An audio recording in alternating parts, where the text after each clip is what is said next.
destination filled with tourism, travel, views, and even more opportunities.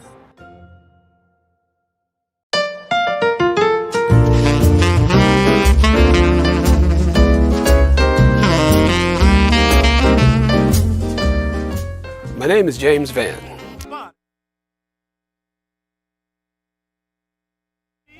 Do you think I've lived my life all wrong? And I said the only advice I have to pass along is concealed in the course of this song. Better not look down if you want to keep on flying. Put the hammer down, keep it full speed ahead. Better not look back or you might just wind up crying. You can keep it moving, you don't look down. I was walking down the street at sunrise one morning in London, England. And there was a very large Rolls-Royce limousine pulling slowly along the street. And in that Rolls-Royce was the Queen of England, looking tired, just got back from a party. And the Queen leaned out and she said, "Aren't you B.B. King?" She said, "Oh, B.B., sometimes it's so hard to pull things together. Could you tell me what you think I ought to do?" And I said, "You better not look down if you want to keep on flying. Put the hammer down.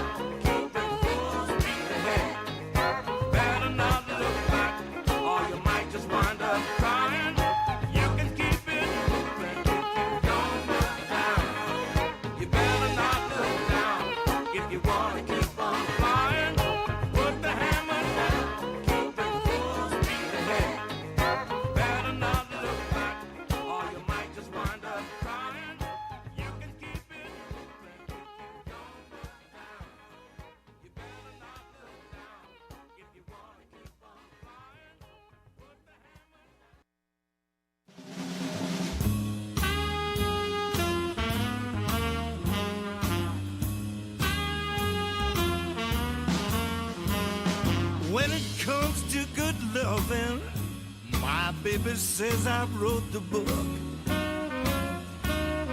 Yeah, when it comes to good loving, my baby says I wrote the book. I may be ugly, baby, yes, but I sure know how to cook. I fix her dinner in the evening, breakfast in the morning too. I fix her dinner in the evening, breakfast in the morning too. She says there ain't no kind of cooking, old Duke, you don't know how to do. Let's do a little cooking, boys.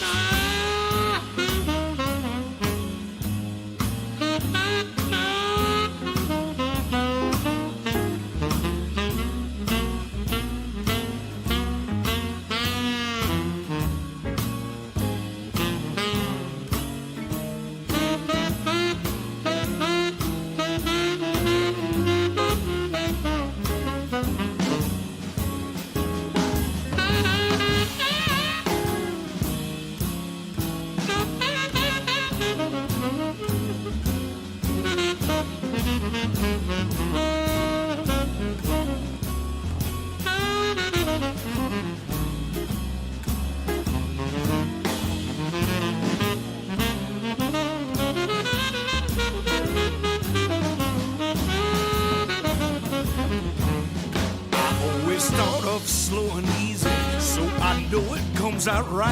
Then I simmer for a long time, sometimes it takes all night. Just before it boils, take the lid right off the pot.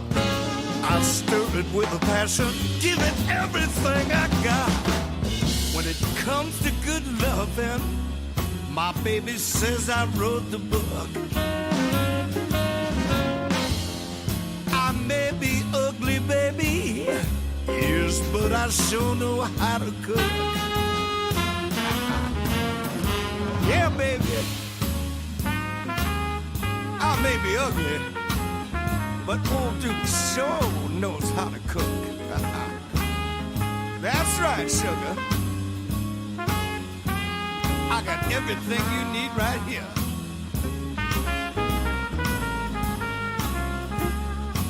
be satisfied when I'm through, baby.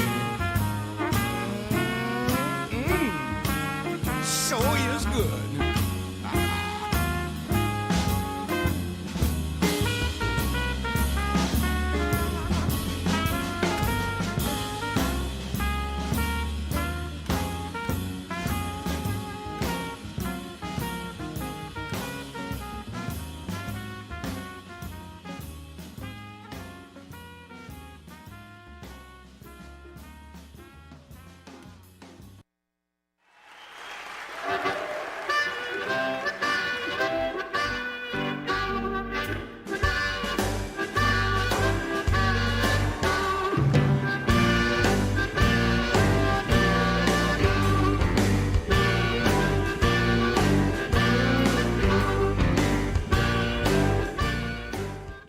Here. Maniscalco. Here. Dingfelder. Citro. Here. Vieira. Miranda. Here. And Good. Here. We have a physical quorum. All right, thank you. And I know we've got a busy afternoon schedule, gentlemen. Just been informed by Mr. Shelby that some of the quasi-judicial hearings for this afternoon, folks are asking for a full quorum of council members, full members. I don't know if that possibly will happen. I know one councilman has to slide out, but he will be back. So what I'm going to do, Mr. Shelby, you advise we've got reference to the housing situation, about 8 people on the second floor for that item, sir?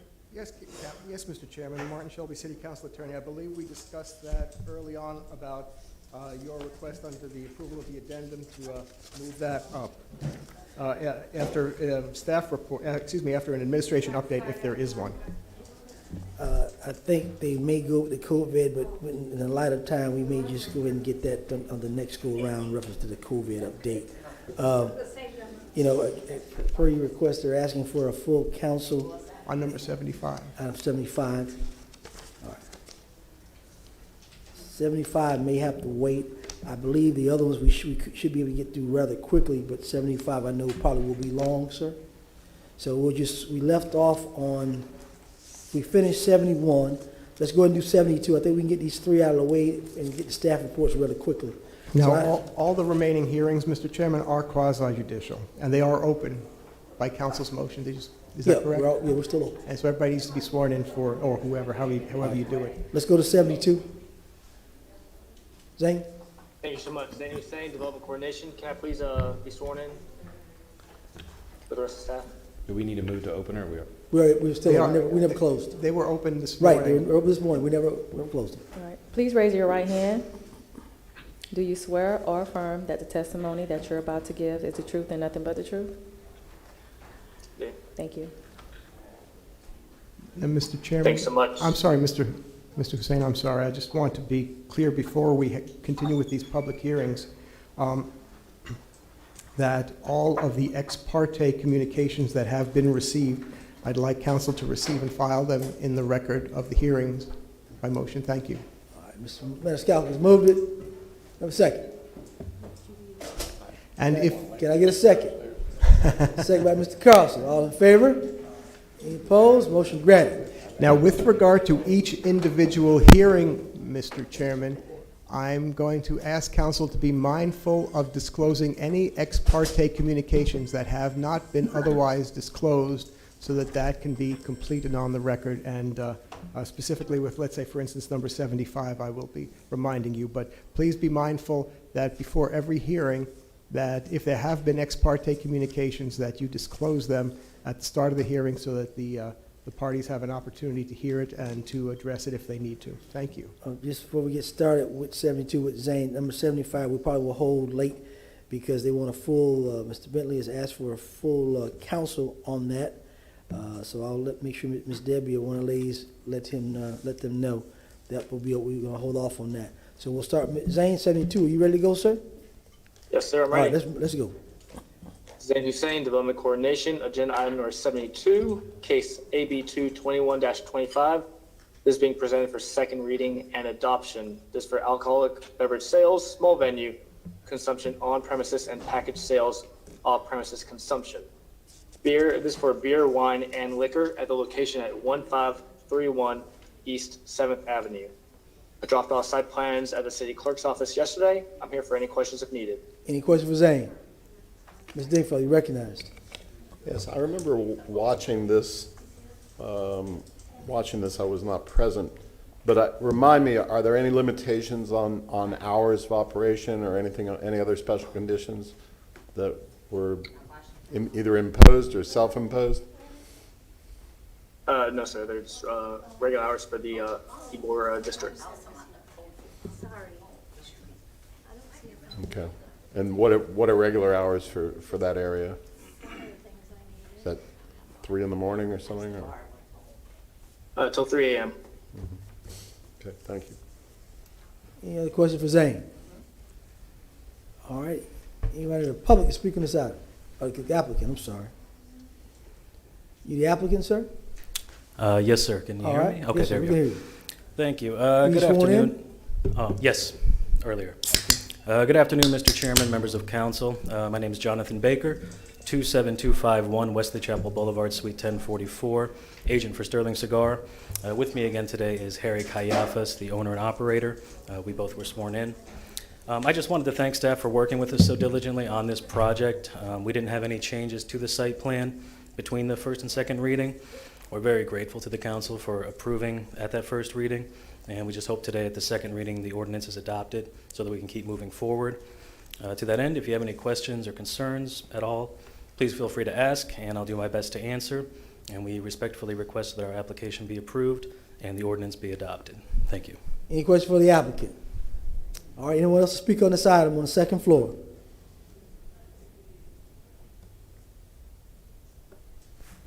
Anyone to speak on this item, number 72 on the second floor? We have anybody registered to speak? No one is registered. Been closed? So moved. Mr. Miranda has moved it. Mr. Rivera second. All in favor? Aye. Any opposed? Motion granted. Mr. Carlson, if you do the honors for number 72, sir. I voted against it, sir. Oh, sorry, I'm sorry. Sure did. I'm sorry. Mr. Citro voted against that too. Okay. I'll read it. Mr. Miranda? Thank you, Chairman. Item number 72, file number AB 2-1-25. An ordinance being presented for second reading and adoption. An ordinance approving a special use permit SU for alcohol beverage sales, small venue consumption on-premise, package sales, off-premise consumption, and making lawful the sale of beverages regardless of alcohol content, beer, wine, and liquor on that certain lot, plot, or tract of land located at 1531 East 7th Avenue, City of Tampa, Florida, more particularly described in Section 2, providing that all ordinance or parts of ordinance in conflict are repealed, providing an effective date. Second by Mr. Maniscalco. Roll call vote. Dingfelder, Yes. Carlson, No. Maniscalco, Vieira, Citro, No.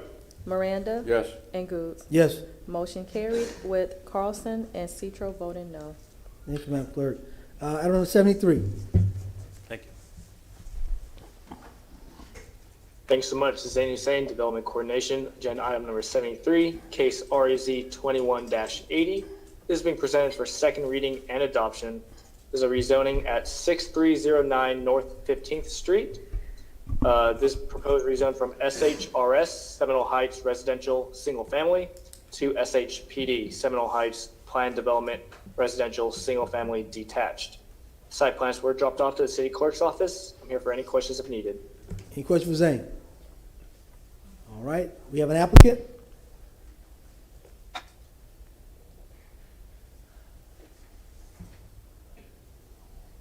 We have a registered applicant for this case at all? Okay, no one's registered? Okay. Anybody from the public to speak on this item, on item number 73 on the second floor? No, sir, no applicants. Anyone registered to speak on it? No one is registered. All right. Ms. Dingfellow has moved, Mr. Miranda second. All in favor? Aye. Unopposed? Motion granted. We'll go back to Mr. Vieira. Yes, sir. Number 73, please, sir. My pleasure, Mr. Chair. I hereby move an ordinance being presented for second reading and adoption, an ordinance rezoning property general vicinity of 6309 North 15th Street in the city of Tampa, Florida, more particularly described in Section 1 from zoning district classification SHRS, Seminole Heights Residential, single family, to SHPD, Seminole Heights Planned Development Residential, single family detached, providing an effective date. Second by Mr. Maniscalco. Roll call. Carlson, Yes. Maniscalco, Vieira, Citro, Yes. Miranda, Yes. Dingfelder, Yes. and Goose. Yes, Motion carried unanimously. thank you. Item number 74. Yes, sir. Thanks so much. Zane Hussein, Development Coordination, agenda item number 74, case RZ 21-88. This is being presented for second reading and adoption. This is a rezoning at 2408 North Glenwood Drive. The rezoning is from RS 60 residential single family to RS 50 residential single family. Site plans, no site plans are needed as this is Euclidean. I'm here for any questions if needed. Any questions for Zane? All right, do we have an applicant?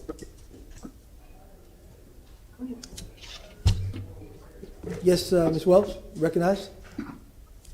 Thank you, Mr. Chairman. Kate Wells, Chief Assistant City Attorney. I just wanted to mention for the record that Steve Michelini is the applicant's representative in this matter. All right. Thank you for that clarification. So I don't know if Councilman Dingfelder was going to recuse himself. All right, Ms. Dingfelder. All right. Yes, we've got that response. So, do we have an applicant?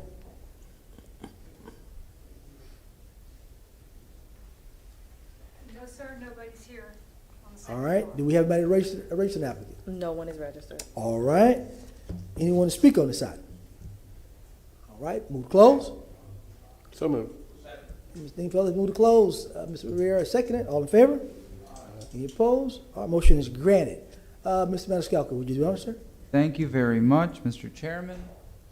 I have an ordinance being presented for second reading and adoption, an ordinance rezoning property in the general vicinity of 2408 North Glenwood Drive in the city of Tampa, Florida, more particularly described in section 1 from zoning district classification RS 60 residential single family to RS 50 residential single family, providing an effective date.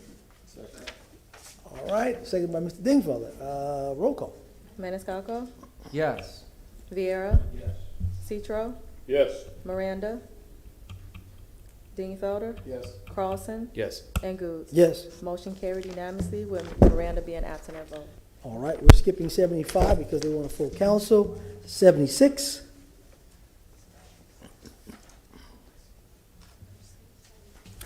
This one I abstained, Mr. Chair. Yes, sir. I abstained last time, so I will abstain again. Yes, And sir. just to restate, the firm to which I'm affiliated has a client that has an interest in this. Thank you, sir. Okay. Staff for 76. Yeah, Ross Samus, Development Coordination. I'm sorry, Ross, if I may go first. Thank you, City Council. Ron Wigington, Department. Item number 76 is the second reading of the vacating ordinance relative to Rembrandt Drive, which bisects Robinson High School. During the first reading, a question was posed asking whether the public would have pedestrian access over the vacated right-of-way. And the answer to that question was and is yes. However, in overabundance of caution, I added the term general public as a beneficiary of the ingress-egress easement. The title to the ordinance remains the same. I provided Mr. Shelby with copies of the revised ordinance reflecting this change and respectfully request a motion to receive and file. Otherwise, Mr. Sammons and myself are available to answer any questions you may have. Any questions for our staff? Being none, we have the applicant, Ms. Mendel.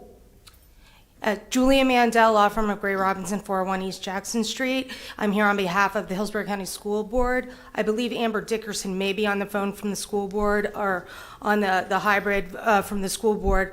But I did want to just say for the purposes of the record, we are in support of the ordinance as it has been redrafted and submitted by Mr. Wigington, and would just ask for your approval. I'm here for any other questions you may have. Thank you. Any questions for Ms. Mendel? You're recognized, sir.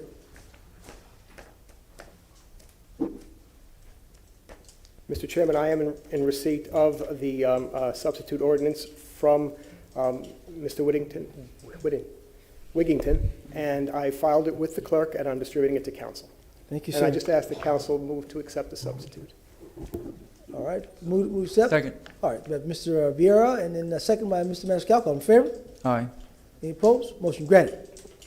All right, do we have anyone else to speak on this item? Thank you. No, sir. Okay, Ms. Dickerson, are you speaking on this item? Okay. Anybody? okay, sorry. I'm here for any questions. Okay, anybody from the public to speak on this item? Anyone on the second floor speak on this item? Anyone registered? No one is registered. All right, move to close. So moved. Mr. Scalco, then we have Dingfelder, all in favor? Aye. Any opposed? Motion granted. Mr. Citro? Yes, thank you very much, Mr. Chair. File number VAC 2107, ordinance being presented for second reading and adoption, an ordinance vacating, closing, discontinuing, and abandoning the Rembrandt Drive right-of-way located south of Mango Avenue, excuse me, north Inner Bay Boulevard, east of Manhattan Avenue, west of Lois Avenue, within Section 16, Township 30 South, Range 18 East of Hillsborough County, Florida, as more fully described in Section 1 hereof, subject to a certain easement, reservation, conveyance, covenants, conditions and restrictions as more particularly set forth herein, providing an effective date. Second. Second by Ms. Maniscalco. Roll call. Citro, Yes. Miranda, Dingfelder, Yes. Maniscalco, Yes. Vieira, and Goode. Yes. Motion carried unanimously with Miranda being absent at vote and Carlson abstaining. Thank you, Mr. Chair. Thank you, Thank sir. you. All right, we got some reviewing. I see a request to withdraw here first. Item number 78. Did we do 77, Mr. Chairman? Pardon me? Did we do 77? No, we haven't. I want to go ahead and get it. 78 out of the way. It's a withdrawal. Okay, gotcha. Mr. Dingfelder has moved it. Second? Second. Second by Maniscalco. Roll call. Roll call now? All right, all in favor? Aye. Any opposed? Motion granted. Withdraw. Item number 77. Mr. Chairman, before this You reckon? begins, I just wish to make sure all the witnesses are sworn. I believe staff and legal are present, but this will be the opportunity again. If you've had any ex parte communications, to please do so. The motion to receive and file has been previously made regarding all these items. Thank you. All right. Good afternoon, Mr. Chair. May I proceed? Yes, ma'am. You just want, Eric? yeah, you swear in All Eric. right. Please raise your right hand. Do you swear or affirm that the testimony that you're about to give is the truth and nothing but the truth? Yes, ma'am. Thank you. Good afternoon, Mr. Chair and members of City Council. Just for the record, Kamaria Pettis-Mackel, Assistant City Attorney. This item is before you. Item number 77 is before you. Petition for review filed by Jose Mora Espiro. He's the petitioner for a special use on request for the property located at 2116 West Clinton Avenue.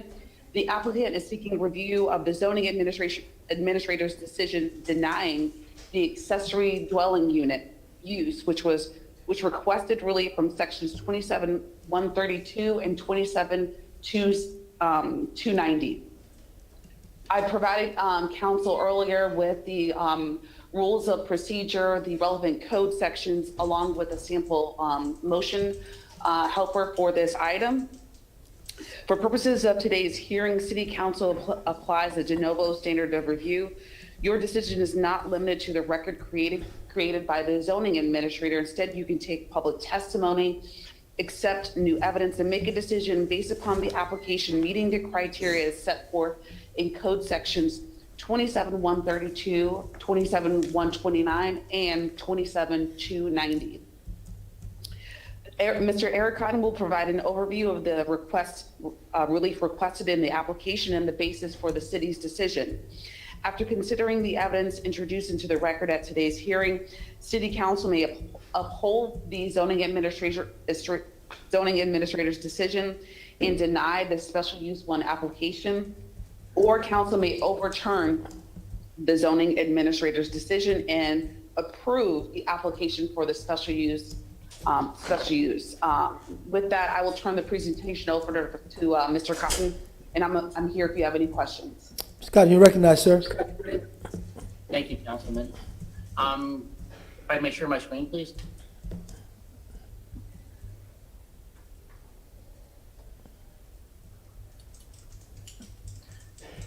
So you should see the PowerPoint up on the screen at this point. So as Ms. Pettis-Mackles indicated, this is a petition for review for special use SU 12136. Again, the petitioner is Jose Angel Nora Espero for property at 2116 West Clinton Street. The underlying zoning is RS50, and the proposed special use was for a accessory dwelling unit. Up on the screen are the standards for an accessory dwelling unit in the city. The main issue that is today, is the fact that the accessory structure itself, the accessory dwelling unit itself is 912 square feet, which is under what the allowable square footage for the property is. However, there's a requirement that states that an accessory dwelling unit may not be located in a non-conforming accessory structure or a structure made conforming as a result of a variance. So in this case, the maximum size for an accessory structure in the RS50 zoning district is 750 square feet. So based on section 27132, the structure itself, the overall square footage is 912 square feet. So therefore, staff cannot approve the request. And I'll show you the site plan in a moment. This is just the location. This is up in like the Armenia Gardens, Lowry Park Zoo area. So most accessory dwelling units that council has seen have been in Seminole Heights. There's another section of the city where accessory dwelling units are allowed. This is within that area. So this is the existing accessory dwelling unit, accessory structure. Again, it's 912 square feet. So it meets the requirements of an accessory dwelling unit, but the structure itself that the dwelling unit will be in exceeds what's allowed by code by roughly 150 square feet. So as a result, staff had to deny the request. And then just some photos of the site. It's an existing single-family home, and was unable to get a picture of the accessory structure because it's in the rear of the property. It's surrounded by single-family properties. There you can see it in the very back. This is the existing accessory structure where the proposed dwelling unit is going to be. And it's a single-family neighborhood.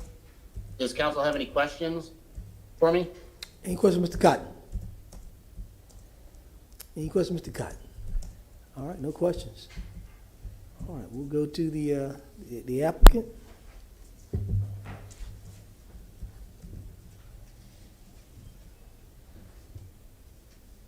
Do we have a registered applicant, Madam Deputy Clerk? Anybody on the second floor for this item?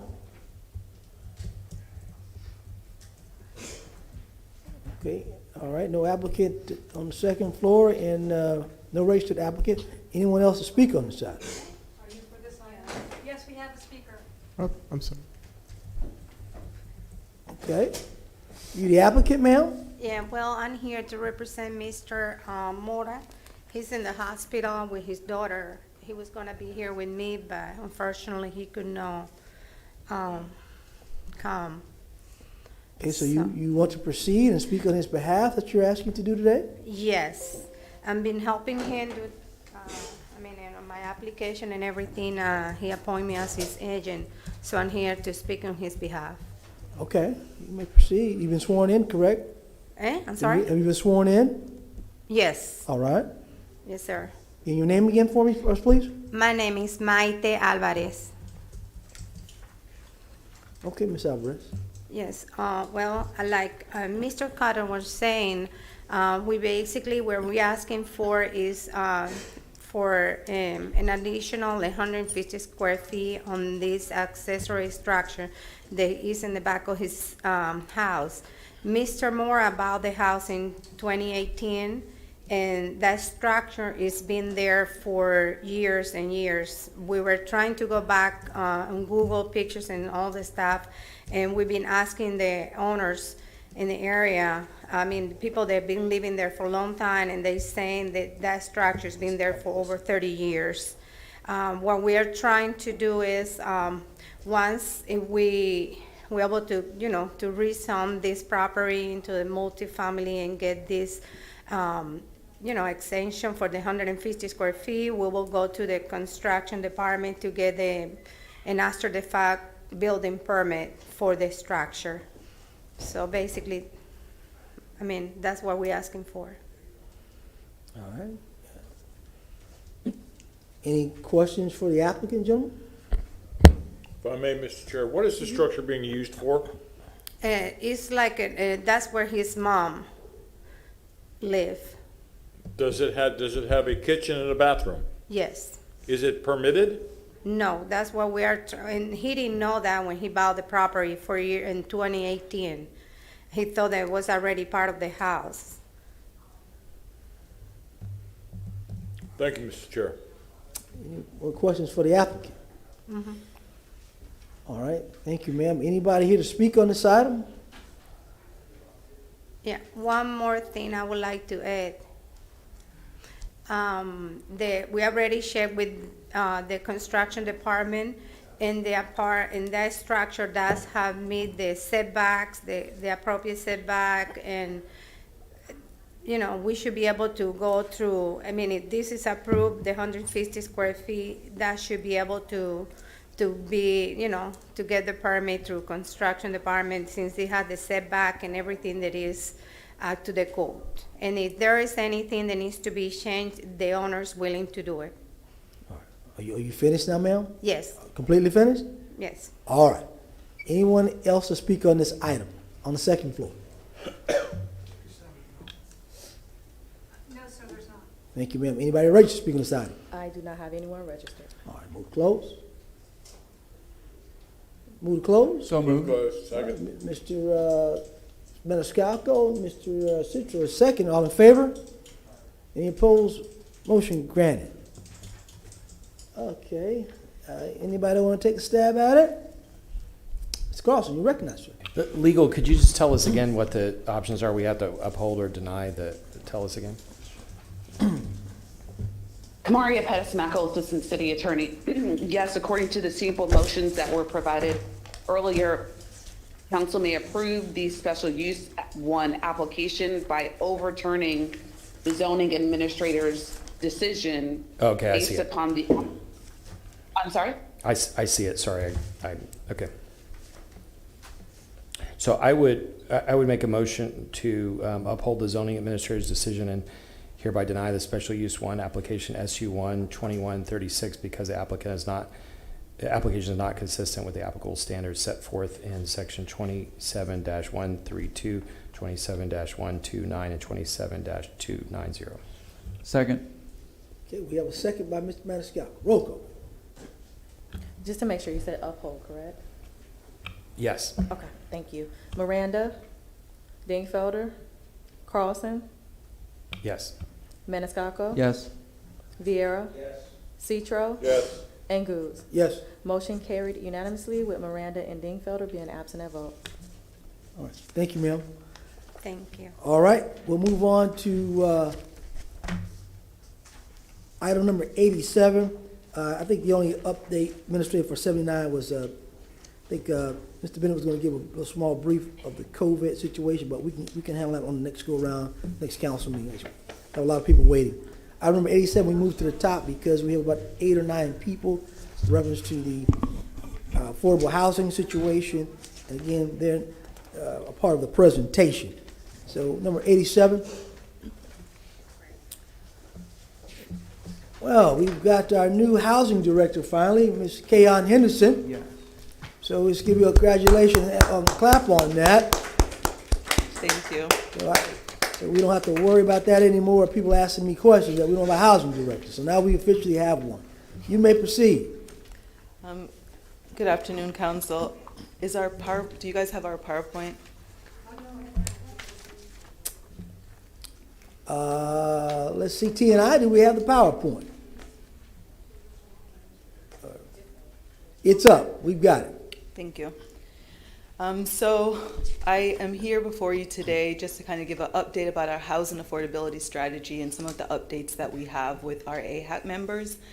As you go to the next slide, you'll see an overview of what we'll discuss today. Just going a little bit over the background of our AHAC, some of the initiatives that we have. Our chair for AHAC, Harry Hedges, will come in and just give some AHAC recommendations, and then we'll just kind of close out with what the community engagement and outreach is that we're doing. So as you go to the next slide, we do receive state funding. We receive funding from Florida statute, gives us local governments, that's state housing initiative partnership funds. we must assemble an AHAC committee. So that is the Affordable Housing Advisory Committee. We are required to do that, and so they help us to make recommendations, really looking at existing policies, procedures, any ordinance and regulations and plan provisions. They also help us to create programs really to expand affordable housing, and then any new policies and procedures that we're looking at, they'll help with the adoption of that. So just to align AHAC with the Mayor's Housing Affordable Advisory Team, as you go to the next slide, you'll see some of those key strategic objectives that were given. And so we really were able to increase what affordable housing looked like. And we were able to go from 80% or below the area median income to go up to 140% of the area median income and still consider that to be affordable. We've also expanded some housing support programs, really looked and realigned zoning policies to align with the objectives of this advisory team, and really increase outreach and community engagement within Housing Community Division, and just really doing a lot of community outreach. So as you go to the next slide, we are going to go over a little bit about some of the supply and some programs that we have supported. The next slide will show you, we all know that we're on our goal and on our way to meeting 10,000 affordable units by 2027. And so this just really shows a combination of what we're looking to do. There's going to be some community land trust, tax credit programs. We did our 9% tax credit this year. The city of Tampa was responsible for the 9% this year. We also know that within the 9%, we have 3 more 9% tax credit developments that will happen before 2027. We're looking at different incentives for developers to really incentivize for more affordable housing. Tracking also private development that are doing affordable housing and making sure that we have a handle on those, and really engage in the neighborhoods, business, and development community to assist with getting to that goal. As you go to the next slide, we realize that it's not just new construction or new units. We also have to restore and preserve units within our existing housing units. And so we are really looking at owner-occupied rehab and supporting nonprofit agencies and doing replacement housing programs. So we're looking at different and innovative programs to also help to retain what we currently have. The next slide shows what we have underway, and so these are really looking at those projects that were completed between 2020 and 2021. We've separated them for single family and multifamily, so you'll see some of these numbers that help to roll up into the 10,000 tracker. We had about 61 single family homes and 746 rental units, and those were really completed between 2020 and 2021. On the next slide, we have what's on the horizon. We realize that this is, these units are on the horizon, so we don't have an exact count for those yet. But these give us somewhere approximately about 1,500 new affordable units as we have that right there. So these are all that we're looking. These are going to be constructed in the upcoming years. As we go to the next slide, as we talked about really align what the goals are, we have AHAC that some of the members are behind me. They really help to assess, the properties really for the long-term vision and the strategy that we have. We're going to commit to also provide a list of city-owned properties semi-annually to the AHAC committee for recommendation for development. And our AHAC committee really will aid in creating and helping us to maintain that inventory of city-owned properties for development of affordable housing. I'm going to, if you can go to the next slide, I'm going to turn it over now to our chair, Harry Hedges, so he'll come in and just give some of the recommendations that AHAC has. Good afternoon, and thank you for this opportunity.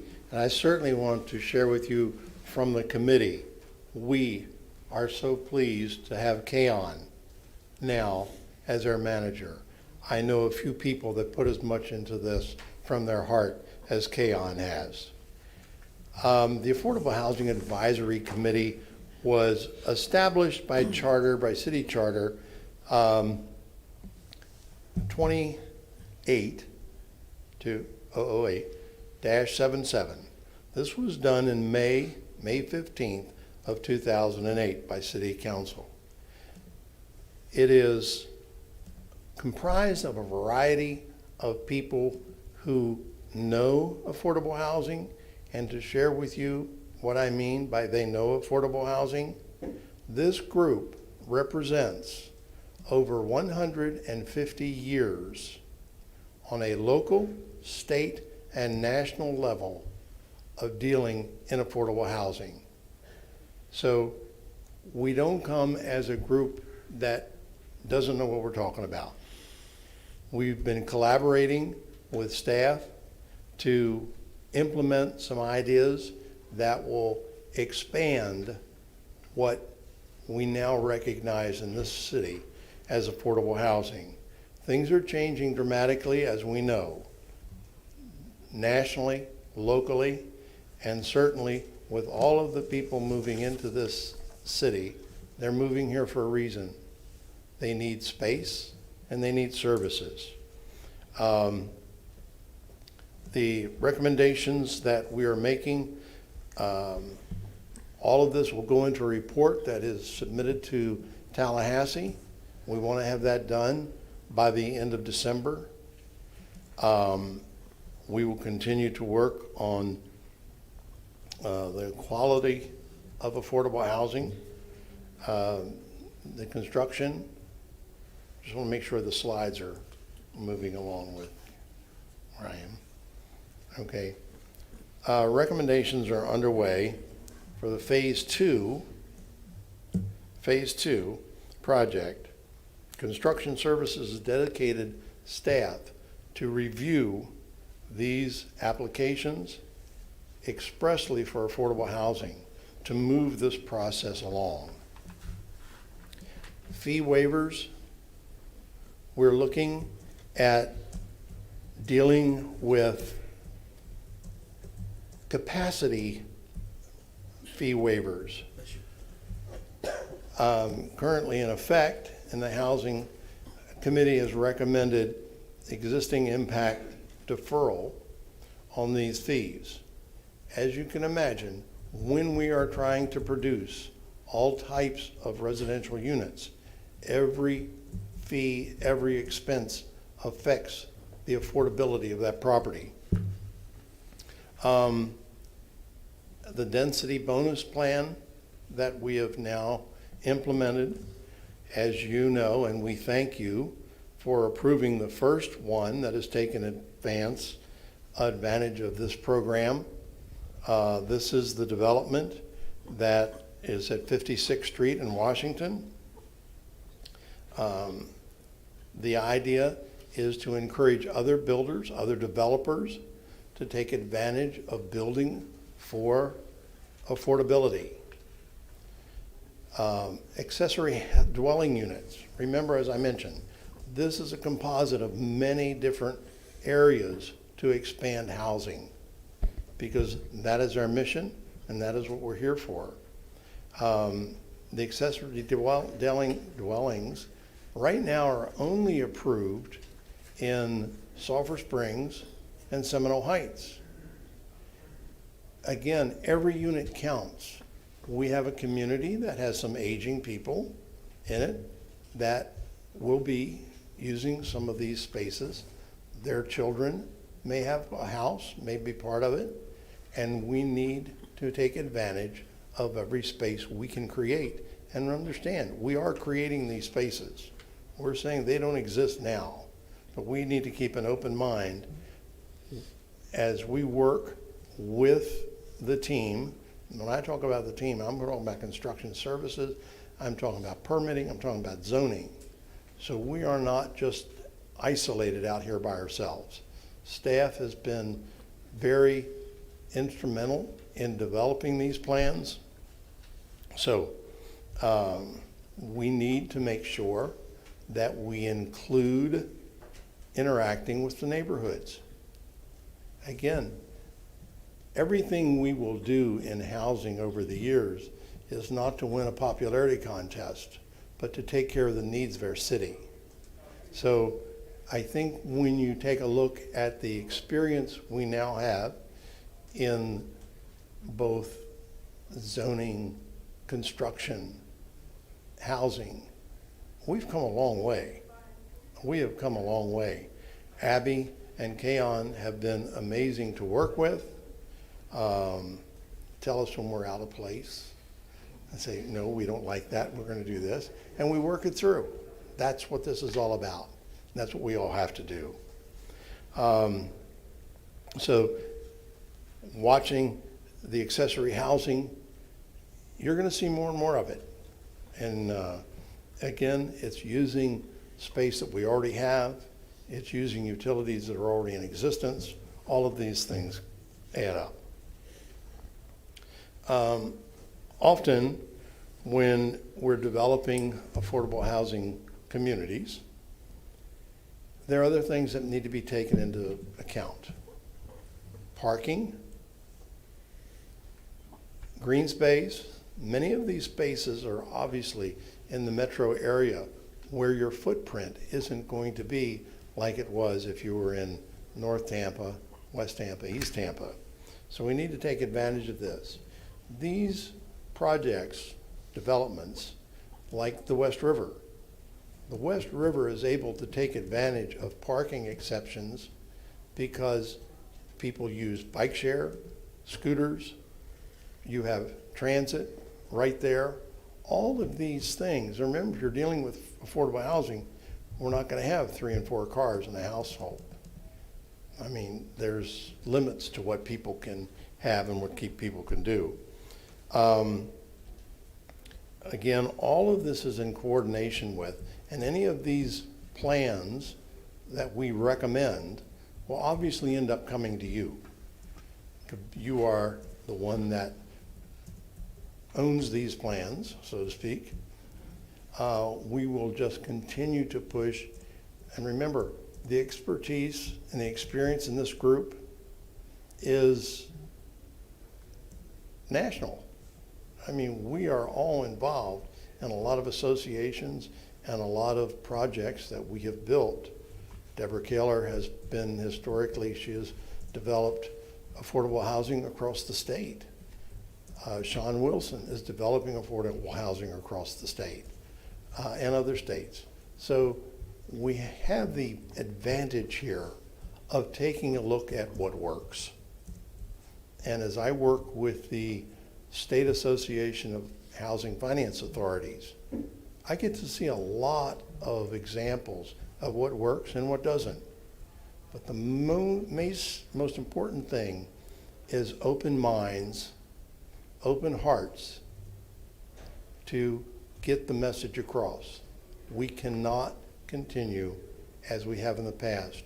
We have so many people moving into the area. Our group is extremely sensitive to, the need for housing. That is why we're all here. Anybody that thinks they're just going to sit in a meeting, it doesn't happen. It doesn't happen.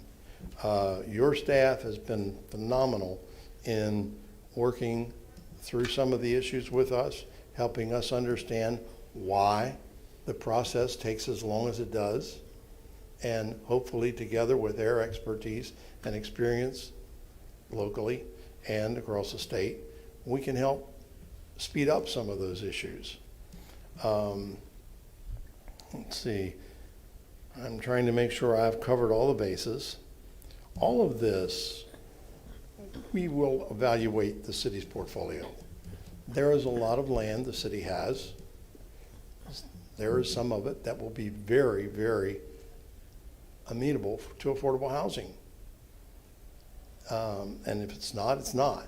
But, let's take a look at it, and we will do that. We will do that on a semi-annual and annual basis. So we don't want to stop the momentum that we have going. We are doing this, obviously, to assist the mayor in her plans for 10,000 units by 2027. And it takes a team. And we need you, and we hope we can help you make this goal a win-win for everybody. Anybody have any questions? Oh, I got plenty. But I'll let my colleagues go first, because I've got tons of questions I want to ask that I've researched. Any questions? Mr. Maniscalco, you're recognized, sir. Just a few comments. First, thank you, sir, and your entire team for this presentation. You are surrounded by many wonderful community leaders there. I know most personally.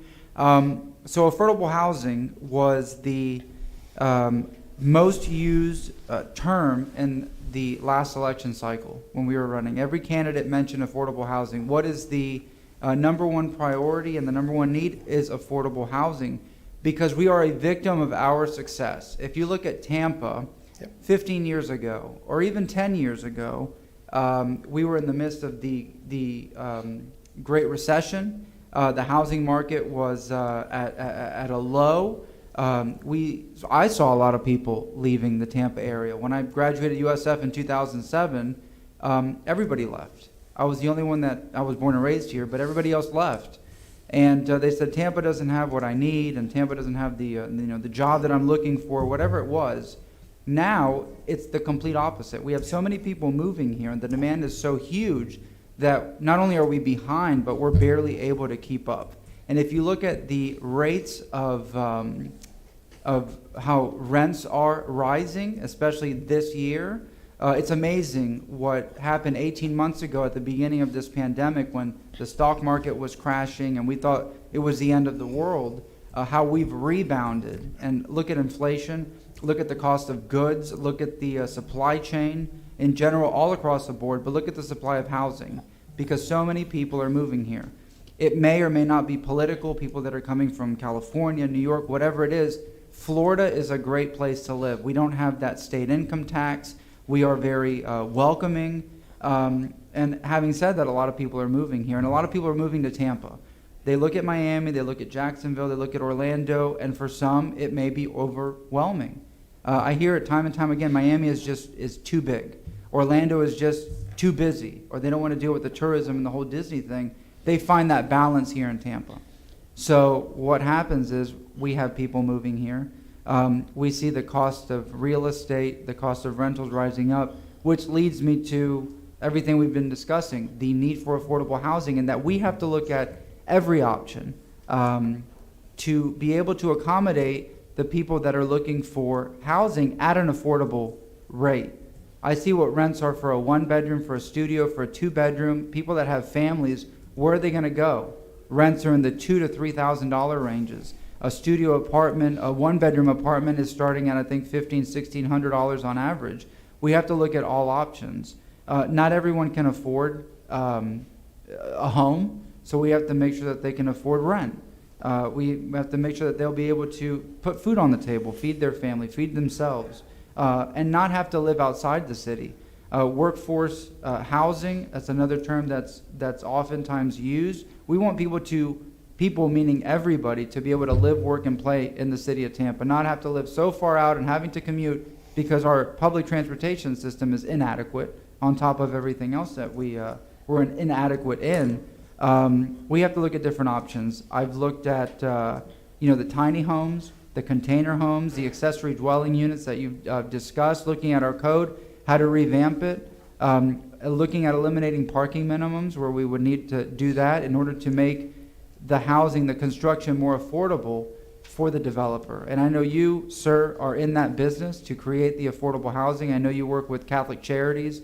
I know you work with many other organizations, but we need to expand upon that because we have so many people moving in and we have such a waiting list of folks waiting to get into housing. Again, the folks behind you know you're in this business. You have realtors, you have people that are in economic development behind you, you yourself. So we have to look at all options and put all options on the table in moving forward because we are so far behind. It's not funny. Thank you, sir. Thank you. Mr. Vieira snuck in. Mr. Citro was next, but I'm gonna go Mr. Citro. Yeah. I'll go you. I'll go Mr. Carlson and Dingfelder, and I'll finish it off. I've got several questions. I'll be very brief. Congratulations to our new director. Congratulations to everybody in the room downstairs. This is a great team. I'm glad you brought up the point about the parking. Parking for some residential areas now costs more than the first house I bought.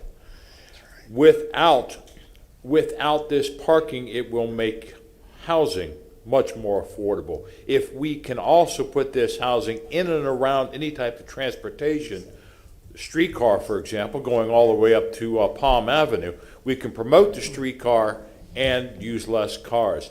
I am going to ask you to do me a huge favor, And hopefully Whit Reamer is listening to me now when I say this. If we make this housing more resilient and the cost of electricity and utilities doesn't cost 1/3 of the mortgage or the rent, then you'll have affordable housing. So let's hope that we can have these resilient homes that don't use all the energy. Thank you very much, and I look forward to all the great work you guys are going to do. Thank you. Mr. Berry, recognized. Thank you, Mr. Chair. Appreciate it. Yeah, and thank you guys for all that y'all do. You know, it's funny. A couple days ago, I saw what is my favorite movie again, It's a Wonderful Life.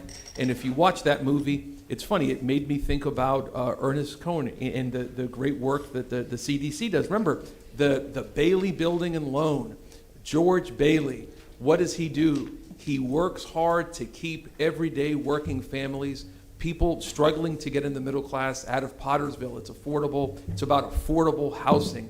So that issue, I think that movie is 1946. You know, when we say that housing is a right, a lot of people go, oh, that's radical. That's radical. No, it's not. Just listen to what George Bailey said in Frank Capra's It's a Wonderful Life.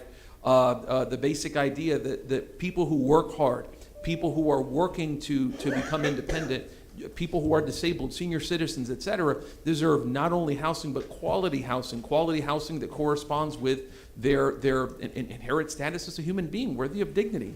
And that's certainly what it's about. You know, this city council has done so much with the mayor, where if you go back and look 3 years ago, right, and said, we're going to do X, Y, and Z with the leadership of a lot of people in this council leading the way and the mayor leading the way, you know, I would have been like, well, that's going to be very difficult, you know, but guess what? It's been done because of the resolve and the energy of a lot of key people. So I just wanted to thank you all for your hard work, and I know that we have a lot to do, and we're going to get a lot done. You know, the median rent, I believe, in Tampa Bay area is about $1,400. That's about 1/3 of the after-tax median income here in the Tampa Bay area. That's out of control. And when the market can't provide for the basic needs of working families, basic needs, that's when the public sector's got to step in, and that's what we're doing. So thank you. Mr. Goss? Yeah, I just wanted to also thank you all for your hard work and volunteering your time on this. Obviously, you have a lot of great experts around the table there, and congrats to our new director also. As a speaker on another time told us, there were as many as 50,000 people on the waiting list to get affordable homes. And we know that the last administration tore down about 1,200 homes, and then the private sector tore down about another 800.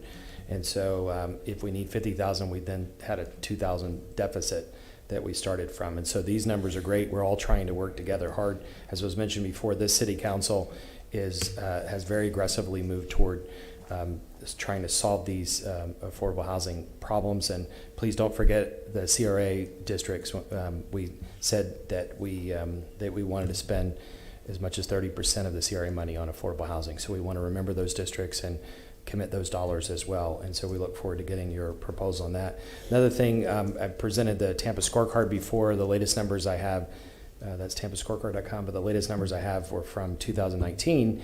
And what they show is the average homeownership rate in Florida was 65%, St. Pete as a comparison was 58%, and Tampa was 48%.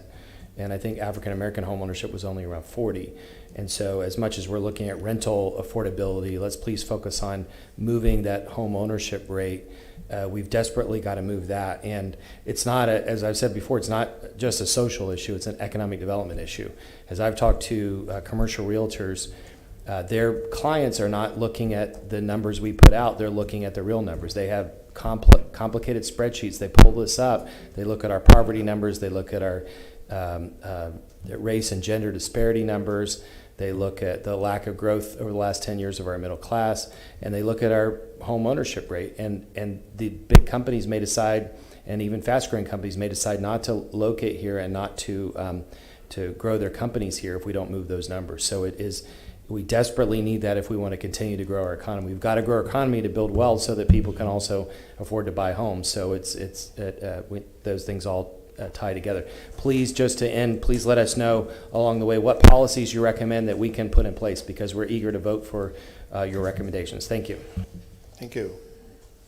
Steinfeld, recognized. Thank you, Mr. Chairman. Thank you, Harry. you know, it's been an honor to come back and serve on city council, but it's also been a real honor for you guys and the mayor to have appointed me to serve on this AHAC committee. I have learned so much from all of these professionals, city staff, as well as the individuals who serve on our committee, five of whom are here today, volunteering their time. And I thought I knew stuff about affordable housing, but every meeting, every month, I learn more.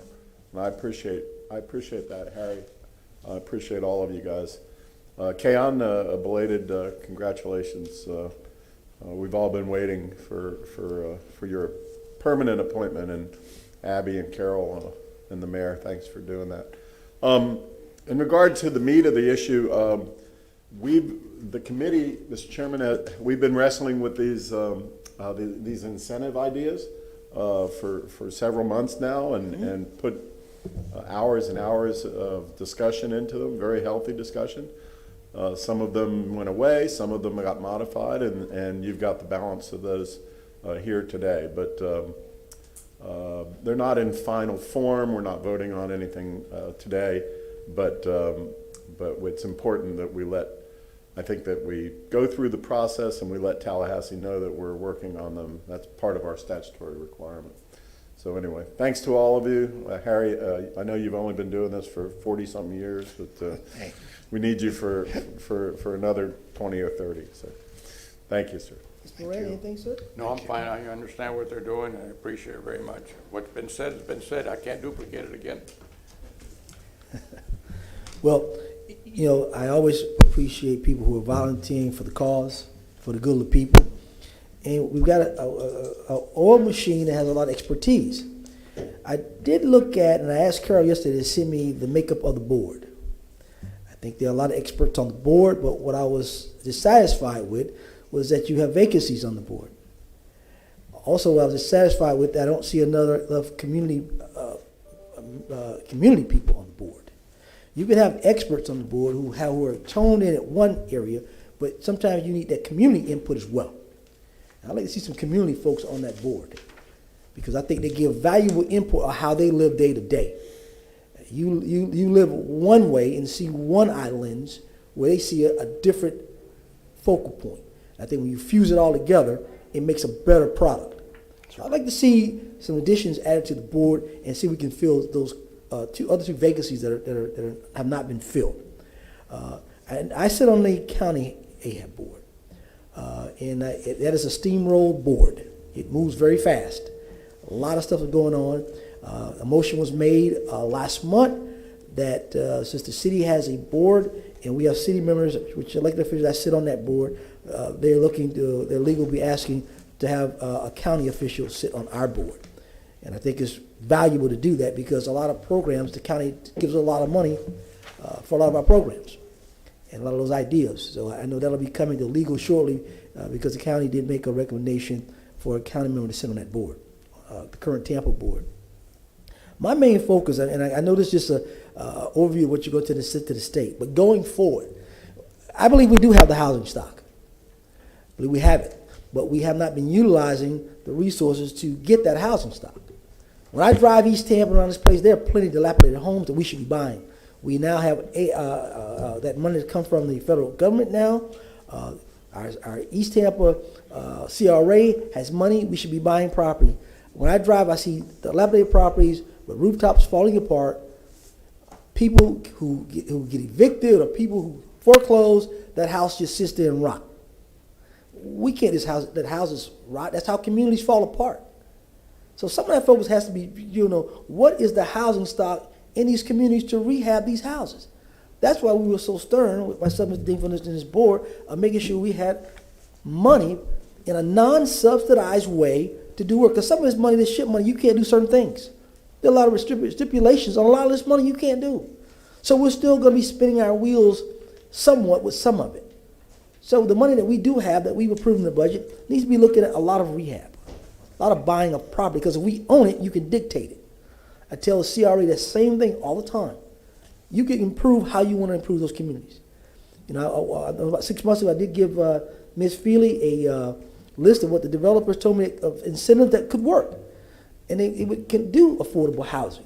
Those things are potent because now you're hearing from the people who do the building. And see what those incentives could be. Ms. That said, you guys are working on that, so that's great. I know we always talk about this workforce housing, which I hate that term.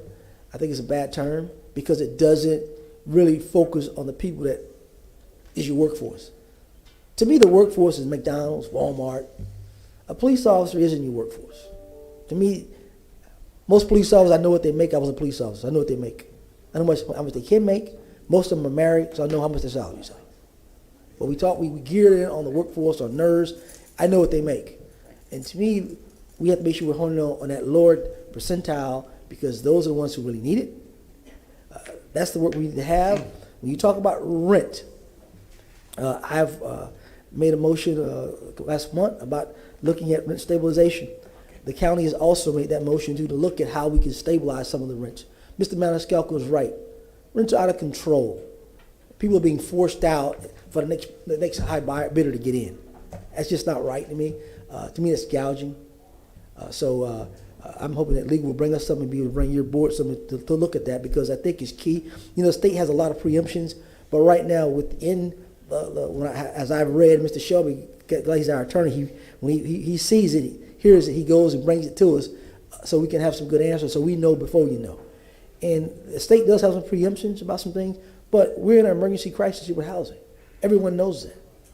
And there's some avenues I think we can take to look at how we can stabilize the city of Tampa and this county in whole as a general. I did talk to Ms. Post about, I have a lot of friends in other states that have inclusionary zoning. I don't know what the state precludes, but I always say, don't tell me what you can't do, but what we can do. So it's got to be something we can do to see how we can be able to make sure everyone's living in a pot, but everyone's living together somehow. It makes a better community. You're always going to have some affluent folks. I mean, that's just the way the world is made. But I think when you look at homing it really in and then talk about that mixed level, I think it's going to be a real win for everybody and be able to take away some of the blight in some of these marginalized communities. Mr. Coney, you know what I'm talking about. You live it every day, sir. So I just don't talk the talk. You know, I like to walk the walk. And I like to make sure that people understand how this councilman is thinking. I don't move slow. I know people think I'm pushy, he's the angry black guy, but it ain't that. Just this guy has passion and has been around and just seen wheels that just don't turn. So I'm hoping that we've got this board together. I got my good colleague here too. I know he makes things turn, and he's going to question things and try to get things moving. So I'm glad we have a board that's working, but just a few of those ideas that you can look at that I talked about just a few minutes ago would be most gracious. And again, we thank you for your expertise, but I'd like to see those vacancies filled, definitely, and look at getting some more community folks, real good neighborhood association president, somebody on your board as well to give that other idea how the community's thinking as well. But I do thank you for what you've done today. So anyone else, any other questions? All right. We thank you so much for coming. You have a question, Kayan? I just would like to add, we have a few more slides. Okay. So if they can advance to slide 15 so we can finish off the presentation for you.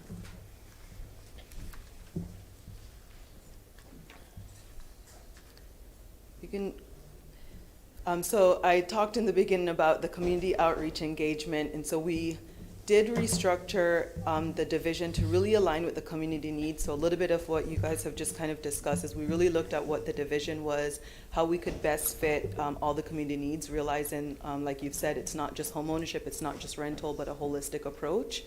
We did launch our new website. It's a lot more user-friendly, so I think if you guys haven't gotten a chance to see it, you'd like to look at it.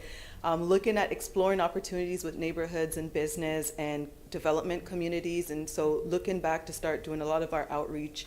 We realized that last year did pose a challenge for us to do a lot of outreach events in person, and so looking to try to figure out how do we maybe do hybrid outreach events. As you go to the next slide, what you'll see is our new HCD organizational chart. So every position that is highlighted in green is a new position or a reclassified position. And so we are building our division. We have our new homeless team.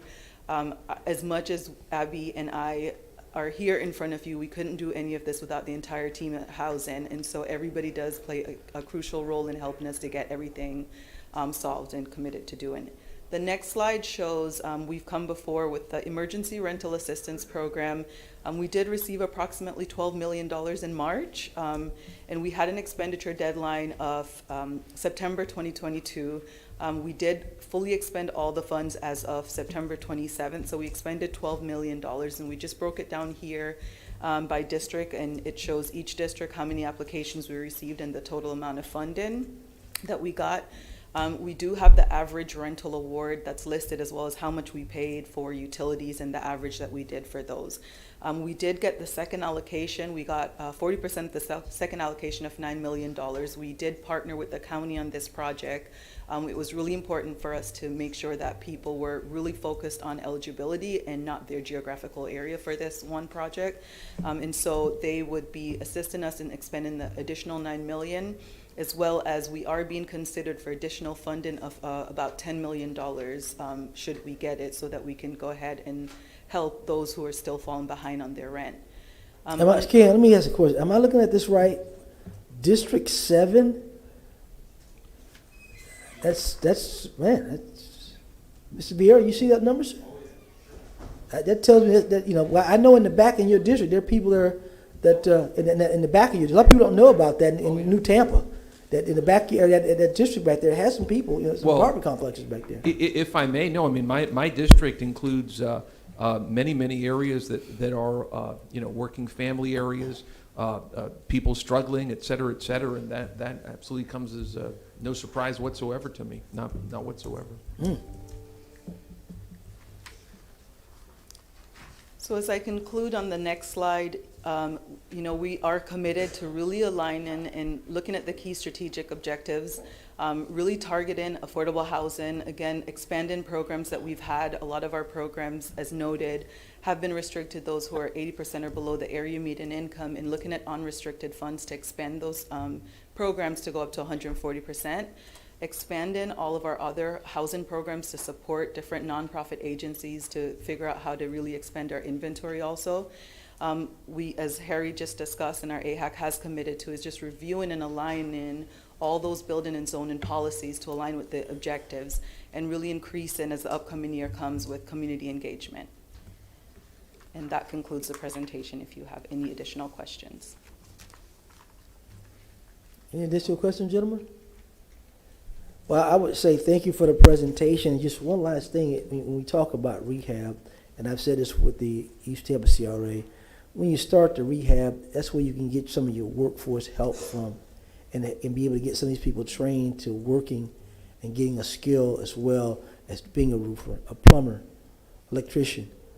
I know Mr. Coney, I've sent some young men over to your place already to graduate and do some things. So that's helping the community, helping us build one step at a time with what we do have. So again, thank you for coming. We appreciate the report. Thank you. Thank you. Mr. Dingfield, I know you pulled item number 10. Are you satisfied with that? We still need a presentation on that? So, item number 10 is interesting. It's worth a minute or two of discussion. It actually took a couple of days of digging before we could figure it all out. Who do we have on staff to talk about item 10? Mr. Massey was upstairs. He's knowledgeable, and I think Ms. Mandel was probably downstairs in regard to the sports authority. I'm not sure. Is Ms. Mandel still on the second floor? I think she still is down on the second floor. It's Morris Massey, Deputy City Attorney. Can I help you? All right. So, Mr. Chairman, I'll let Mr. Massey introduce this item, just so council's well aware of it, and then I'd like to speak to some of the issues that I've sort of uncovered a little bit. Sure. This is a proposed agreement between the City of Tampa and the Tampa Sports Authority in regards to security and traffic control for events at both Raymond James Stadium and at Amalie Arena. It's based on a prior agreement that goes back to 1994 between the city and the Tampa Sports Authority. I think, and Mr. Dingfelder can discuss his issues and questions, but I think his primary question is there's a difference in the way we authority in relation to events at Amalie Arena and events at Raymond James Stadium. The provisions are a little convoluted, but the bottom line is the city is responsible for the payment of security and for traffic control for events at Amalie Arena at our cost. At Raymond James Stadium, there's a cost-sharing arrangement where our costs are covered to some degree on that at that venue. And a lot of this relates back to agreements that were entered into between the city and the Sports Authority, and were also part of the pledge in connection with bonds that were issued for Amalie Arena back in 1995 for the construction of Amalie Arena. Part of the incentives, enticements, and things that were done in order to get the arena built and the franchise, the Lightning franchise located here. And those bonds are still in effect as of today and will not be retired, I was told by our revenue and finance folks, until the end of fiscal year 2025 or in October 2026. Thank you, Morris. So, Mr. Chairman, when I saw this agenda item, just started poking around, and I asked Mr. Rogero, I said, how much does the city pay for those off-duty cops at Amalie Arena? And it's not just hockey games, I think it's all events. And the answer, Mr. Rogero, is always very forthcoming, and he said depending on the year, in pre-COVID, it was $1.2, $1.3 million a year. Not a small amount.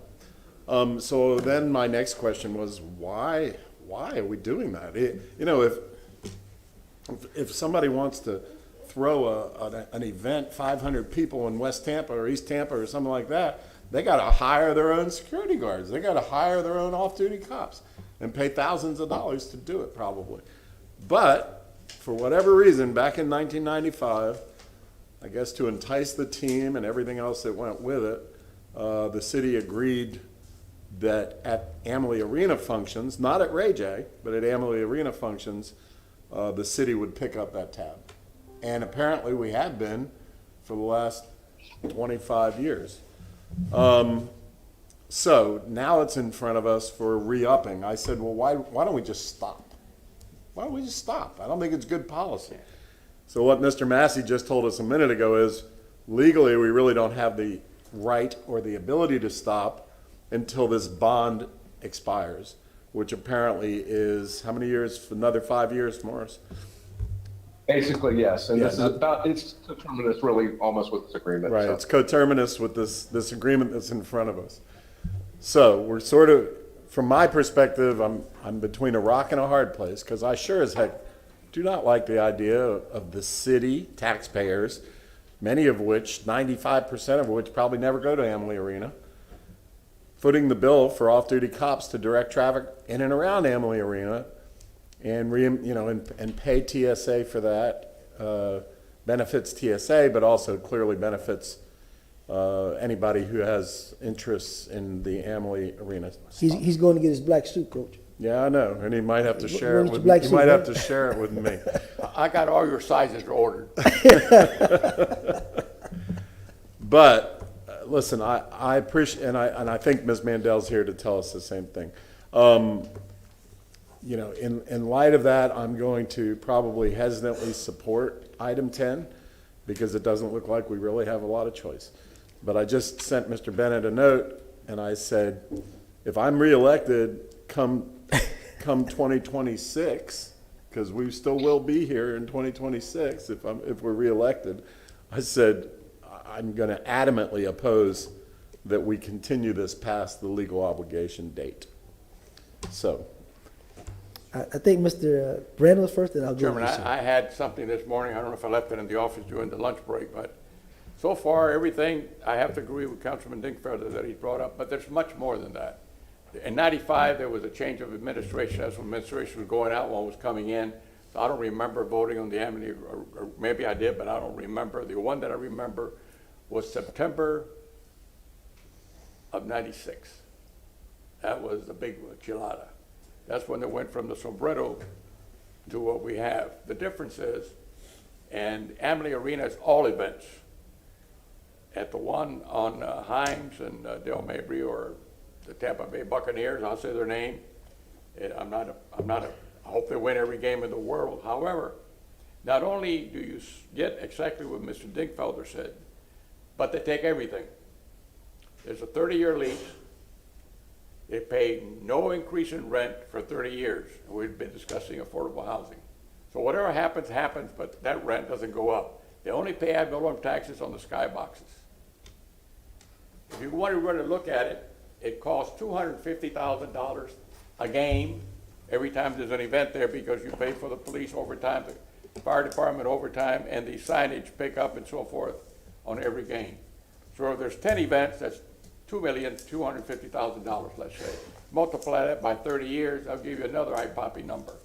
If you go back and you look at what you don't get, anytime you build a house in Tampa, somebody's going to pay ad valorem tax, whether they like it or not. However, if government gets involved in a negotiation, that's what happens. There is no other thing. The parking is all theirs, the concession is all theirs, which it may be entitled to. And the first $2 million that the Sports Authority tries to make up for the deficit that they have to make up so they can sustain themselves. I found that out on Tuesday. Well, there was only one vote that really knew at that time, because I didn't read the whole contract. I just read the 10 or 12 pages that meant something. If I remember correctly, that stays with the proprietor of the stadium. After that, any monies made goes 50% for the Sports Authority and 50% for the proprietor of the team. So what we did, in order to do something, they gave away everything. And there's no business in the world that's in the city of Tampa that has that kind of a deal other than, listen, they tell you that they made Tampa Tampa because they're a sports team. They tell that to St. Pete, they tell it. What we have coming, and I ordered a brand new suit. I have, and it's not black. It's got stripes on it, white and black. They belong in jail. Because we stole more with a pen. My father used to tell me this. The people that have high education and smart will steal more with a pen than you can, my son, with a gun going to rob a bank. He used to tell me these things. And I never believed him until that day that I had to take that vote and I read that contract. And there was only one other official that read that contract, and I believe voted no, and she's deceased. And it's heartwarming. I don't like to vote no. Sometimes I'm pressured to vote no because I know I read what I read. That was Jan Platt. She had the courage to stand up. There was only 2 individuals out of 2 elected bodies that we didn't vote against anything. We voted for the public because we knew that was a terrible contract. But these things will be coming up, and I said it earlier in this meeting today, the most important council is the one that's coming in 2023. Because if you had the money that we gave away, you wouldn't have a problem with workforce housing.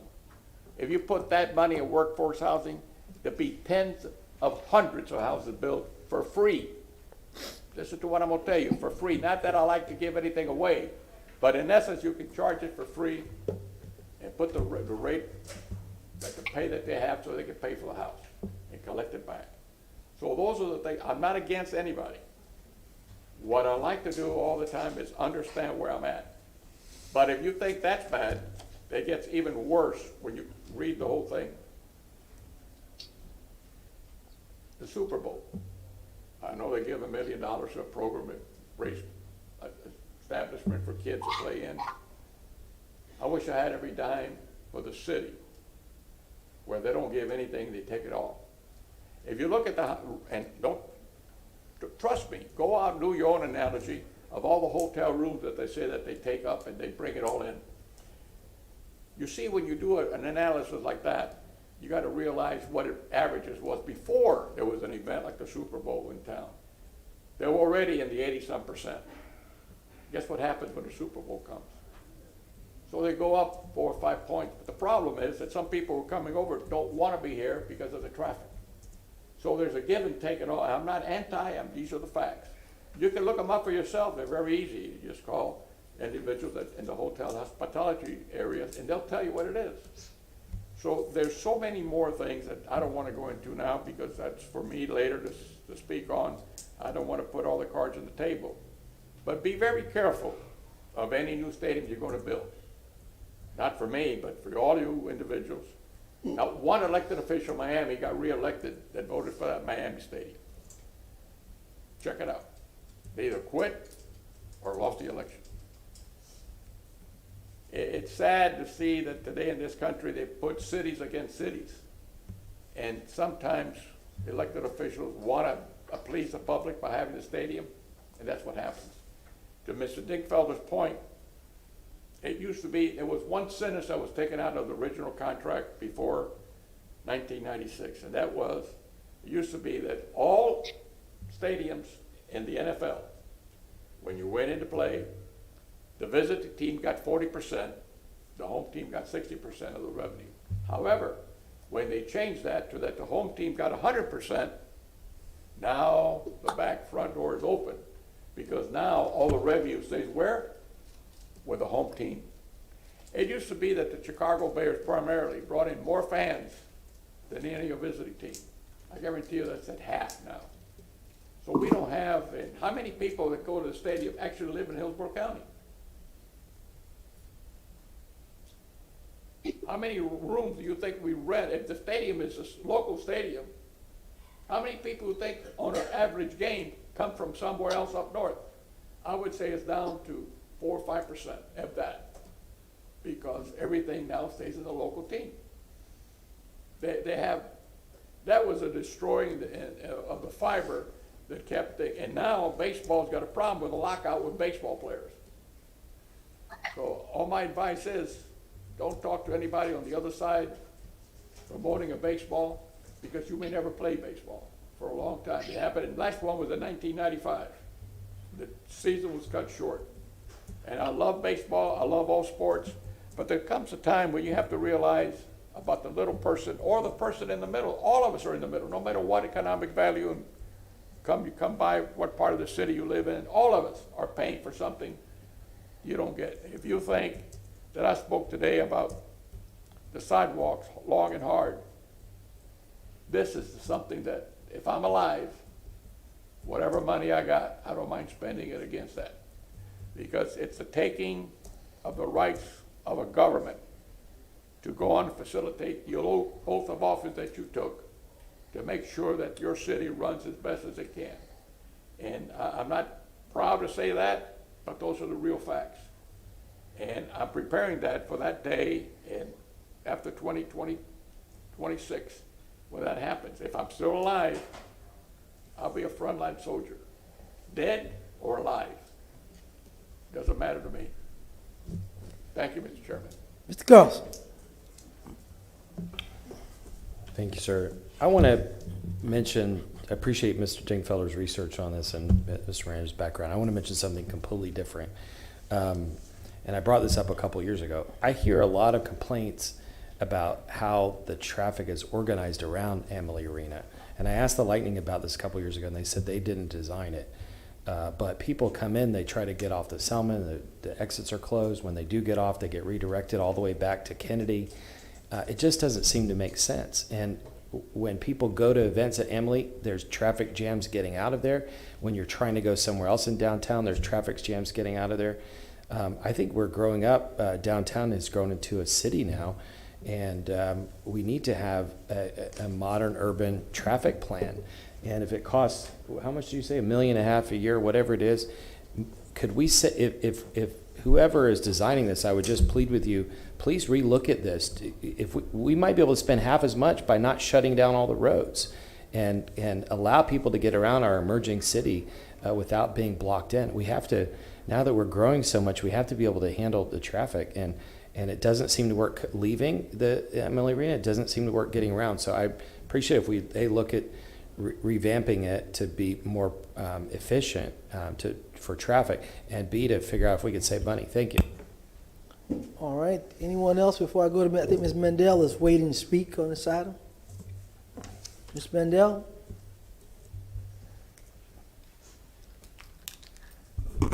Good afternoon, Julia Mandel. I serve as the General Counsel of the Tampa Sports Authority.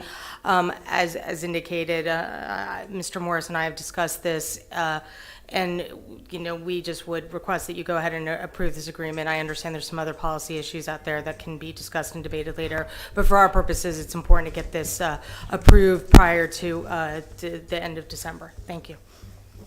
May I ask a question? You recognize, sir. Ms. Mandel, if I may, just for clarity. Yes.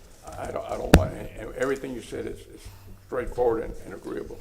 But the problem is, if you do not agree to this item number 10, you put the city in harm's way because there's a contractual agreement that goes back to when the time it was signed for 30 years. Am I correct? Well, I hate to speak for the city. No, I Not know. that I haven't before. No, I didn't ask you to speak But for the city. from the Tampa Sports Authority perspective, we would agree with that statement. Right, but that, whether we want to or not, there's a big animal there called a contract that was signed in 96 or correct. whatever year it was. And if you don't adhere to that, you're gonna pay double. You're gonna pay what you owe and you're gonna pay attorney fees. I would agree with what you have just said, and that's why we would request that we Thank go you. ahead and And have I this don't mean to approved. put you in the hot seat. That's Not at okay. all. I've been there before. Thank you. All right, Mr. Dingfellow, you ready to move your, Yeah, I appreciate everybody listening. I think these are important discussions. I think the community needs to be aware. And I'd like to see items like this have dollar signs next to them. You know, item 10, it took me a couple of days of questions to figure out the dollar signs that are associated with it. And I just think that that's a little bit of hiding the ball. And I've been trying to say that to everybody who works. I know they work very hard to put together these agendas, and they're not easy, but dollar signs would be very helpful. If this was about $10,000, then I wouldn't even brought it up. But it's about $1 million or more every year. So anyway, with that, Mr. Chairman, I'll move item 10. Second. second by Mr. Miranda. Roll call. Carlson? Yes. Maniscalco? Yes. Viera? Yes. Citro? Yes. Miranda? Yes. Dingfelder? Hesitantly, yes. And Goods. Yes. Motion carried unanimously. Thank you. All right, item number 80.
It's always a tough job, Mr. Shelby. All right. But thank you, sir. All right. We've got a lot of items here, gentlemen. Bunch of people downstairs, Mr. Shelby is telling me. I know we have a bunch of hot topics that the people are waiting to talk about. Some of the other issues are staff-related items that we can get to, but I guess we'll go ahead and get to those big hot topic items. I know the pension board is waiting. Those folks have been waiting. So I'm going to go to the hot topics. So we'll go to number 88, and that's Chief Tripp and the pension folks, because that's a hot topic we need to get to. Mr. Chair, if Yes, I may, sir. I got a message that Jen Menendez is here as well. I wasn't here when the discussion was had, but I know that we're going to allow firefighters to speak, so just. And there's another firefighter down there as well, so more than one. All right. So let's go to item number 88, Chief Tripp. We should have Ms. Austin.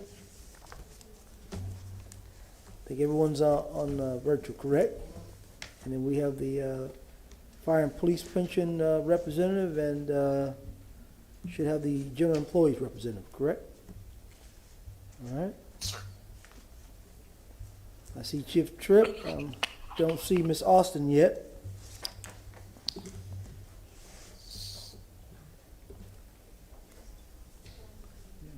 Is she registered on?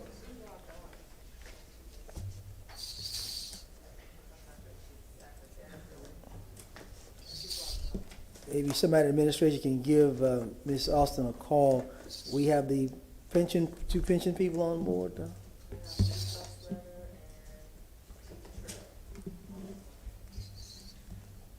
Okay, I see Pat Mesmer. He's probably police and fire pension. All right. We'll go ahead and get started, and then when Kelly comes, we'll go. Chief Tripp, good afternoon. Sorry for the wait. We just have a busy day today. I know you guys are waiting, so if you can just go ahead. Mr. Vieira made the motion. I seconded it with an amendment. Would you like to say anything first, Mr. Vieira, or you want to go with Chief Tripp to go right into it? You know, I appreciate that, Mr. Chair. If I may, I'd like to go after everybody does their presentation, because that may affect things. All right, Chief Tripp. Good afternoon, Council. Chief Tripp, Temp Fire Rescue. We did send a memo in. If you have any questions, I'll be more than happy to address them. Well, I think the gist of this council, we want to know what is the process, because there seems to be a lot of issues going on. And you might not be the one to address it. It may be the HR director needs to address it, because I guess this council want to know the process of when an employee gets hurt, because the police and fire pension situation is different from the GE employee's pension. And then also, what is the standard policy procedure of just the employee itself to where it gets to a pension area? Because I believe we're seeing a crack that is broken somewhere, and this council is trying to see how we can fill some cement into this crack. So I guess you explain, I get hurt on the job. What is the process? So just like the memo said, Council, if an individual gets hurt on a job, we continue to provide benefits as well as medical support for the individuals. When the physician decide that this individual is no longer to operate in the capacity of being a firefighter, then of course additional measures are taken, to try to assist that firefighter. That's when they apply to the pension. And once again, the benefits are still there for the individuals. They're still accruing their sick vacation time, paid vacation, sick time, as well as their high wage pension. And depends on what the medical determine. Of course, we can't talk about that based on HIPAA. Each case is viewed different, and depends on what is recommended by the medical facility. And we just go through the policies and procedures set by the City of Tampa, as well as the collective bargain agreement. All right, so that's where we need to kind of sum it up a little bit more, Chief, and that's probably Kelly's arena. When you look at, again, another example, and it's probably two examples, because my understanding, and I got some letters from other general employees, because I know the police and fire pension is totally different from general employees. So a firefighter, let's just say a firefighter gets hurt. He continues to get, is that person is he going on workman's comp? Is the city paying for those benefits? Is a certain point in time where the city says that we're going to stop your benefits now, and that person has to pay their own medical, or does the city continue to pay all their medical, their health care? I guess that's some of the things we want to find out about. The city continued to pay their health and medical. Nothing's changed. They're put on what we call a light duty status, based on the restrictions that the physician recommend, when it comes to lifting firefighters duty, whatever the situation is. We accommodate them with other responsibilities throughout the city or within the area, and I'm going to say within the fire department, to assist with whatever service there is for the department as well as the community. And we just wait until we get more assistance or more recommendations from the medical part of it. Once they reach what we consider MMI, then of course we just go by what the policies are set forward by the City of Tampa and the collective bargain collective bargain agreement for that individual. When is MMI reached? When is that reached? Is that 6 months? Is that a year? When is that reached? I guess it depends on the percentage, because the percentage can be different. but when a physician says that they're no longer able to fulfill the duties of a firefighter, usually that's 1 year. 1 year. So from that point, I think this is where Mr. Vera was trying to find out. At that 1 year mark, when does the pension come into play? So is that person notified, hey, you need to start talking to the pension office? Because we're hearing that there's a very, very long delay. If I reach to that point of that 1 year, I still have to wait maybe 18 months for the pension if they give me a disability. So I guess that's what the area we're trying to find out, because people complain that when they leave or they're hurt, especially with, I guess, the GE employees are saying, is that a 6-month period, they're cut off, and now they have to pay out of their own pocket to continue their health care benefits or whatever benefits they have with the city, and the city does not pay that anymore. So I think that's what we're trying to clear up some of these gray issues so we can get understanding and the public knows they don't believe that the bad city of Tampa is not taking care of its employees and just leaving them out to dry. So I think that's what we got to try to figure out, some of these gray areas, so we can understand and the public can understand. So maybe Kelly, since Kelly's there, maybe Kelly can clear up a lot of this stuff, and then we can get to the pension road.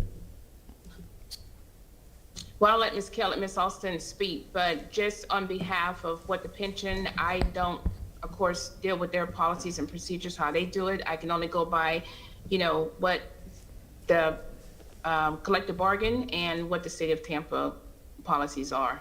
And it's pretty much a case-by-case situation. Ms. Austin, good afternoon. And I'll let Ms. Austin speak, but none of the individuals are denied any benefits. Okay. While they're on workers' comp or light duty. Go ahead, Good Ms. Kelly. afternoon, City Council. Kelly Austin, Director of Human Resources, accompanied by Valerie Horton-Rakes, Risk Manager, and Kimberly Sullivan, Employee Relations Manager. I apologize, we were having some technical difficulties. Are you able to hear us okay? We can hear you. Yes, we can. Okay, great. We're struggling to hear you, so I apologize for that if I ask you to repeat. I believe, though, basically the question was concerning the benefits as it relates to workers' compensation for the individual collective bargaining agreements, and I think I heard someone say 6 months. Correct. Okay. For police and fire, they can go up to 18 months on light duty. Contractually, they could be afforded additional exceptions if granted, extensions if granted by the respective chiefs of police and fire. Their language is very close. In the ATU agreement, you have 6 months, and then you can go on a leave for another 6 months to add up to 12 months. And then that would also be the same for non-bargain for non-represented employees in the city of Tampa. During that 6 months, the second 6 months, does that employee have to pay their own medical, family health care insurances, other benefits, or do they have to? Does the city still pay for that? Because I'm understanding that the city does no. Once they get that second 6 months comes, that they receive a letter and they don't get any benefits. They have to pay everything. Give me just a moment to answer that question. We'll come back to that. We're pulling one of the workers' comp letters to look at that. We can provide you that answer momentarily. All right. I guess the next portion that will be, I guess we'll go to the pension folks. So the council can know, how does the pension work? When do these employees file for the pension, and the process, and how long does it take? So we'll start with Ms. here, because I'm more familiar. I know about the police pension, but the other council members don't. If you'll tell a little bit about the police and fire pension, which is different from the general employees pension. Honorable Council, I'm Lee Huffstetler. I'm the city's chief accountant, and I have on the call with me today Dana Bleinberg. She is the GE pension office supervisor. So we're here to answer your questions. I would just make the distinction here that when someone's on workers' comp, that's largely a city affair and is handled, as you've already said, through the city's agreements, through the ATU or F&P union agreements. But then when it comes over and becomes a pension item, that would be when they're applying for a disability retirement and early retirement for disability. And so when that tricks in, which is different, then our office, the GE pension office, certainly gets involved. There's a a process, an application process. The medical records, of course, have to be obtained, and review by doctors has to be obtained. This can take a while, but in my experience, and Dana, the supervisor, reported to Mr. Rojero, the CFO, that we don't typically see delays, and of course there are extenuating circumstances in some cases. You may have heard one that recently happened where one of the applicants actually died before the pension board was able to opine on whether he was eligible for the disability, and we had to have legal input on that. So there are some things that can delay it sometimes, but in my years here with the city, we tend to do it rather quickly. And I did share with him also as well, we here in the GE Pensions office, we do have dedicated staff just for this, and so it gets a lot of hand holding, as you can imagine. Disability applications and can be trying for those that are trying to move through this process. But I'll tell you that Dana and her team, and we have specific staff geared to handle that, and a lot of hand holding, and we think we do a pretty good job. Dana did report that to Mr. Rojero that this last year, currently we have about 80 folks that are on disability retirement out of the 2,400-ish retirees, so that's about 4% are on disability. In the last year, we had, Dana reported here, 6 cases. 4 of them were approved, 2 of them were disapproved. In my experience here with the city, it seems to be about 50-50.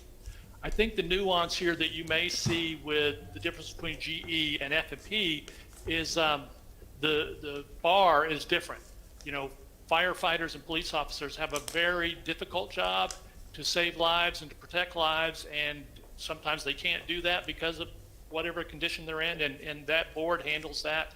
But on the GE side, the bar's, I will say, a little lower, that if you could perform any duty for the city, then you don't qualify for disability. So there's a nuance there that I wanted to make sure you knew about. With that, Dana, I'll turn it over to you. Anything more to add? Yes, good afternoon, Council. Can you hear me? We can hear clearly? Perfect. Okay, great. Technology is wonderful. So, as Lee said, my name is Dana. I work not only for the City of Tampa, but I also support the Board of Trustees. Lee provided an excellent summary. That is the biggest difference between it's can you do any service for the City of Tampa, rather than, you'll hear the folks from F&P, the disability provisions are distinctly different between them. The numbers that Lee shared, yes, it's a minimal, very, very slight amount of folks that are on that. The only thing I'll add is the board acts in like a quasi-judicial manner, so they take it very, very seriously. So thank you for listening to us today. We'll go with Mr. Mesmer so he can kind of explain that, and then general council members can ask their questions. But I just want to get it kind of rolling because I kind of understand a little bit more than they do, being a part of that process. Mr. Mesmer, good afternoon, sir. Sure. Good afternoon, Chairman, and Patrick Mesmer, Chairman of the Fire Police Pension Fund. I don't know if Ms. Weber's on, if she wanted to discuss any of the processes, but if not, I can definitely do that. You have Ms. Weber? It's Tiffany, right? Is it Tiffany Weber? Yeah, that's fine. Yes, so- I'm here. Okay, we got it. I'm here. Okay. Go ahead, Pat. Either one of you can explain the process and what's the complaints we're getting. Sure. So basically, the member will. Our process starts when they submit a completed disability application. I know there's been some discussion about time and all that, and I looked through some of the people I know, and there are employees who have been on light duty or modified duty who I know of for over a year, and they have not yet submitted a disability application. So the longer somebody waits to submit a disability application, it kind of goes against them, if we're talking about certain things that involve the city. But again, the F&P Pension Board, we are a separate and distinct legal entity. I'm an elected official. I fill out the same paperwork that you do at the Supervisor of Elections office. So I'm in my position as an elected official, and the pension board is completely and totally separate from the city of Tampa. So, we operate under the Special Act of the Florida legislature and chapters 112, 175, and 185 of the Florida statutes. So we have specific policies and procedures that are guided by those statutes. about how we have to operate, because we do operate, we all have a legal fiduciary obligation to do what is in the best interest of the public funds that we're entrusted to protect. So that's why, just like what Mr. Huffstetler said, the process for disabilities is very in-depth, and it's very, it takes a lot of effort, because we want to make sure that the people who are getting these disability retirements, really do qualify for those retirements. So they turn in the application. There has to be what's called a qualifying letter with that application. The qualifying letter says that they are permanently disabled, they are totally disabled, and that disability occurred in the line of duty. At that point, our staff collects medical records from all the different doctors that they've seen. The applicant will provide us with releases so we can obtain those records. Our medical director, who is a medical doctor, will review those records. He will recommend a board of 3 independent medical examiners, and the board of trustees will refer that applicant to those 3 doctors. They will have appointments with those 3 doctors. The 3 doctors will review the records as well. Those doctors will write their reports back to our medical director, and then at that point, after our medical director reviews that, they will go in front of the board of trustees for the initial hearing. That is an informal hearing. We basically just look at the package that's in front of us. The applicant can talk to us about the matter if they want to make a statement, and then we will make a vote whether or not to grant that disability. If we vote to deny the disability, at that point it moves to what's called a formal hearing, which is a quasi-judicial proceeding where they will be able to present evidence. It will basically run under the rules of civil procedure like a trial. And then if the board still elects to deny the disability, then the applicant has the right to appeal that to the circuit court or the second district court of appeals in their appellate capacity. So depending on how long that takes, it can vary from applicant to applicant. However, our process does not start until we get that application actually turned in. So that can be problematic at times if somebody waits, until they're being put on notice by the city that they're going to be terminated, and then the next week they decide they want to apply for disability. We still have a process that has to be followed. So That's what we want to know about. I think that's the catch right there, what we want to know about, that process. So I'll go ahead and entertain questions. Mr. Vera, what's Mr. Collins? Can I just ask a procedural question? Just to save time, since we're running out of time, would it be prudent to have the firefighter speak first and then have us comment on all and ask questions on all of it, so we don't have to go 2 rounds? Okay. You want to do that now, gentlemen? You want the firefighter And to if speak I now? may, I think someone from Local 754 is here, I'm not sure, but just.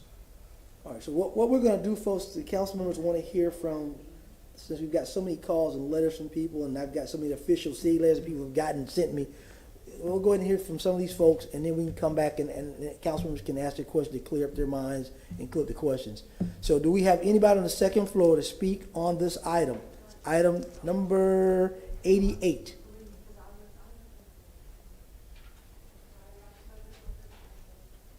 Anybody on the second floor to speak on this item? All right.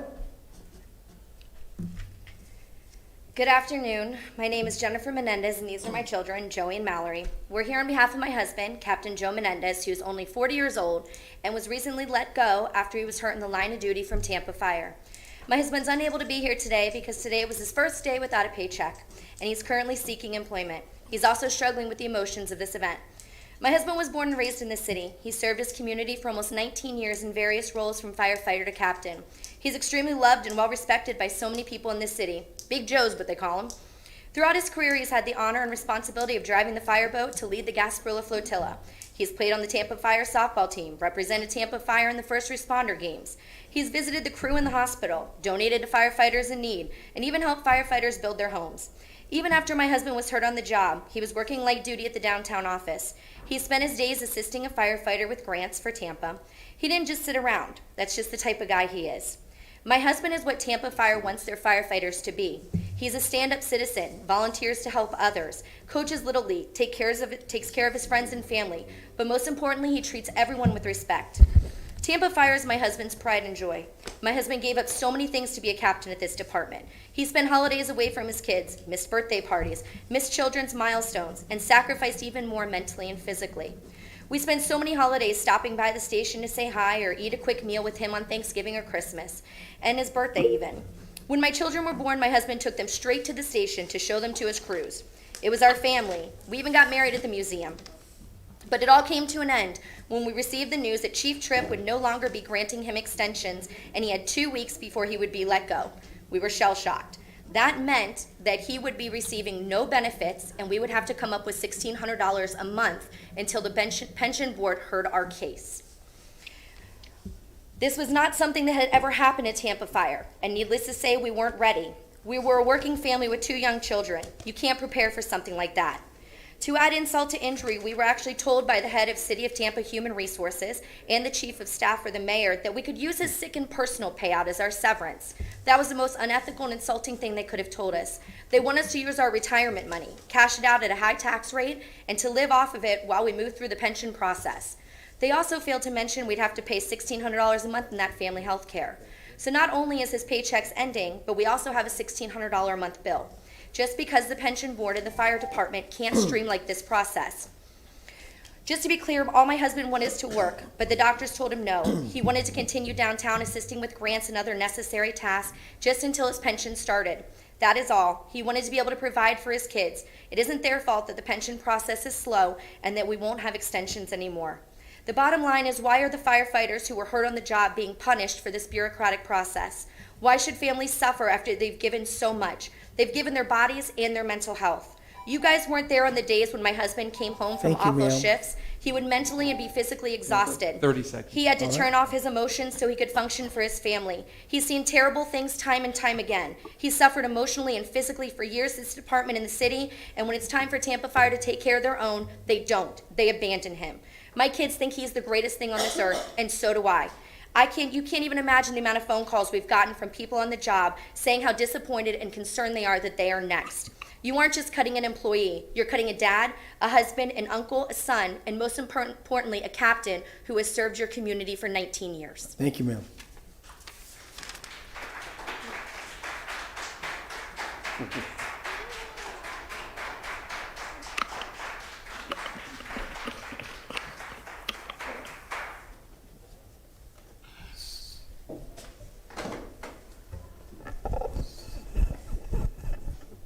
All right, next speaker.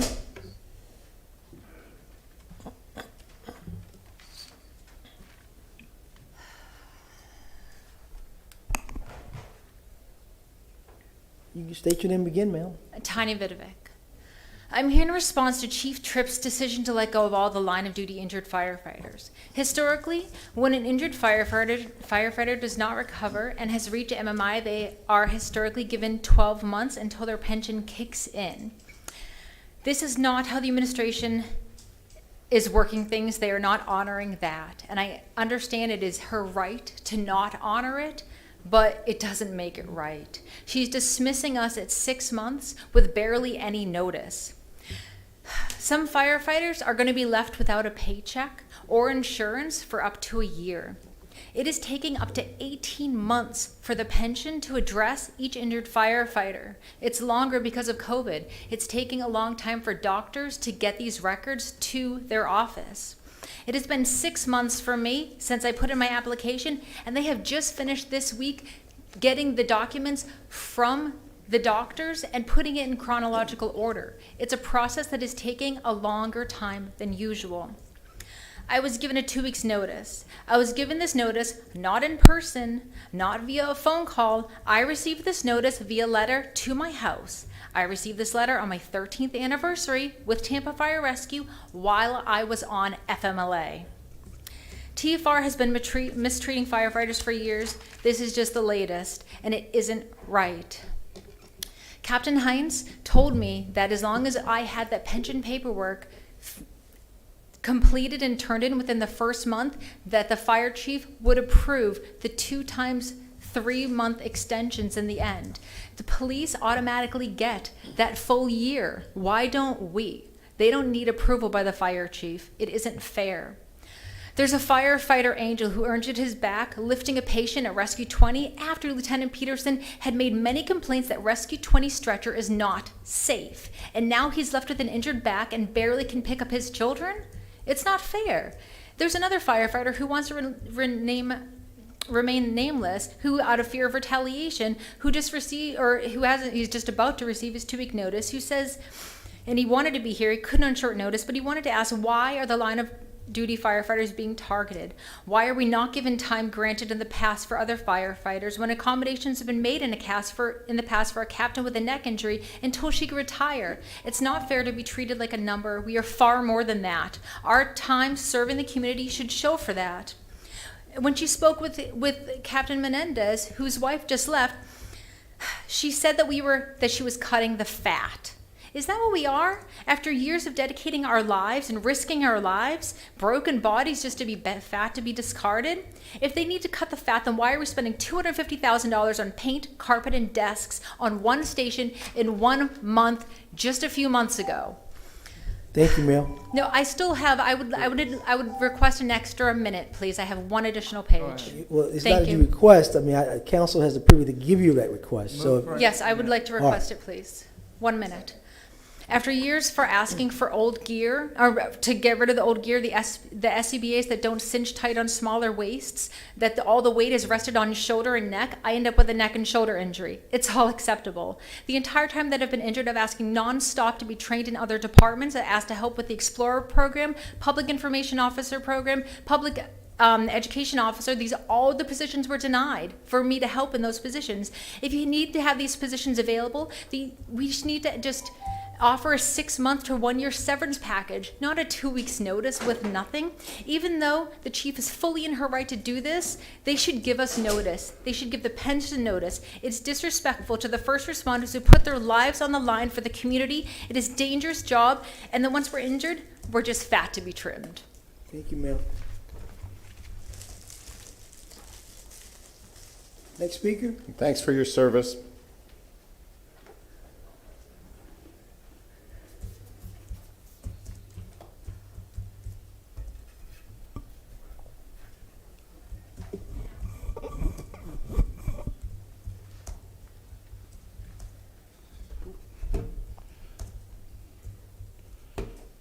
Morning, folks. I'm a newly elected vice president of the IAFF, Jeff Allred. While we acknowledge it takes a disastrous toll on our body, we're here to protect the health and safety of our members. Obviously, our members are deeply detrimentally affected by this. But the fire chief isn't breaking the rules. We give her a playbook to play by, and we ask that she plays inside of that playbook with the rules, and she didn't break the rules. She followed the guidelines. The process the bottleneck in the process is happening in the pension. It's taking 6 to 8 months to get paperwork back when the ER gets paperwork in 30 minutes from your doctors. I know Joe Menendez asked, he's applied for the light duty pension, I don't know, 12 months ago. It took 8 weeks for them to say he hadn't gotten any of his paperwork back. He got his paperwork in an hour and a half when he called the doctors themselves. So the bottleneck is there. The fire chief is following the rules, although it does affect our membership deeply. Okay, that's it. Thank you for that, sir. Thank you. Mr. Chairman. You're recognized. Excuse me. Oh, yes, sir. Did you have a question? Yes, I do. What is the cause in the delay in this, receiving the paperwork?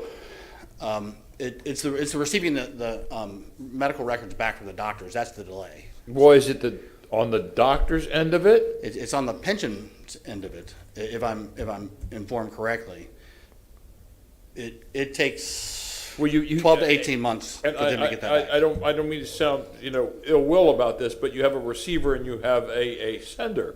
For sure. So is it the sender or the receiver? In all of these cases with these 3 employees, it has been the receiver, not the sender. They submitted their paperwork in a timely manner and still have not gotten through the process. The process takes anywhere from 11 steps, and 12 to 18 months to get through the 11 steps, with the longest portion being the collection of your medical records from your doctor. And again, I don't want to point fingers, but you're saying, is this the pension board end of it? It's 100% the pension board end of it. So the 3 representatives from the police, 3 representatives from the firefighters, and 3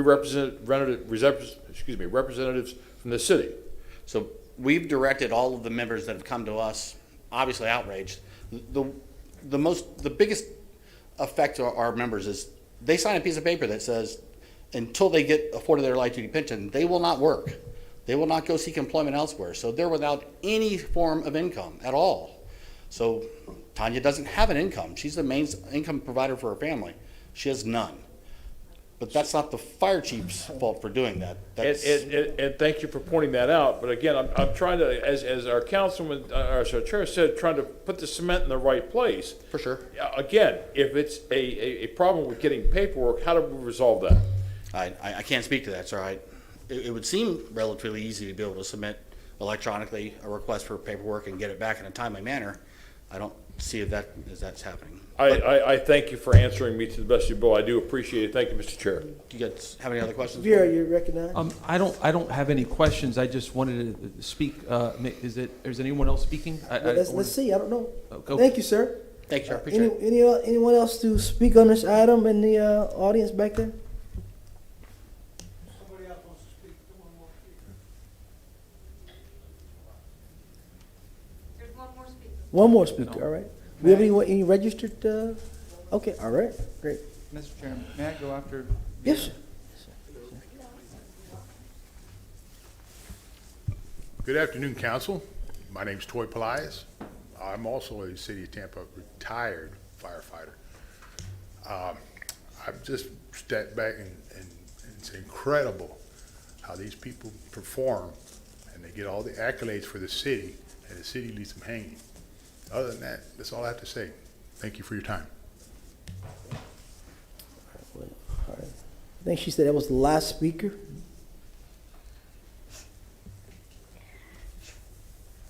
Yes, that's the last one. Thank you, sir. All right, Mr. Vera, we'll go you, then we'll go with Mr. Maniscalco. Thank you, sir. And Chairman Goods, I appreciate all your comments and questions at the beginning, because as a former firefighter or former police officer, you know very well these issues and how they're things that we can only talk about. You've lived it, so I appreciate it. You know, I brought this forward to council not because of individual cases, but because of the policy that is represented in the individual cases. There are HR issues, and then there's policies that give rise to numerous HR issues that I think is good to speak about. You know, we all have what was said before, which is that there are certain rules that are put in that Chief Tripp is dealing by. To say that I know we all have respect that goes from here to the moon for Chief Tripp is frankly an understatement. But this is an issue where unintended consequences, I think, wind up undermining and hurting people who are the best among us, our first responders. And I think that brings to mind a real compelling interest. So I brought this forward to try to clarify this issue. We've heard the statements by individuals, very, very compelling, beyond compelling. We've read the letter by Captain Menendez, which was beyond compelling. There's a couple of issues as far as I understand it, and I've taken some time to try to understand this to the best of my ability, which is once you get at what's called maximum medical improvement, where the doctor essentially says that my understanding of what MMI is, which is you are as good as you're going to get from this particular injury, which is you're not perfect, but you're as good as it's going to get for this particular injury.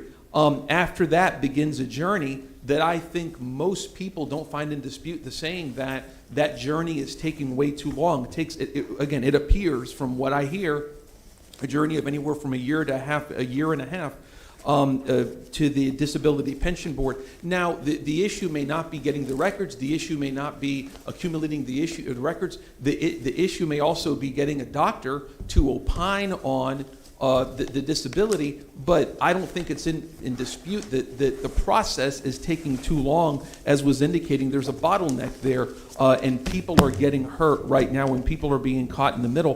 What I'd like to see right now, right here, is a bridge a better, more sensible bridge. I know that we have rules right now that are going forward, right? And so nobody, by all appearances, is breaking the rules. And certainly everybody is united in the sentiments that we're all going to say about our first responders. Nobody disagrees with that or the respect that they deserve. But we need to have a better bridge, which is from the time that that employee gets to MMI, if there is not a work that the city can give them that accommodates them on their work-related injuries, then there needs to be a better bridge from the time that they reach MMI to the time that the pension board makes their decision. Because right now, that bridge appears to not be as quality as it should be for the well-being of our first responders. We have a family, the Menendez, talking about $1,600 a month in health insurance costs. And it would appear, and again, it would appear that the funds that are being given to these firefighters are from their sick leave. Again, please correct me if I'm wrong. I'm going on what I've heard, et cetera. So, those are things that to me are not a bridge that the city of Tampa should be using for such a situation. So, I'll make a motion or whatever at the end, at least for a sense of council. We have no direct jurisdiction on this issue, which is why I'm very grateful for the individuals who have talked here today, but at least a sense, just a better bridge for these folks. But thank you very much, sir. Mr. Vieira, on that point, because like I said, I've read some letters from some other employees that are not firefighters, that are GE employees, and I guess another bridge is that 6 months, because once they do the first 6 months, they get that letter 6 months, but yet I've looked at what health insurance costs, and they have to pay their own health care costs on that point with that other 6 months. So if you're out and you got a family coverage, how do you sustain keeping your coverage? Because if you lapse that month, they cancel your coverage. So I'm gonna have to ask Ms. Austin, how does that work? Because I think something's wrong at that portion that we're canceling their coverage if they're still other workers' comp are out. So we'll get to that a little bit later. Mr. Maniscalco, you're recognized. Thank you very much, Mr. Chairman. It is the dream of many young people to become firefighters, or a police officer, or a doctor, an astronaut, whatever it is. In this case, it's firefighters. When the time comes and they are at the age when they can apply to get into the fire academy and whatnot, it is very difficult because you have so many applicants and so few spots. So it's not easy just to even get through the door. On top of the sacrifice, physically, psychologically, the sacrifice to their families to be a firefighter, once they get through that door and they start working, the sacrifices that a firefighter makes or a police officer makes, and the toll it takes on their body in so many ways and on their life in general. The individuals that spoke today, or the spouse of one of the firefighters, they're young people, 40 years old, and now they are in this situation both with families, both with heavy expenses.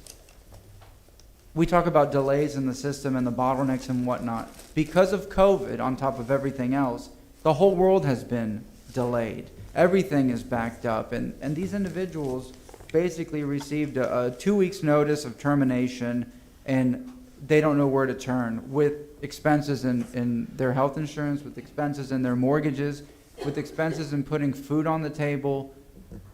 They deserve better. These firefighters give so much to us. They sacrifice every time a call comes in, or they put on their gear to serve the community. We should be treating them better. I know it's maybe not our jurisdiction, but the powers that be, I think, need to be more understanding and compassionate, not saying the right thing or wrong thing was done, or decisions were made outside of what was legally allowed, but considering the circumstances, not just with COVID, not just with all the delays that we have, we can't treat our people like this. They deserve better. They have families. They have responsibilities. $1,600 a month. I mean, that's just in health insurance costs, then the mortgage, then the food, then the gas, then the car insurance, and everything else. These are families. There are children involved here. There are spouses involved here. People that are the breadwinners that are working to take care of their families, especially after everything that they've given to the city, to this community. Again, the firefighters, a call comes in just like a police officer, and they respond, and they're now in this predicament where they don't know what to do. They don't know where to turn to. I think that there is a lack of compassion here. I don't know if the statement was true to trim the fat, but you're talking about people's lives, livelihoods, families, children are involved. They deserve much better than this. Thank you. Mr. Carlson, you recognize? Thank you, sir. I agree with the comments that have been made, and I won't repeat all of them, but the men and women of our police department and fire department put their lives on the line every day for us, and the least we can do is be there for them. We have to protect them and defend them, and in particular, when they get injured as a result of protecting our lives and the lives of the citizens of our city, we have to stand behind them and beside them and their families. It's inhumane not to do that. The other thing, and I'll tread lightly in this area, but we also have to look at it from a risk management point of view. The last mayor sat and played with his cell phone as a pregnant firefighter pleaded with him for equality.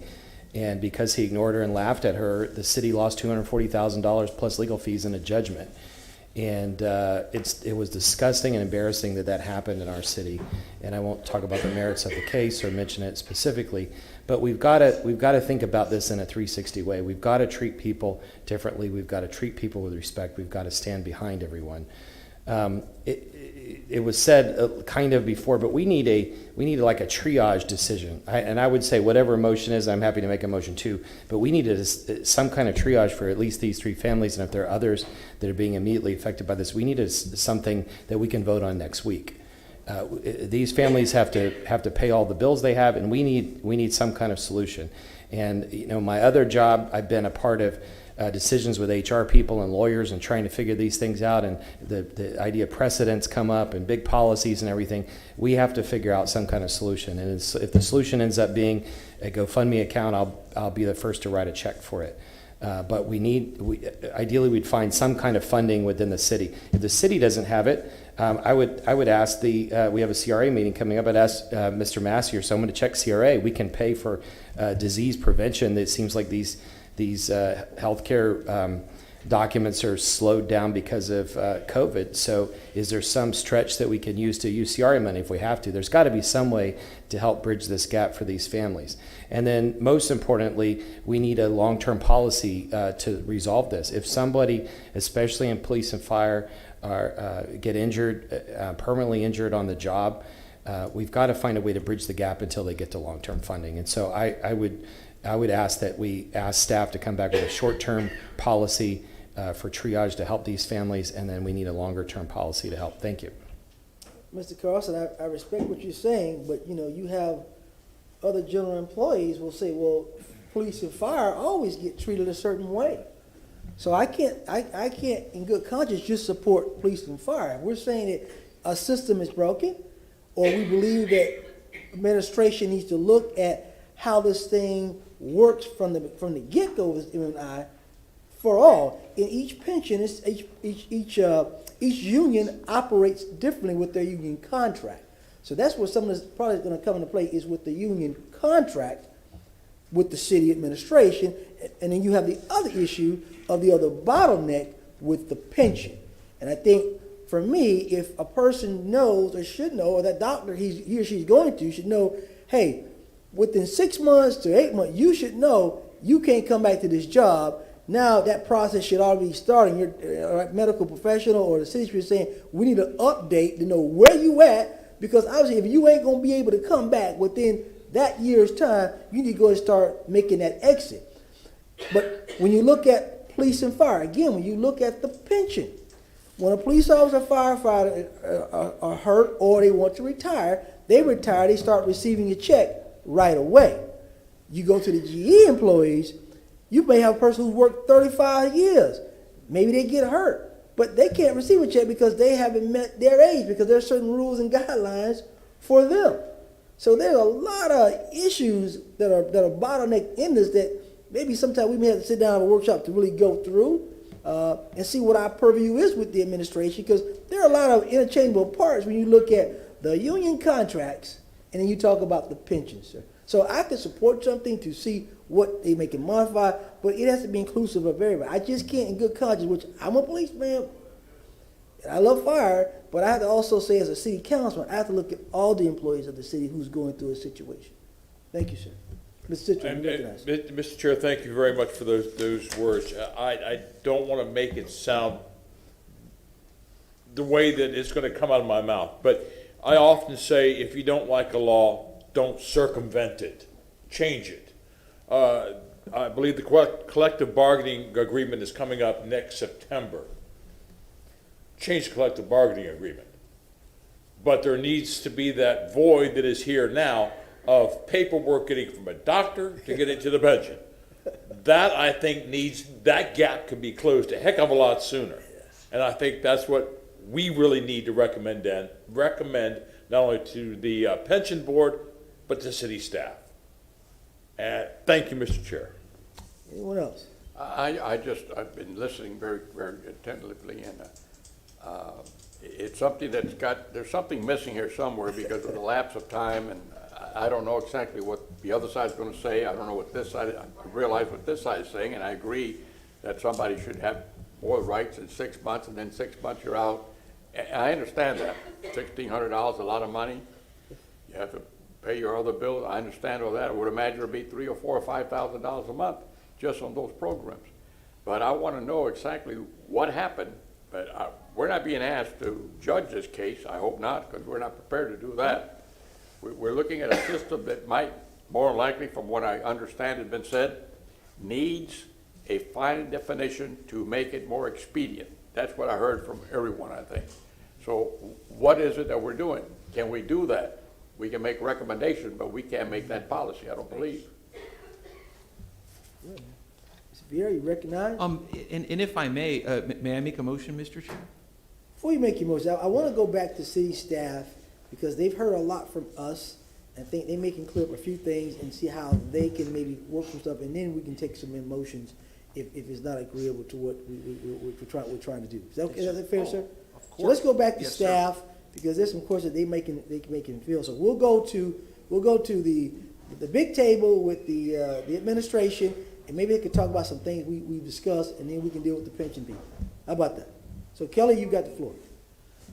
Good afternoon, City Council, and again, Kelly Austin, Human Resources. I apologize for our technical difficulties. We have them resolved. So again, please forgive our inability to hear you originally. I don't want to talk specific to a case. If people choose to share their personal medical situation, certainly they're free to do that. But I'm going to talk generically and holistically about the process that may offer some answers. It'll get us just short of the pension, and obviously the pension office has answered your questions there. But you are exactly correct. The workers' compensation, we have to abide by all policies, practices, and procedures as prescribed by Chapter 440 in the Florida statutes, in addition to what we abide by in our collective bargaining agreement. There's no action that any employer can take that can change what is laid out in Chapter 440 as it relates to entitlements of medical payments and indemnity payments. So we can't do anything different than the law prescribes, meaning even if an employee does no longer work for the city of Tampa, if under 440, they are still entitled to their indemnity payments of 66 2/3, which is not taxed, it's not taxed, they still continue to get those payments. Now, I believe the law says 260 months or something weeks, I apologize, which gets you to about like 5 years before you're no longer eligible for those payments. So I want to put that out there just kind of high level. The 66 2/3 does not get impacted in any way by an employment action. It's impacted by what the law allows for and situations and circumstances regarding any particular person's case. So acts of malfeasance, something very, very serious, could mean that's suspension of workers' comp payments. Fraud could result in suspension of workers' compensation payments, but not an employer action. So you don't have to still be on the payroll to be eligible for your indemnity, and as well as you are still covered for your medical workers' compensation related payments. So that being said, the other thing I want to level set on is we have a buy up. Every employee has the ability to buy short-term and additional insurance policies, at a cost to them. for, situations that may arise throughout their life. I don't want to appear insensitive, so let me just put that out there. This is a very serious topic we're talking about, and the decisions that are made, by the department level for the chiefs to run public safety and for the general employee departments, it is taken into consideration the impact that it has. However, the collective bargaining agreement has language laid out, and that is abided by. And so in the case of police and fire, they are not performing the essential functions of their job for a period of 18 months before this action is being taken. And in the event of the general employees, it's 12 months. 6 being, your first initial 6-month period, and then you're entitled to, if you want to take it, a 6-month leave of absence, okay? So if you're working light duty in police and fire, you are not absorbing the cost of your benefits. When you receive that letter that asks you whether you want to go on a workers' compensation leave of absence or work light duty in lieu of it, if you opted to go on a workers' comp leave of absence at that time, you would be responsible for your medical payments. If you continue to work light duty, then your premiums continue the way they were prior. So there's an 18-month period in police and fire before any action is taken. There's a 12-month period in general employees and non-sworn, non-bargained for employees before any action is taken. So I want to make sure that we put that out there, because it's very easy to get caught up in the 2-week cycle and believe that there was no foreknowledge. Also, there are conversations and discussions, and it's placed in the workers' compensation letter that they're provided at the 6-month mark, that talks about the ability to apply for other jobs in the city. So if somebody is applying for a disability pension and they're of the belief that they're unable to ever perform the essential functions of those very noble jobs, they do have the ability to apply for a job that they could do with the restrictions that they have placed upon them. And so there are jobs that are desk jobs or jobs in the communication center that don't require that physicality that our public safety jobs require, that they could apply for, and if they were able to qualify for that, they could still remain employed within the city. Now, I understand that's not for everybody, and I understand that some people are closer to retirement than others, and so every situation is unique. But there are options. Our goal is not to have somebody not have a job that's able to perform a job. We want them to be employed here, and that's very important to us. But I just kind of wanted to level set there, and I'll take a breath. If anyone has any questions, I'm happy to answer them. Kelly, the 6-month period for GE. So when that person goes to the second step of that 6 months, they're without leave, correct? During the second 6 months, they would go on a leave of absence, and they would at that point be responsible. Yes, sir. Why is it different for fire and police versus GE? For the G part, it has to go on a leave of absence versus police and fire doesn't have to go on a leave of absence.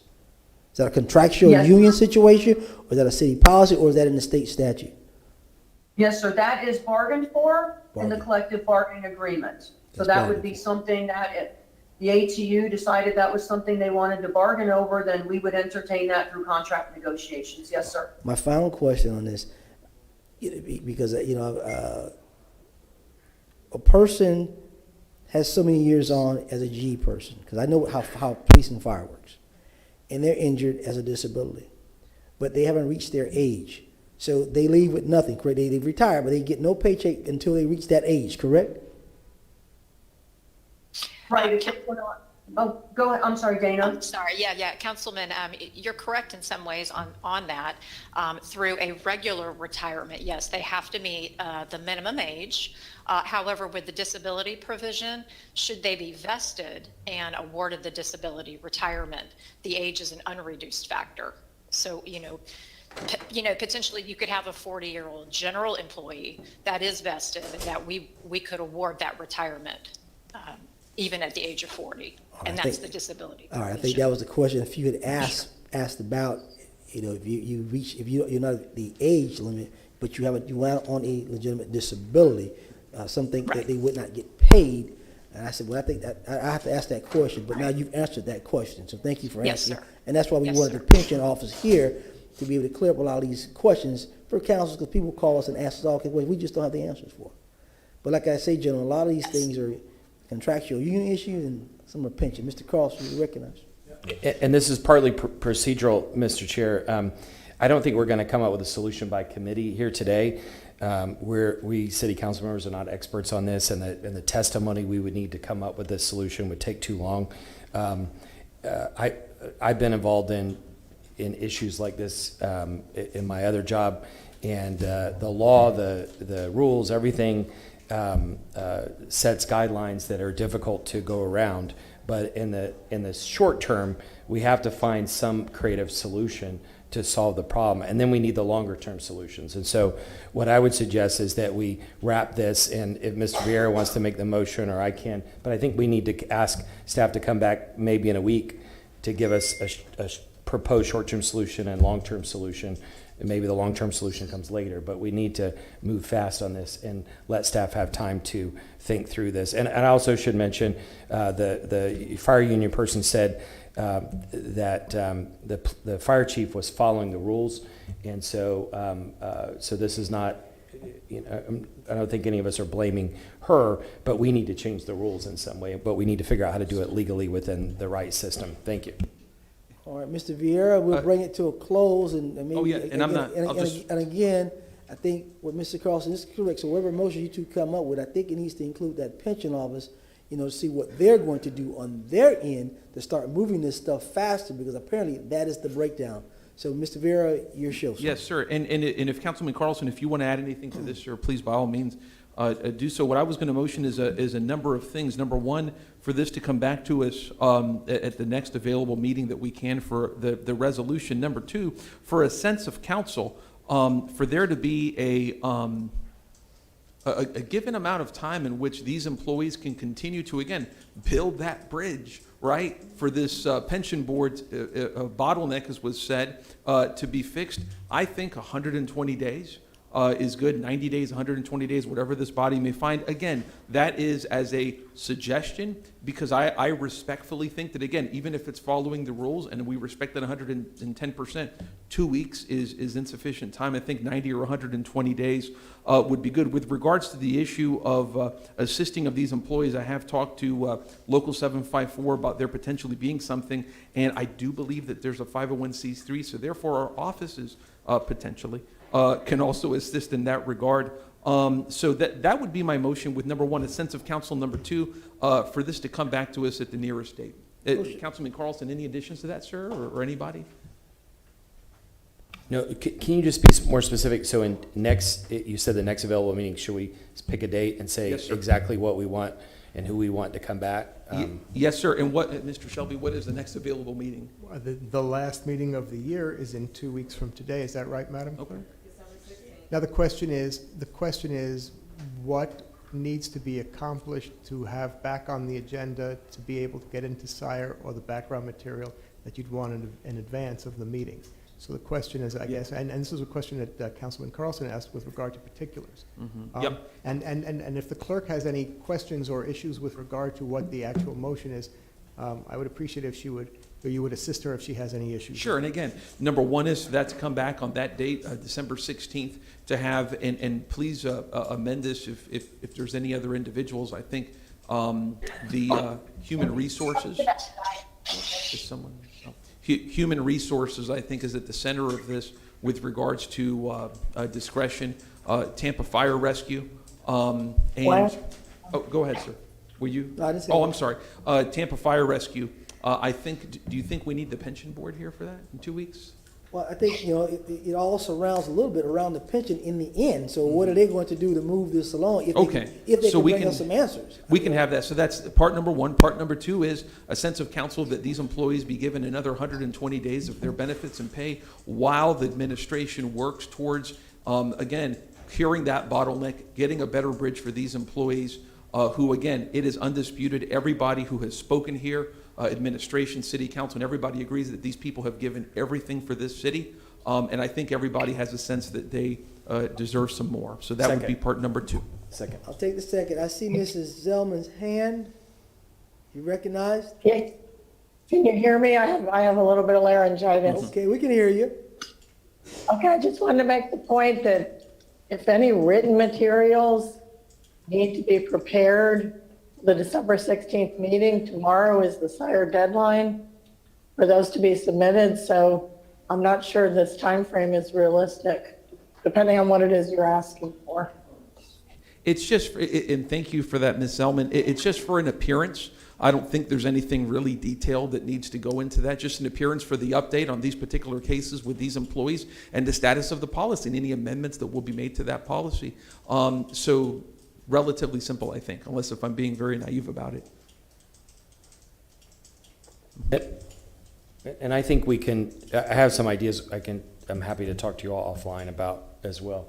And then to Chair Good's point about ATU or the general employees, my suggestion would be that we have another parallel meeting to see if what the different issues are, unless you all think that Ms. Vieira's motion covers I think it covered for today. I think eventually down the administration has heard us. I'm sure all the unions are listening and so forth. So eventually I'm sure there's going to be some bargaining in the pension board down the road, because obviously there's a bottleneck or some issues, which I did have some concerns, but I'm glad that the pension office from G was able to tell me in reference to a disability versus a retirement. And, I know police and fire pension is totally different. When they leave, no matter how many years, they start to get paid. G doesn't, for whatever those rules are and regulations are. But the only problem I had is with the workers' comp at that second 6-month period. That's the only issue I really have with that portion with the GE. So the motion on the floor by Mr. Vieira, second by Mr. Carlson. All in favor? Any opposed? Motion granted. Thank you, folks. You've been very helpful. You want a roll call on that, sir? No. I'm just asking that the clerk could announce it because we do have an absence. Okay. Motion carried unanimously with Dingfellow to be an absent at vote. Thank you. We thank you for your time. Mr. Chairman, can I ask a question? Yes, sir. Real quick. Was there anything requested of the Fire and Police Board? I couldn't really understand. Yeah, we're requesting that you guys can come back, I guess, once you get with the city and see how are you guys going to stop the bottleneck, or how are we going to shorten this time, or what can be done, because obviously there's some kind of missing link there. I don't know, maybe because of COVID, you guys are behind. I don't know, but we need to find out how we can get this process moving a little bit better, because there's obviously a crack. And again, it may be coming to a point when it comes down to on the bargaining unit side that someone knows they're going to be out at a disability critical. They should be putting that in much sooner if that's the issue with getting the paperwork to the pension to get that area down the road. I think that needs to be discussed eventually, because if you're saying that I'm at 12 months and I go put it in tomorrow, well, obviously you're not going to be able to get that done because you got to get all this paperwork done. So that's not going to happen, and someone's out of cash. So I think that needs to be discussed prior to, or some kind of midpoint update from these doctors or that person's doctor. Is that person legitimately coming back? And if so, that needs to be a counseling session with that person or whatever to say, okay, realistically, this is not going to happen. I think you need to go ahead and make those different choices you need to make, and we move down the road. It is what it is. It's part of life, and sometimes we have to make tough choices, but we got to make them. Sure. No, I understand. It's just if we're being asked to review or change policies, somebody needs to come in front of the Board of Trustees so a trustee can make a motion for the board to take action. I can't take action on behalf of the board. Ms. Weber can't take action on behalf of the board. So whether it's somebody from council, whether it's somebody from the union, somebody needs to come in front of the board and request the board to examine the disability process, and then the board would have to vote to do that. So I can't guarantee. I think Mr. Vieira has already taken the lead on that, Captain Messier. So I think your next pension board meeting, he'll probably have Brandon call to get the information. I'm sure he'll make it. If I may, Mr. Chair, Captain, it would be my pleasure if I may to text you right now, and we can set that up. Would that be the best method of doing that, sir? Okay. Sure. I'll do that. Thank you, sir. Mr. Chair. Your Excellency. Would it be possible, just as a separate but related motion, maybe Ms. Vieira could make a motion that we, City Council, request that the board look into this that way, and I'm happy to second it. Did you hear that, Mr. Councilman? And I'm sorry. Sorry, go ahead, sir. What I was saying is, if we could maybe do a parallel motion, and you could make it, I could second if you want, but that to ask that we, city council, would ask the pension board to look into this. That way, when you walk in, you're carrying a Yes, sir. letter from city council. Yes, sir. That's Yes, fine. sir. All right, so motion from Mr. Carlson. It's a second by you, Mr. Vieira. Yes, sir. All right, all in favor? Aye. Any opposed? Motion granted. And if I may, Mr. Shelby had spoken to me that it's best to have Brandon reach out to Captain Messmer, and so Yep. she'll contact you and all that stuff. Thank you, sir. Thank you. All right. Yeah. Yeah. Yes. Motion carried unanimously with Dingfelder being absent at vote. All right. Chief, we thank you for coming and giving us the information you had. And again, you know, it is what it is. Policy's policy, and you're just following the rules. We know people are upset, but you're doing your job, and it's for this council to ask questions and up to the administration to change some policies if things are not right for the better good of all the employees. So again, we thank you. We thank the HR department for being here, and again, thank the pension department for giving us some information that we didn't know. Now we're a little more enlightened. So thank you very much for being here. Thank you. All right, let's move on. We got a lot of stuff to do, guys. Mr. Chairman? Go ahead, Mr. Shelby. I got to get a 5-minute break for Mr. Citro. Is that you? Do you want to do a 5-minute? Let me just say, Mr. Chairman, that I've been informed in council. The chair has been given a memo from Councilmember John Dingfelder, who has left the meeting and will not be returning. And I just wanted to bring that to your attention with regard to item number 75. You no longer have a full council. Well, that'll be the choice of Mr. Bentley when we get to that item. It's unfortunate, folks, and we do apologize for the delays, but we have a lot of hot topic items today with a lot of people trying to speak today. So we apologize. It is going to be a long evening, gentlemen. We've got some other hot topics we got to get to. So maybe we'll get Mr. Shelby, if you get a chance, you can talk to Mr. Bentley and see how he wants to proceed, sir. Well, and we have other people from the public as well, just so you know. That I don't know how many people are remaining, but Well, Mr. Bentley is asking for a full body, correct? he is. All right, so that's a discussion you need to have with him, sir. See If that's he's the willing- direction, Mr. Yes, sir? Chairman, I will, thank you. Oh, Mr. Bentley is there. Do you want to take it after the break, or do you want to have him, let me talk with him privately? I prefer, I Mr. would, Bentley? Mr. Chairman, Mark Bentley, Yes, sir. 401 East Jackson Street, Tampa, 33602, representing the petitioner. I'm fine with going forward with the composition of the board. All right, thank you, Mr. Bentley. Thank you. We apologize again. It's just one of those days, sir, but thank you. No, I understand. Thank you. All right. Chair, could you just give us an idea of the schedule? Are we going to, after this break, are we going to try to go straight through and finish all these? Or are we going to defer some of them, or? There's some money items I don't think we can defer. 80 and 81, I don't think we can defer, because there's some money items that got to get done. My preference is to push through instead of taking a bigger break later, just so we can finish. I don't have a problem with that. Is everybody okay with it? We'll take the break now, and, all right, we're in recess.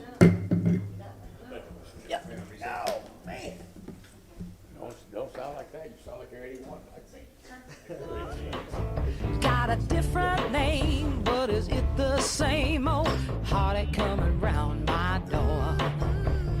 Got one head on my shoulder, keeping one behind your back. Gonna need some identification, baby, before I let you unpack. Uh-huh.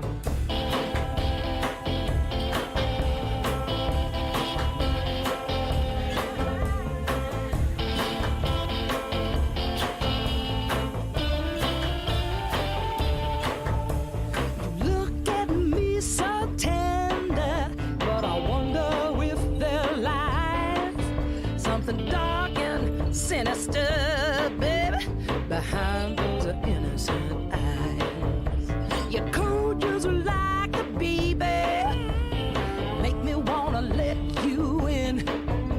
You seem sincere, but if I trust you, dear, will I ever see my soul again? No.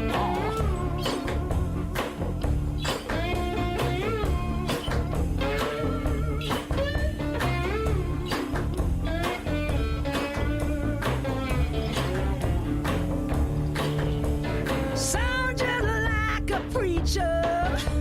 Stand up right and tall. But I wanna know, boy, after the show, have you got any loving at all? I don't mean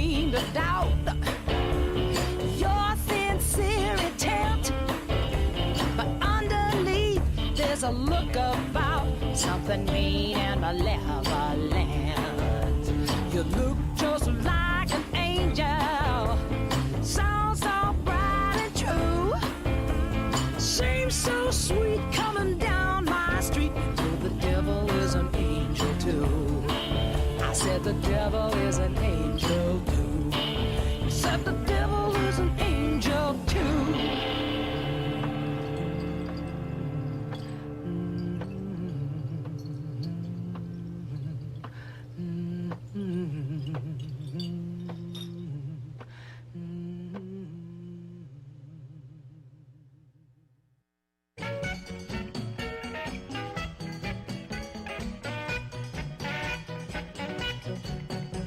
Sure look good, but don't mean a thing to me. Sure look good, but don't mean a thing to me. I got a hip shaking, shake like a willow tree. You went away, baby. You got back a little too late. You went away, baby. You got back a little too late. I got a cool shaking, baby. Shake like jello on a plate.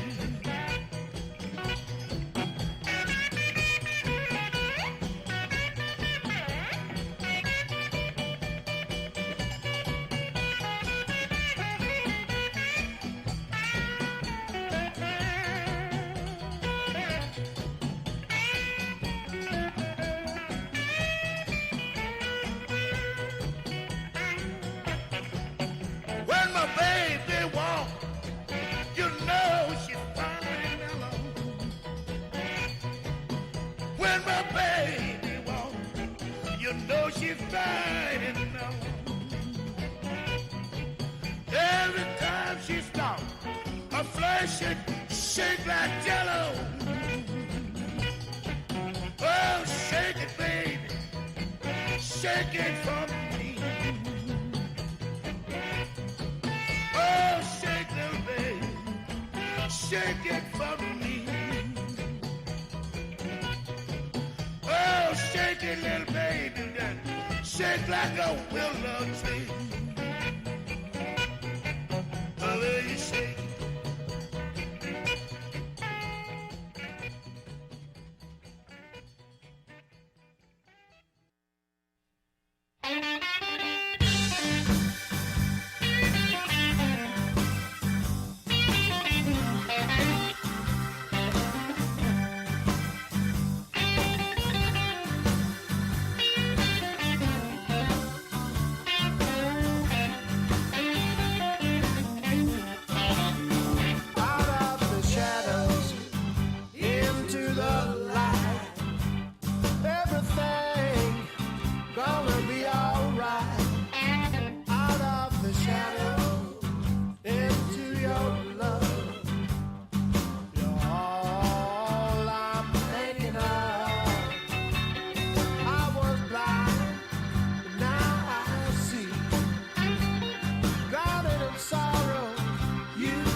done gone. You know your man done gone down the county farm. He got his shackles on. You got me way down here. You got me way down here. You got me way down here. About to roll and fall. You treat me like a dog. Well, all right, go, go, go, go.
And again, I apologize to you today, sir.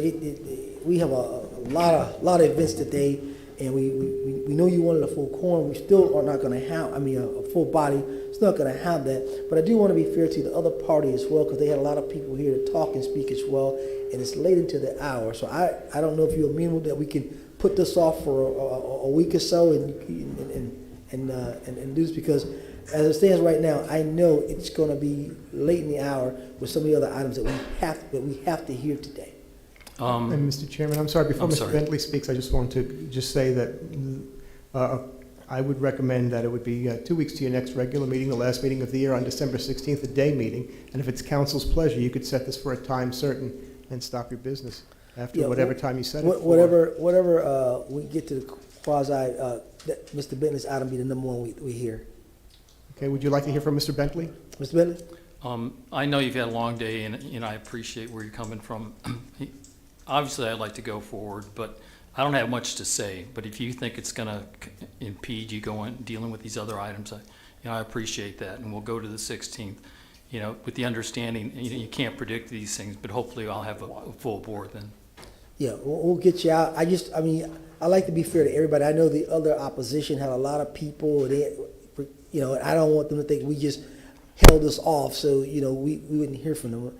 And again, you had asked previously to make sure we had a full council, and we still don't have that. So I just want to be fair to all parties, if you don't mind. And Mr. Bentley, if you would be willing to step aside to give the gentleman, Mr. Pelez, you could step switch and just to give Mr. Pelez an opportunity. And if you need to have the last word, you would. But just because I believe he wanted the opportunity just to address council, just on the merits of a continuance. But Marty, just one point, then I'll walk away, is we're in a settlement process under 70.51 Florida statutes. There's only two parties to the proceeding.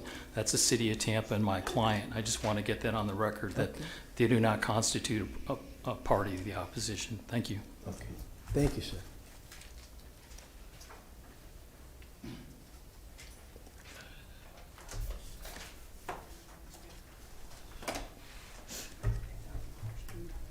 Mr. Pelez?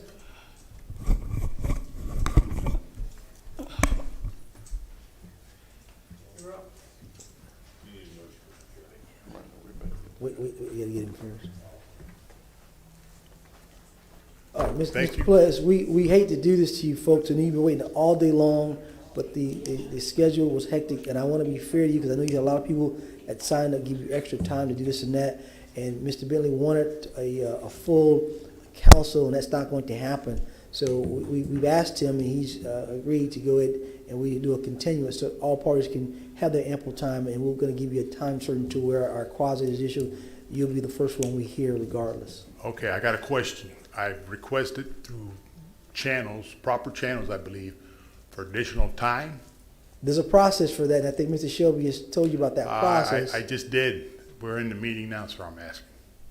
Well, no, we're gonna continue it today. I understand that, but I'm asking, is my letter being considered now or on the 16th? It's official. We're in a meeting, sir. Well, I think the question has been answered, is that you've been told the process, and the process, if you need extra time, you can take people's time. But as far as, I believe the question was an extra time, like 25 or 40 minutes, correct, Mr. Shelby? We're not gonna grant 25 to 40 minutes, sir. I've talked with Mr. Shelby. They started out at 5 minutes, went down to 25. I think I can get it within 15 to 20 minutes, sir. If everything goes smoothly, we can do it less than that.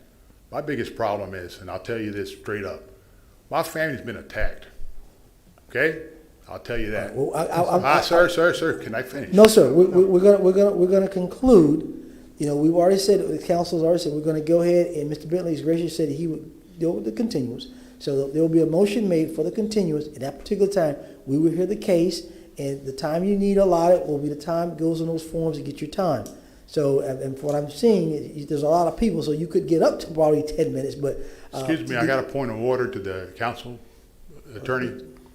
There's no point of order. I'm not gonna give a point of order. I just need some clarification, sir. What clarification do you need, sir? I'm not understanding. I spoke with him and. Mr. Shelby, do you know what he's talking about, sir?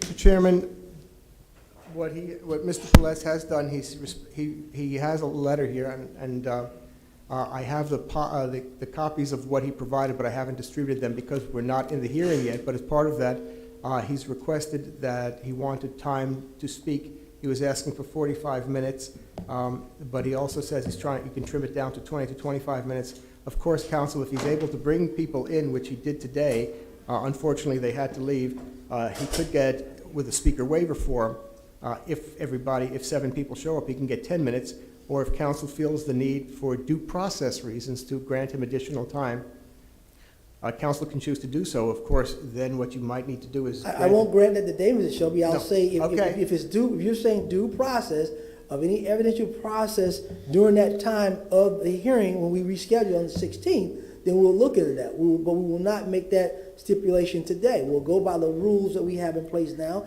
and if it seems that something is going into an area that we need to do that, this body can vote on that. But again, Mr. Bentley will also have a chance to have additional time as well. Your finding, Mr. Chair, is very clear. Thank you. All right. I have another We're done, question. Mr. Pelez, we're going to conclude. Can I entertain a motion for a continuance into the 16th?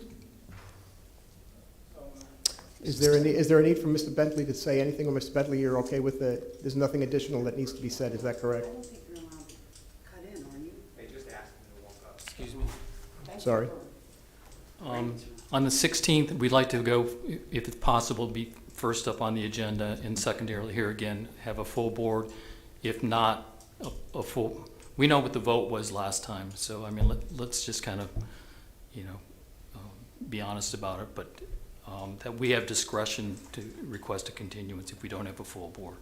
Thank you, Mr. Bentley. Okay, thank you. Thank you, Mr. Bentley, for your cooperation. I I think Mr. Maniscalco has been a motion on the floor. Was there a second by Mr. Carlson? So, Mr. Carlson, all in favor? Any opposed? Motion granted. Thank Now, you. I'm sorry, Mr. Chairman, I just want to be clear on that motion because it does need to be at least a time certain that people know it'll be sometime that time or after that time, as soon as possible, So if we're that's gonna- council's pleasure. Are we going to schedule for 9:30, the first item as the 9:30 quasi, second reading? Yes, that'll be fine. Tell them what time.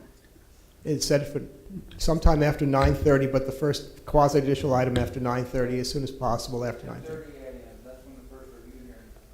And there's no No, second? this is the second reading. quasi. Second reading. So it's 9:30 a.m. The sooner the better, I guess. So with a time certain, as soon 9:30 after or 9, 16? as soon as after 9:30, as it's possible to take a quasi-judicial That's correct. hearing. Okay, thank you. Thank you. And that was the vote, Madam Clerk? Yes, continue to December Why don't we, 16th. why don't we do a roll call just for that? Because I'm sorry, I just want to make sure that who's here and who's not. I'm sorry.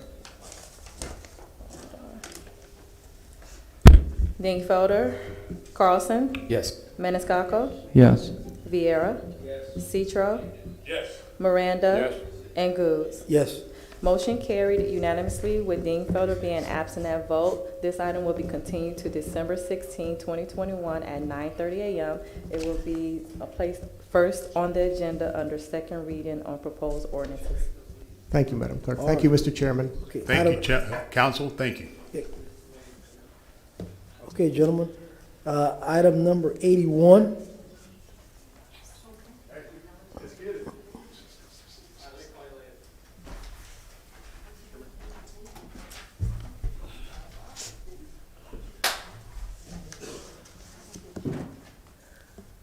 Good afternoon, good evening, sir.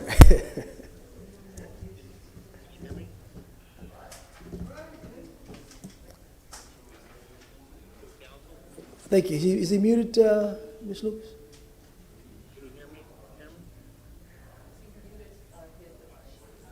Brad, we can't hear you. Unmute yourself.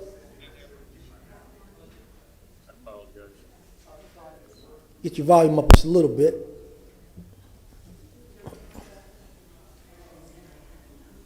Try it now.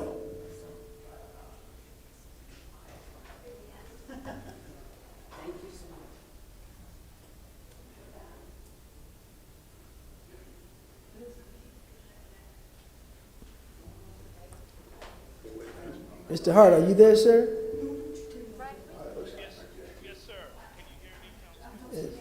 Can't hear you. IT, can you get their volume going and see what's going on?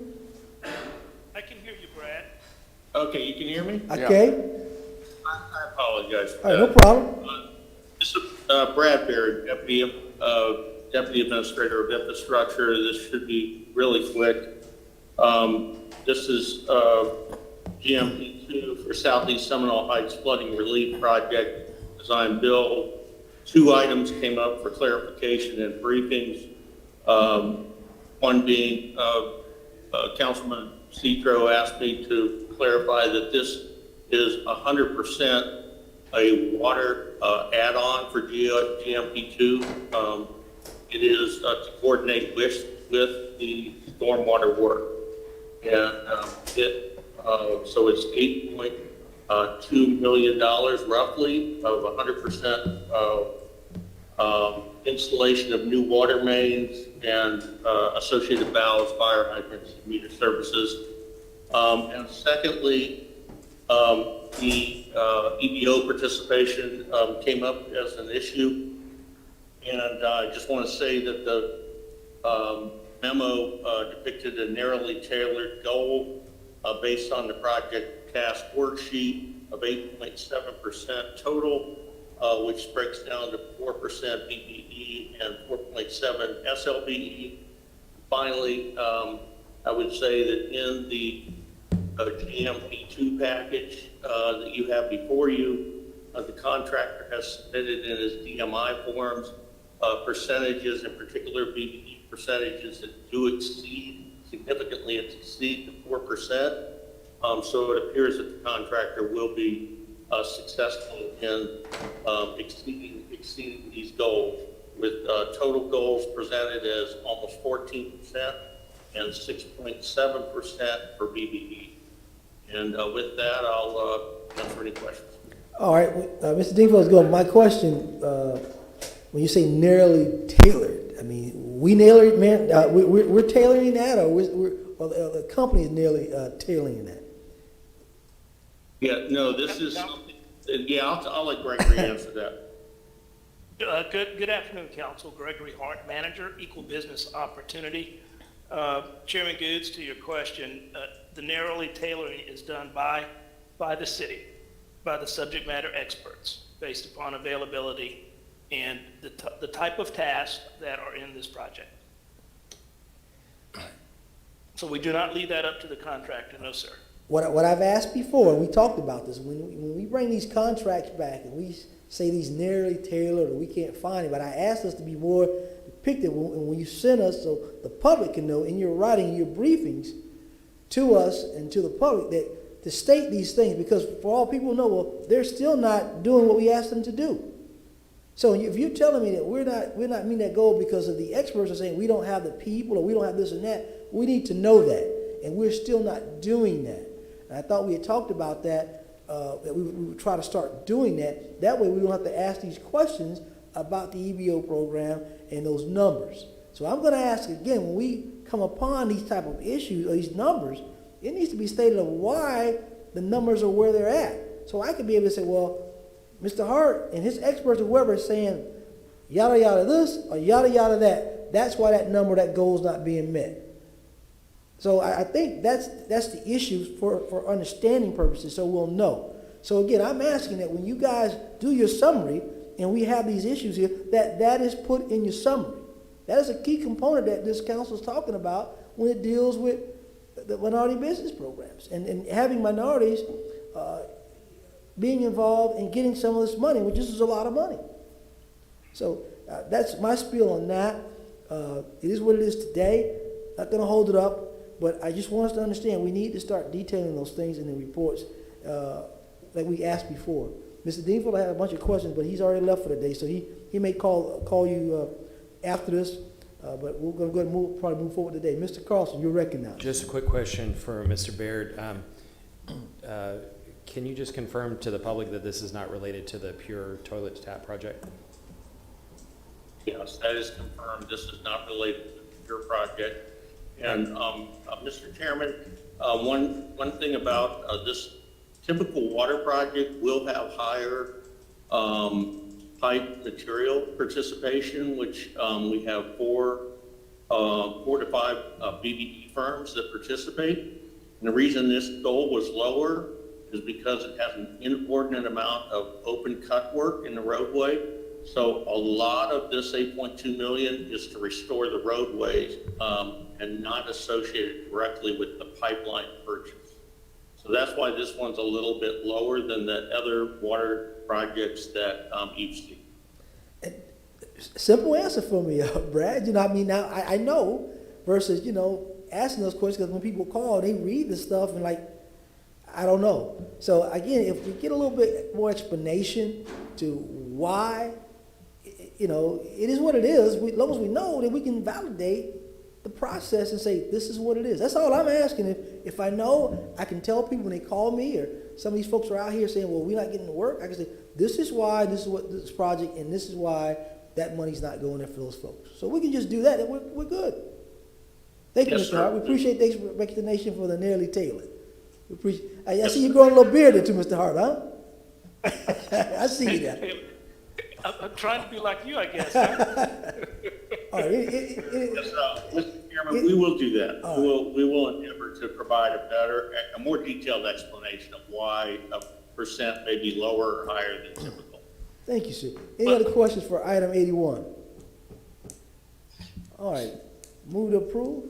So moved, 81. All right, Mr. Miranda has moved it. I think Ms. Scalco seconded it. Roll call vote for this dollar amount. Carlson, Yes. Maniscalco, Yes. Vieira, Citro, Yes. Miranda, Yes. Dingfelder, and Goods. Yes. Motion carried unanimously with Dingfelder being absent at vote. All right, 82.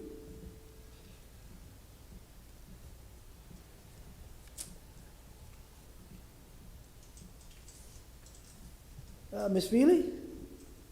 Good afternoon, Council. Abby Feely, Director of Development and Growth Management. In relation to item number 2, I did provide a memorandum going through what recently took place at the county and how they are currently now monitoring what is forthcoming from the state in this legislative session in relation to this matter. We are recommending that we follow suit as well and keep an eye on what action comes down from the state, as normally we do defer to the direction. But at this time, no local action has been taken by the county, and we are not pursuing any action ourselves. I'm available for any additional questions. Mr. Carlson, your item, you recognize? Thank you. What would you recommend, Ms. Feely? Should we make a motion to ask this to come back in March or April, something like that? Oh, sure, that would be great. I mean, as I mentioned, we're aware, we are keeping track, and we'll be monitoring closely as this legislative session, sorry, it's late in the day, gets started and progresses, and if any action or direction does come from the state, and then we would work to bring back that information to you and any other suggested modifications that we may have. So April would probably be good. It looks like our calendar, oh yeah, there it goes. How about, I would like to move that we bring this item back on April 21st during staff reports. All right, motion by Mr. Carlson, second by Mr. Miranda. All in favor? Aye. Any opposed? Motion granted. Thank you. Thank you, Ms. Feely. What was that date? I'm sorry. April 21st. Okay, thank you. Thank you. During staff reports. Thank you. Mr. Chairman? Yes, sir, you're right. You could just ask item number 83 to be received and filed. Second. Mr. Maniscalco has moved it. Ms. Citro, second. All in favor? Aye. Any opposed? Motion granted. Thank you. All right, item number 84. Please. Chief Delgado. Afternoon, Council. Ruben Delgado, Interim Chief with Tampa Police. It's evening now. I'm here in regards to coming back after reviewing our program that we partner with apartment communities, trying to keep neighborhoods safe and improving the quality of life within apartment complexes. So we went back, took an opportunity to look at that and how it applies to the rest of the programs that we operate as well that utilize the same sort of goals when we're trying to reduce crime in certain neighborhoods, including Neighborhood Watch and Business Watch. So we put our heads together. I have Captain Hill in here with me as well. He's off camera, but he's sitting next to me. So we came up with the concept of this safe housing, and I think you've seen it individually, and we've seen it on the news. But we're going to expand these programs into one larger and one big umbrella called safe housing. And under this program, all three will operate under the same philosophies that we do. Now, just in specifics to apartment communities, we'll talk about a couple things, but just reiterate that the goal of all three stay the same, right? The goal hasn't changed. We're going to eliminate some of the names of the programs. The goals themselves, as far as making neighborhoods safe, trying to reduce crime, trying to get the SEPTED environment inside of these apartment complexes in the communities and in the neighborhoods, and Neighborhood Watch and Business Watch all stay the same. So in regards to apartment communities, everything will be rebranded under the name Safe Housing. And we will do that with all the training material, all of the correspondence, anything that we see as far as our branding area with Neighborhood Watch, Business Watch, and apartment communities will all live under the Safe Housing brand.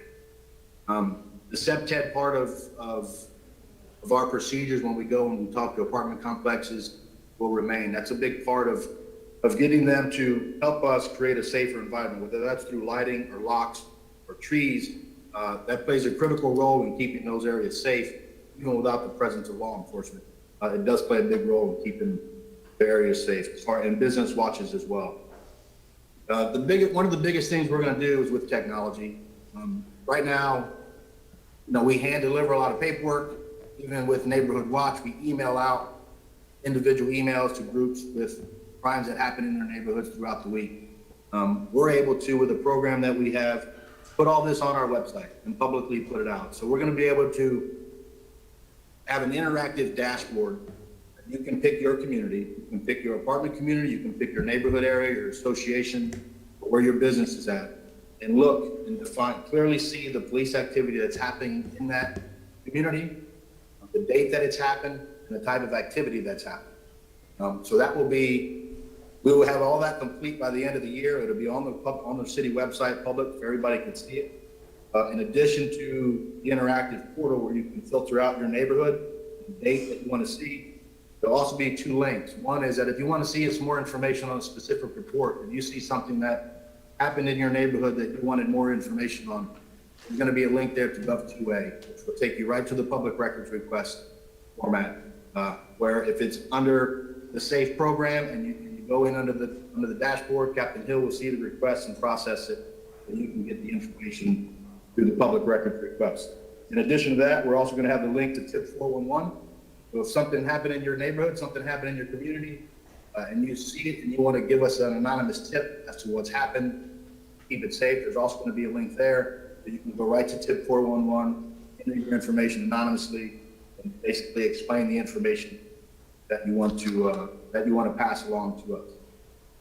Another component that we're going to add to this that I think enhances the program in general is in regards to juveniles. A lot of times, our first interaction with juveniles, unfortunately, is under some sort of situation where there's an arrest. There's a lot of points in the juvenile's life where some sort of intervention could have taken place. There's plenty of social services out there that are available and have services for that. So what we're going to do is we've partnered with several social services in this community that are willing to jump on board with us in the training phase of this, as well as implementation as far as us getting resources to apartment communities, neighborhood associations, so they have the information available. They're made more aware of the services possibly available. They can see if they have a family that's struggling with a juvenile, or they have a kid that's trying to get a job somewhere. Hopefully we can bridge that gap a little bit better under the program of Safe Housing. And then the last thing we're going to do is I've asked Dr. Fox, which I talked to you a couple weeks back on about the sexual predator program. Dr. Fox has agreed to also study the Safe Housing program as well to see how effective it will be in communities that are very active. We want these communities to be active. We want them to do the SEPTED environment studies. We want them to do the porch roll calls with our officers, have the meetings with the police officers so they get to know the officers. That's a big part of the success of this program, and Dr. Fox is willing to step up and study it. So All three of those programs will be housed under the safe housing program itself. You'll see the final product of that, again, like I said, by the beginning of the new year, it should go live. We should have it all done on the back technology side of building and finalizing that dashboard. And then the last piece that I'll update you on is back in September, you asked that I sit down with certain members of the community and run past what the changes were going to be, get some feedback. So I did that. We met with the NAACP, the ACLU, Bay Area Apartment Association, Florida Rise, and Tampa Housing. We've had some discussions on the program, gave them the information that we wanted to provide and some of the upgrades that we were going to do on the expansion of the bigger program. Got some good feedback from certain members. It was a little disappointing that certain members flat out said they weren't going to give us any input on how to improve the program. They were just there to ask questions. So again, we're trying to make this better for everybody in the city. We are looking for honest feedback. While we did get some of the members, unfortunately, were adamant that they weren't going to give us any updated information. I think the upgrades to this program are going to be successful. I think you're going to see a big change in how all of these work between apartment communities, neighborhood watch, as well as business watch. And like any program we have, we'll constantly evaluate it. And if there's ways to improve it even more, then we're looking forward to it. Questions? Mr. Carlson, recognize. Chief Delgado, thank you for meeting with the public. Thank you for addressing these issues. I met with you, I don't know, an hour and a half the other day. I appreciate your time. There is a perception by some folks in the community that this is just a name change, it's a repackaged program. You've kind of said just now and in the media that it's changing the program or adapting the program. To me, it's almost a completely different program. And if you don't mind, you said some of these things just now, but I'd just like you to confirm them, because when you add these things up, it really is a different program. One of the concerns that Mr. Dingfelder, Councilmember Dingfelder raised before, is that the origination of this was that it was tied to some national program, a national group. My understanding of talking to you the other day is that this is not associated with that at all anymore. You're not looking at it as a model. This program is not connected to that, correct? That's correct. And the model itself, hopefully what we're building here will become a model that other agencies. Yeah. Yes, and then another thing is that now the information will be, the information about crimes will be passively on a website, and people can search it. Anybody can search it. But police officers of the police department will not be proactively sending out emails to landlords anymore, correct? That's correct, as well as neighborhood watch. So we used to proactively send emails out to them as well once a week. Because I think that was one of the major objections, that it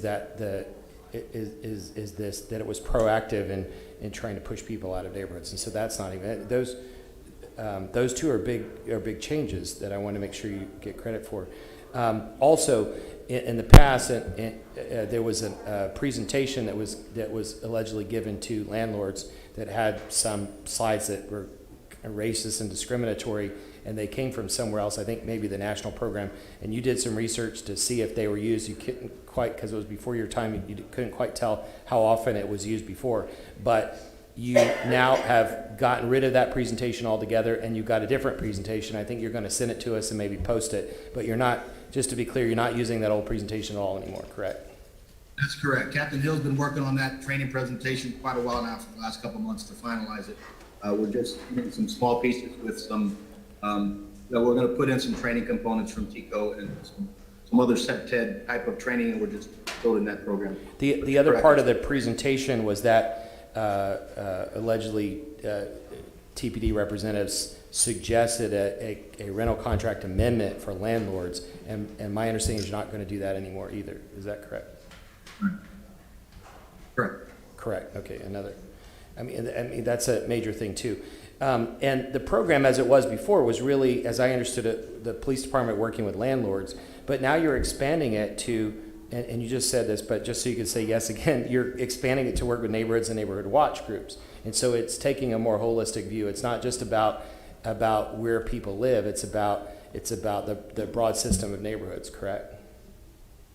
Correct. That's the goal of this is to get whether you live in an apartment community or you live in a subdivision, the goal is the same, and that's to reduce the crime in those neighborhoods and give them the same quality of life. Yes. And then Program that's going to. the website is passive. People can still get the information, but because you're not going to be emailing it out anymore, a landlord or anybody else would have to go look at it. But it seems to me that that information is publicly available anyway, right? You're just putting it in a different place. Isn't it true that it's not that you're providing any new information, you're just packaging in a different way, and it's not made for anybody in particular, anybody can search it. Is that correct? That's correct. And the only thing that's different than if you saw a public is that you can isolate your neighborhood or your community to the interactive portal that we're. Yeah, and just like you mentioned predators, neighborhood leaders and others get notified about predators moving their area. This way, if a neighborhood leader wanted to look, they could see. But it's just information publicly available. And then you're also, you mentioned to me, I think, Andrew Warren, Julian Holt, school district, others, you're going to be reaching out to other partners to look at the system of, it's not just about incarcerating people, or, I mean, you talked to me the other day about how by the time you find out, a lot of things have already moved. And if the police become part of the larger system, hopefully many of these crimes can be prevented by working with other service providers in neighborhoods. Did I hear that correctly? Was that yes? Yes. Okay. Yes. And then you also said you're going to come back to us in the community and report on a regular basis, so we'll know how it's going, correct? Well, there's really, I don't know how much there'll be to report once I put this online. And once it becomes an interactive dashboard for the communities, from our standpoint, it's no more than operating in the neighborhood watch program now that we did or anything. I don't know. I just want to wrap up by saying, my point is that we'll hear from the public in a minute, but my point is that you really, I think, brought a new perspective to this, and sure, there may be things that people still don't like, but I think you're in earnest trying to listen to the community, you're meeting with the community, and you've substantially changed this to, from my point of view, it's not even the same program anymore. It may have some roots and connection to the old program, but you've substantially changed it. And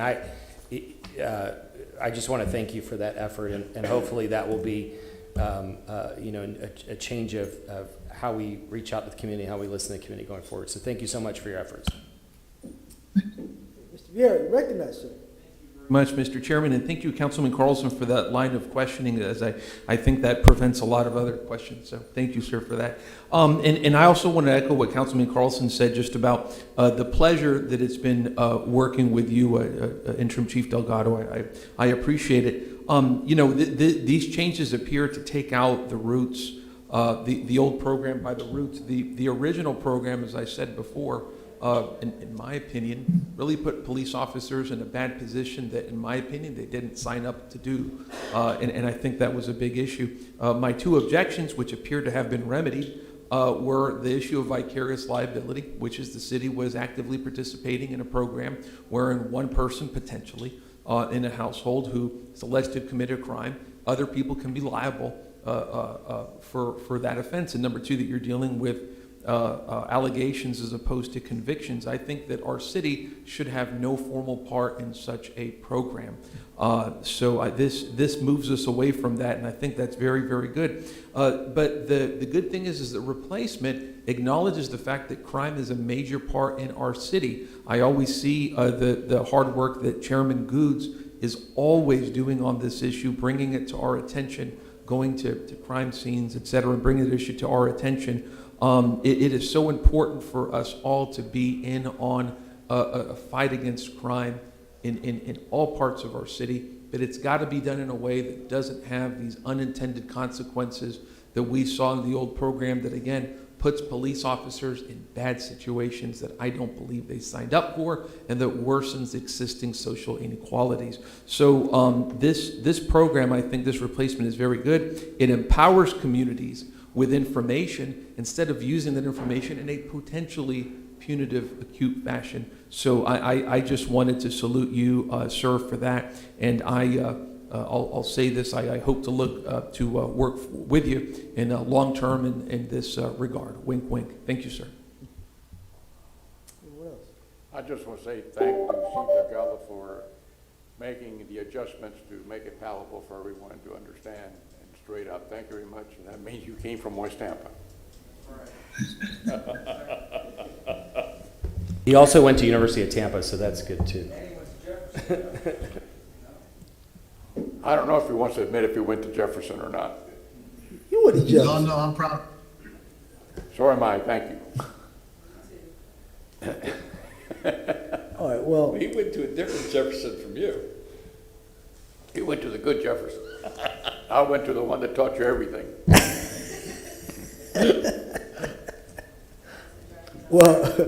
well, you know, that's what community is all about. It's what the process is all about. There was a bad break in the chain, and it was brought to our attention, and we took it to the people who could fix the chain. Seems like Chief Delgado has totally revamped the program, because now Mr. Vieira said what I always talk about is empowerment. You know, we've had some cases that the community has stood up and said they didn't want to stand for it. A lot of stuff anymore in our marginalized communities. And that's good. People are taking ownership, and they have the neighborhood watch, crime watch, and a lot of the business watches involved, to where people aren't saying we're targeting one area of town or apartment complex or whatever. This program is for everybody in the whole city. So everyone can be a part, every neighborhood from West Shore to Port Tampa. So I think, Chief, I think you've done a good job so far. We'll wait and see how it plays out and works, but it seems like all the council members are pretty happy at this particular point that the name change, we're not affiliated with that other program, and we're not going to landlords. We're just trying to make sure that we have programs that we can educate people, and they can educate themselves as well in the process and be involved in it. Not be afraid of the police, but work with the police on the issues to clean their communities up. And that's what it's all about, making sure everyone has a healthy, livable place to live. So any further questions, gentlemen? Just one, if I may, Mr. Chair. Vieira? Thank you very much, sir. And also I wanted to bring up where we have, I proposed a workshop on what the city is doing to help victims of crime. Because again, that's and that's coming up, I think, in March or April of next year, because that's such a pivotal and often ignored issue. Chairman Goods and I have been with many other community leaders to write, and Chief Delgado's been there. I've seen him many, many times at groups like Rise Up for Peace, and I know Councilman Scalco, I know you went to one of them, and probably everybody's been. But such an important issue in ways that, again, we can help victims of crime, empower communities, without unintended consequences, and this clearly does it. But again, victims of crime, a very important issue. Thank you, sir. All right. Well, thank you, Chief. Anything else we need to do for you? Thank you. All right. Okay, gentlemen, we got that one out the way. Yeah. Item number 85.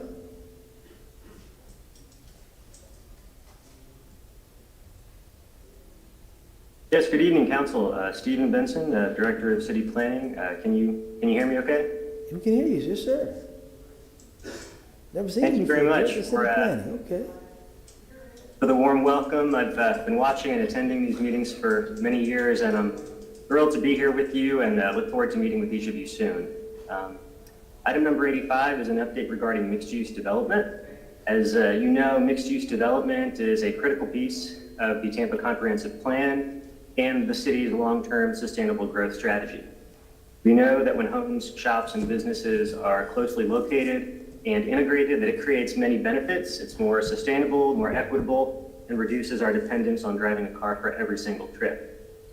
Most of our major corridors are planned to encourage a mixed-use style by tapping into additional development potential, but single-use projects are still allowed. We also know that single-use multifamily projects with no residential component continue to emerge in many places where we have policies in place to encourage a mixture of uses. Council asks staff to look into the issue and provide a recommendation regarding the need for a threshold or a minimum standard for mixed-use projects. Planning Commission staff have stepped in and have completed their research of policies and practices from other jurisdictions in Florida and throughout the U.S. and offer some preliminary recommendations. We're very pleased with the depth of their analysis and the work they've done. And so now I would like to hand it over to Ms. Sofia Garantiva, the Senior Planner with the Hillsborough County Planning Commission, to present her findings. I will be available after to answer any questions and discuss next steps. Thank you. Good evening, council members. I do need to share my screen, so if I may ask for access to do so.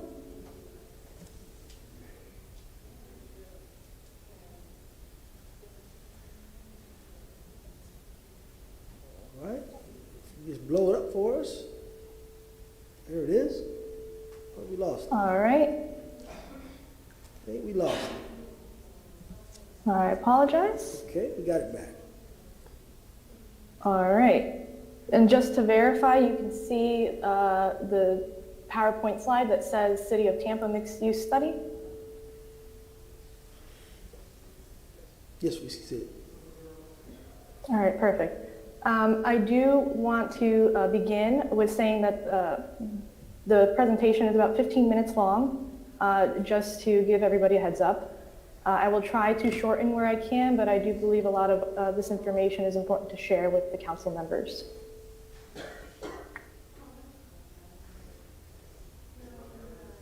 All right, and again, for the record, my name is Sofia Garantiba, Senior Planner with the Planning Commission, and I'm here to present to you the City of Tampa Mixed Use Study as performed by the Planning Commission staff.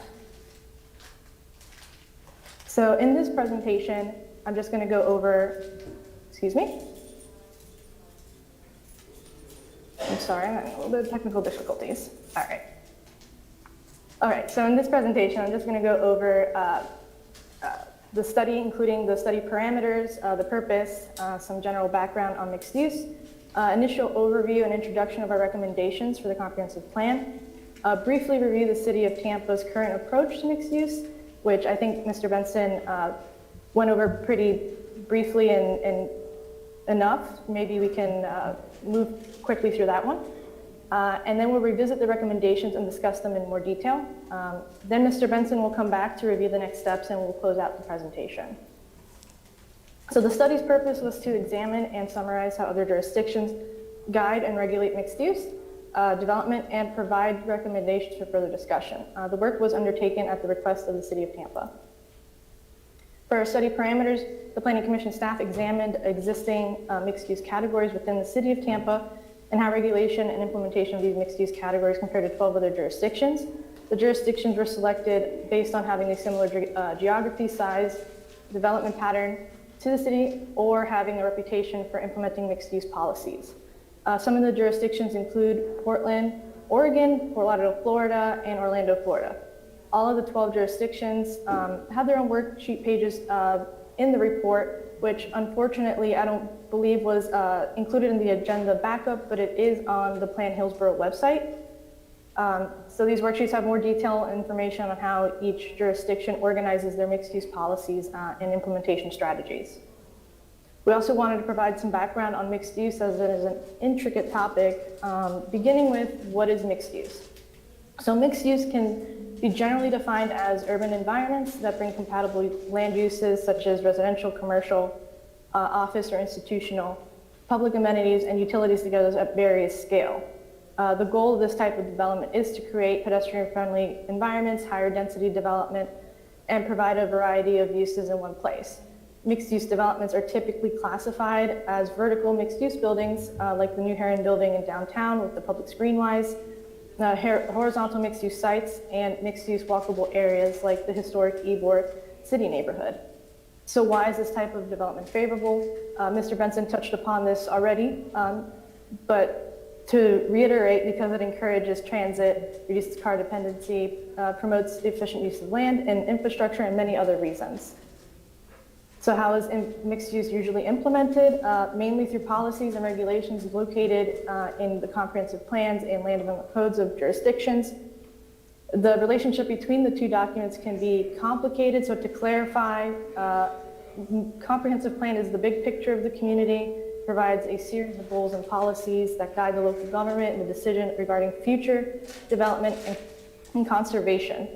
And many of these policies in the comprehensive plan are typically enforced by the land development code. So codes regulate specific uses, mixed or not, things such as size, building height, amount of parking, open space, and may do so jurisdiction-wide or just for a specific area. So these are documents that work together but have different roles in the implementation process. So the study provides 3 broad recommendations for consideration. I'll briefly introduce them here and then describe them throughout the presentation. So recommendation number 1, clearly define mixed use. In the time that we've spent today, I've already used the term a few times and will continue to use it. In the next few slides, there will be some visual representations of the different types of mixed use. And recommendation number 2, require mixed use only in certain geographic areas. So other jurisdictions appear to be purposeful and thoughtful to where mixed use geographically is located. A minimum requirement for a mixture of uses per development may be required in specific areas. Our research shows that policy supports this, and perhaps a secondary planning process or geographic specific process in that jurisdiction supported the decision. Recommendation number 3, aligning policy with capital improvements.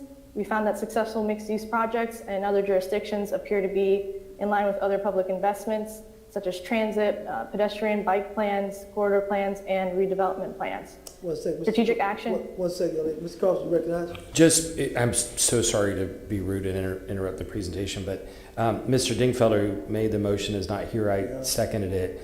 I think the simple question that we wanted to answer, and I can't speak for him, but I think the simple question the community has asked for, especially south of Gandy, is what limits can we put into either the code or the plan to define mixed use? So right now, there are some regulations around mixed use, but we haven't defined it as to, for example, a minimum amount of commercial in a residential building.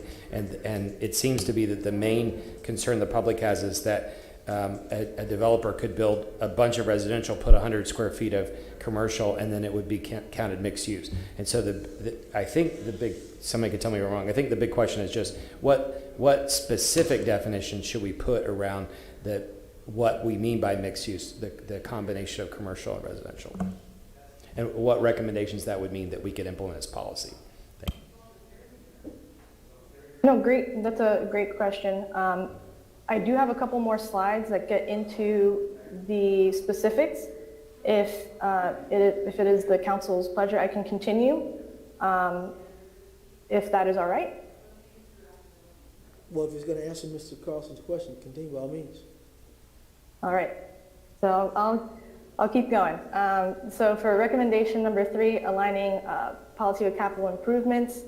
As mentioned, other jurisdictions appear to be in line with public investment plans. So these actions are usually talked about in their strategic plans and usually talk about improving the public realm. So this is paramount for the success of mixed-use development, especially when one of the express goals is to encourage walkability. So these are just some examples of vertical and horizontally integrated mixed-use developments. Photo of the left is a vertical mixed-use building. And then the photo on the right is a horizontal mixed-use site, and this was in West Palm Beach, Florida. Just to point out that the single-use buildings, which are residential, are in the back, and then the commercial is in the front. And again, just some other examples of mixed-use walkable areas. To the left is an example of transit-oriented development in Portland, and to the right is here in Tampa, Water Street. Trying to tie that back to our recommendation to clearly define mixed use. So these photos provide a visual representation on how that terminology can be used, and also demonstrate how the definitions, for example, mixed use horizontal sites and mixed use walkable area might require different implementation strategies.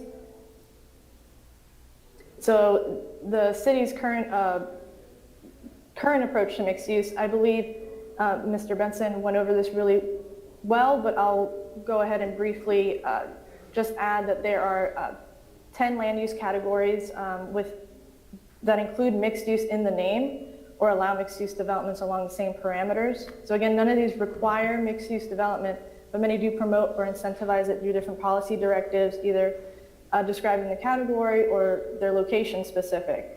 So the categories, as Mr. Benson said, allow for single-use high-density residential development or single-use commercial or mixed-use development. And it does so without locational criteria as found with other land use categories. So categories were sometimes placed in locations to get specific land uses and higher density and intensities, and not necessarily to produce mixed-use development, such as the examples of the mixed-use buildings previously shown. So the following were considered key questions that the Planning Commission staff sought to answer through this study, which ultimately led to our recommendations. So we first asked, are there policies mentioning minimum or maximum percentages for uses within land use categories? In our research, we found that minimum or maximum percentage threshold within categories in the comprehensive plan was rare. Only one of the 12 jurisdictions we looked at required a minimum percentage of uses for their mixed use land use categories, which was the city of Fort Lauderdale. In Fort Lauderdale, they have 5 mixed use categories, which require a minimum of 2 uses within development, 1 being residential, and a minimum of 10% for any 1 use. So this category is only available for use for parcels with 50 acres or less in size. For further information, I would reference the council to look at the report. So in the few instances that the requirement is found within the comprehensive plan, how is it used? Other jurisdictions do have minimum and maximums, but they were expressed in other forms. Or there was a caveat. For example, a non-residential use on the first floor of a building may be required for a category, but there was no policy direction given for how that is interpreted, accomplished, or implemented. Also, minimums and maximums were localized or prioritized to a specific area, such as a node, intersection, or corridor. Or mixed-use densities and intensities were tiered based on the thresholds and other criteria, meaning that categories allowed single-use development up to a certain threshold, whether that be FAR or otherwise. Anything above that requires another use to be incorporated, making it a mixed-use development. So in the end, based on our research, yes. Sophie, if I could just jump in real quick to respond to Councilman Carlson's question.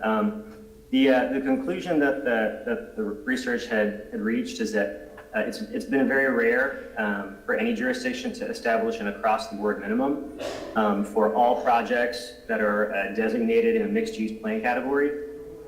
We believe that the idea does have merit, specifically when it comes to defining what that should be within different neighborhoods.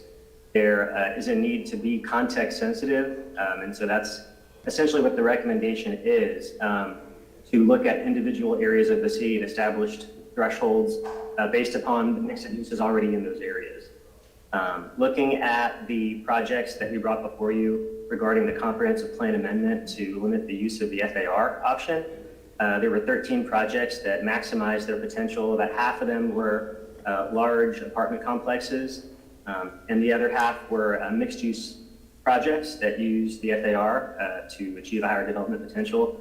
The percentage is in those projects were anywhere from 1.5 to 4.5% non-residential use of the floor area. Everything else in the development was residential. So that should give you a sense of what those projects were able to accomplish by maxing out their potential. But again, it was only half of those projects. The other half were single-use residential. So just to kind of cut it short a little bit, there isn't a number that we can recommend specifically, except to offer those statistics about recent projects, and then request some direction from council on how you'd like us to proceed further. All right, Mr. Citro wants to be recognized, and then Mr. Carlson. Thank you very much, Mr. Chair. Mr. Benson, you and I have had discussions about this along with other members of staff.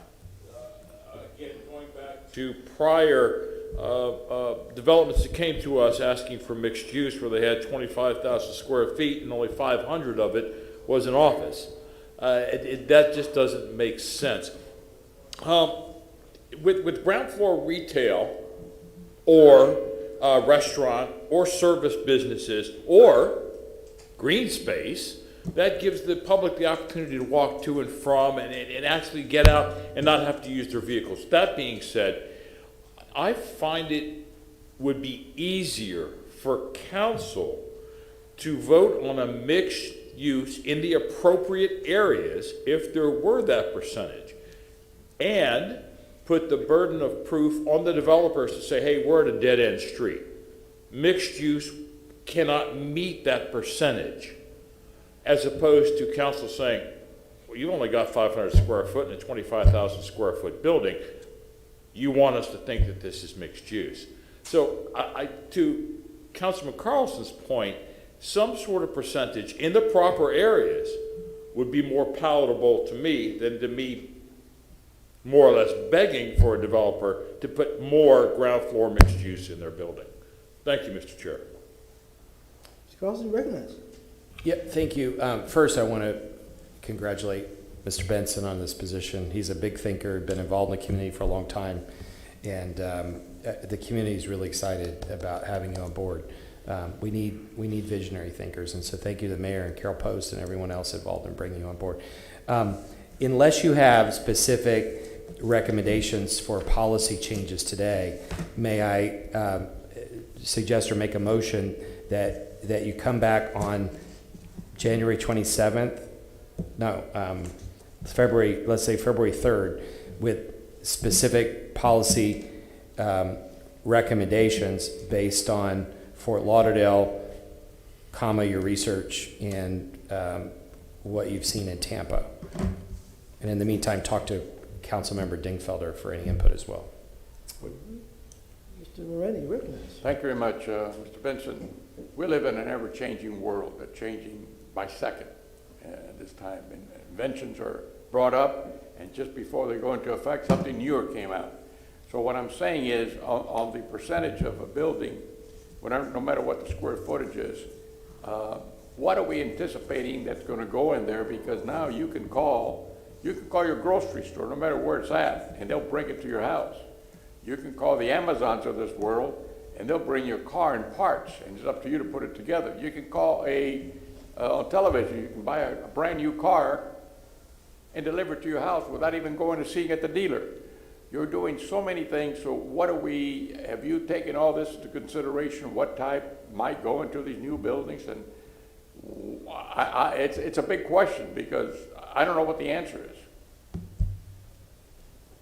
Yes, sir. I mean, as you know, most of Tampa, pre-World War II urban Tampa was mixed use. We had a mixture of uses in many neighborhoods, and it was organic. And so we are cognizant about very carefully making a recommendation that isn't going to be overly restrictive and be short-sighted, which is why we haven't necessarily provided you with a number today. The comment about ground floor activation is another recommendation in the report that we feel has merit, especially because it's sensitive to the size of various buildings, and it focuses on what's most important, and that is activating the first floor and activating the street. And so we would like to look at both of those items, the ground floor activation, as well as a minimum percentage. But to acknowledge your point, ground floor activation does not necessarily mean requiring a use in perpetuity. Uses can be changed in the future, and the point, I think, is that buildings need to be able to be flexible, especially buildings that are going to be 50, 100-year buildings, to allow that first floor to evolve as the market changes, and to not be hamstrung by putting residential on the ground floor when it's not going to be able to be converted to commercial in the future if that's what the market demands. And so that flexibility we think is really important, and that it would be part of the recommendations we would back to you, is to make sure that we allow for that flexibility, as well as provide some type of a minimum threshold that everybody can agree on. I agree with what you're saying, because the tallest building when I was a young man, a young person here in Tampa, was the Florida Inn Hotel. It was 12 stories tall. And most of the neighborhood had 1, 2, or 3 little grocery stores. I mean, maybe 25 by 30 foot. They didn't sell nothing but meat and groceries. They had no other utensils. Somebody else did that. And through technology and through changes, that's how you got the big box stores now that you didn't have before. You needed something from a lumber yard, you went to the lumber yard. Now you need something that's unimaginable. You go to one of the big box stores that handle everything from a flashlight to a solar system. And that's how the world's changed. So that's why I asked that question. In the changing world, how do we predict what's going to happen? Thank you. Mr. Maniscalco, Ricky. Thank you very much, Mr. Chairman. Just a brief comment on something Mr. Benson said. Before World War II, there were many mixed-use neighborhoods in the city of Tampa. It's interesting to think, because I was thinking about this not too long ago, the effects of World War II. It wasn't the Great Depression that changed everything, but the war, not just from soldiers fighting on a battlefield, but because of that, I think we saw the end of the streetcar, the construction of the interstate system that cut up Ybor City and West Tampa and whatnot. And so it's changed, the war of course has changed the course of history, but it changed the course of development in cities. If you look at what Tampa or cities in general would have been like without the war, I think we would have still had maybe the streetcar, maybe Ybor City would have been different, a lot of our other neighborhoods. So it's just interesting to think the alternate histories of things. Thank you. And I'm not trying to do anything or say anything. Mr. Maniscalco is correct on a lot of things, but in this case, I have to disagree that the streetcar's demise was nothing more than General Motors. I think saying that streetcars were antiquated and you need buses is a new thing, and that's what happened. And I think it started in Cleveland, Ohio, or something. But we took the streetcars out of service in the 60s, and the cars went out, and then the rail. I mean, the 50s, the rail went out sometime in the middle 60s. If we only had the rail in place, we wouldn't be in the predicament we're in now, because you can always put the streetcars back in. However, the density of population is going to require that you have some type of mobility within a certain geographical area, where if you want to really stop cars, and you're not going to do that, and I'm very concerned about what we have now today in accidents, and you can hear the car coming. What happens when you don't hear the car coming? So it's happening, you really don't. I'm very careful when I drive the electric car, because I forget that they don't hear me. Not me, meaning the car. So I got to be extra sensitive. So these things are very hard to figure out, and it's in your shoulders, sir. So I appreciate it. It's you. I used to have hair like that. Look what happened to me. Mr. Carlson. If everybody's done, I'll restate the motion. And I added in, you all, the lady from the Planning Commission talked about incentives also, and I forgot to mention that. So I would like to make a motion that planning come back to council on February 3rd with specific policy recommendations that discuss requirements and incentives based on the Fort Lauderdale model and their other research. I'll second that, but I don't know what the Fort Lauderdale model is. Motion made, second by Mr. Miranda. All in favor? Aye. Any opposed? Motion is granted. Thank you, sir. Thank you. Thank you very much. All right, gentlemen, last item of the day, or the evening, number 86.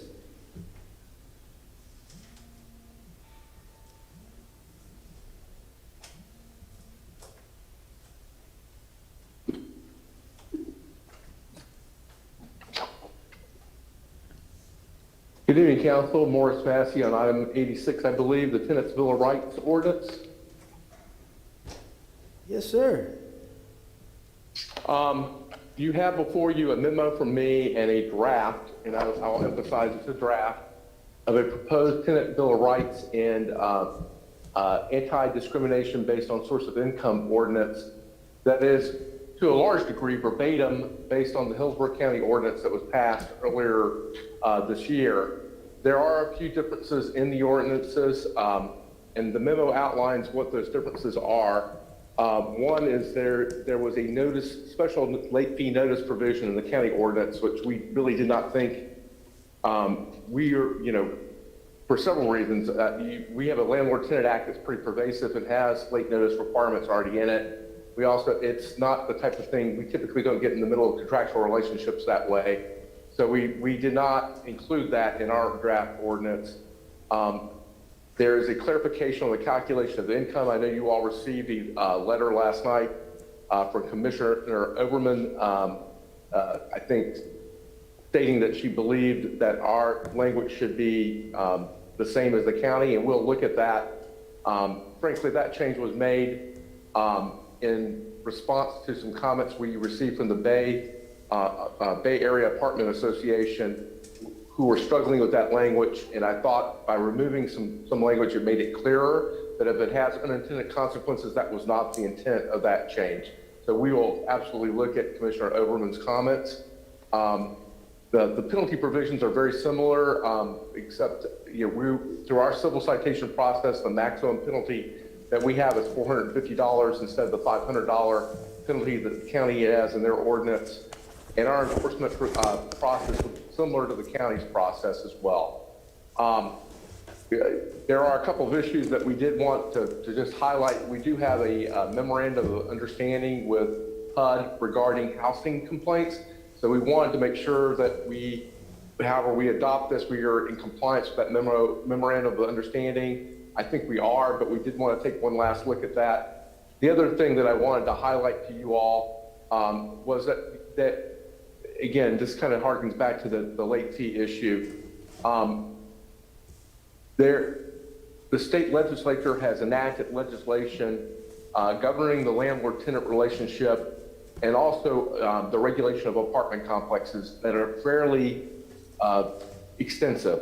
So, we think that a number of jurisdictions are doing this. We're not saying not to do it, but there may be limits to how far we can go in enforcing some of the things we're enacting. So we just wanted to put you all on notice of that.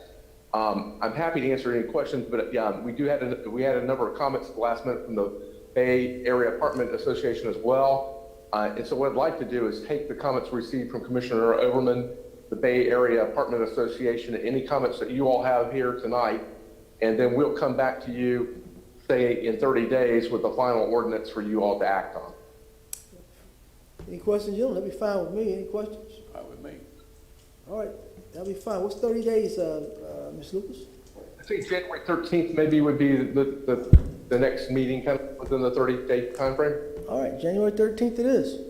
Move for that ordinance to be 30 days that Mr. Massey comes back, and what day it was, I'm sorry, I was January 13th. Should have it ready for first reading of that juncture. Year 2022. All right, Mr. Miranda, Mr. Maniscalco, second, all in favor? Aye. Any opposed? Motion granted. Thank you, sir. Thank you. All right. All right. Guess we've come to that time. I'll start out with Mr. Shelby first. Oh, my goodness. Okay, thank you, Mr. Chairman. Yes, ma'am. Two items. First of all, Council, I had sent out a memo on November 30th relating to the workshop that has been created in February, this coming February, and Council had placed matters relating to planning and zoning issues on staff recommendations. That was the date that had previously been set by Council for the discussion of the charter. So my recommendation for you to consider, your pleasure, is to move the item that is presently set on the March workshop, which is related to the TPD and TFR first responder issues with PTSD, move that to staff reports or another day in April, and then keep everything on February's workshop for land use and planning as scheduled, and then take the charter issues and make that the March workshop a charter day only, and that's a suggestion that I would present to Council if Council has any other ideas about how to approach that. My recommendation is to keep the February for land use and planning, and to schedule the charter again the separate day. What I do have, Council, and I'll pass it out again for you, just to confirm, I did reach out to Peg Reese at the Supervisor of Elections office, and she said that the deadline for final approval of text for placement of items on the ballot, if you want the November 8th, 2022 general election, the deadline is August 23rd of 2022, and if you want it on the March 7th, 2023 city election, you have until January 20th of 2023. Certainly you want to get it before then, but that's the deadline for the city election. I'll pass these out, and I'm open to Council for any suggestions, and I would ask your consideration. Well, if the time frame, if we do decide to do anything with the charter, we would have time in March. I prefer that the charter information be on a date with nothing on it, and you selected March, because I think there are a lot of charter issues that some council members do want to discuss, and some things we've talked about previous that you have on your little list for discussion, Mr. Shelby. So I would entertain a motion for March.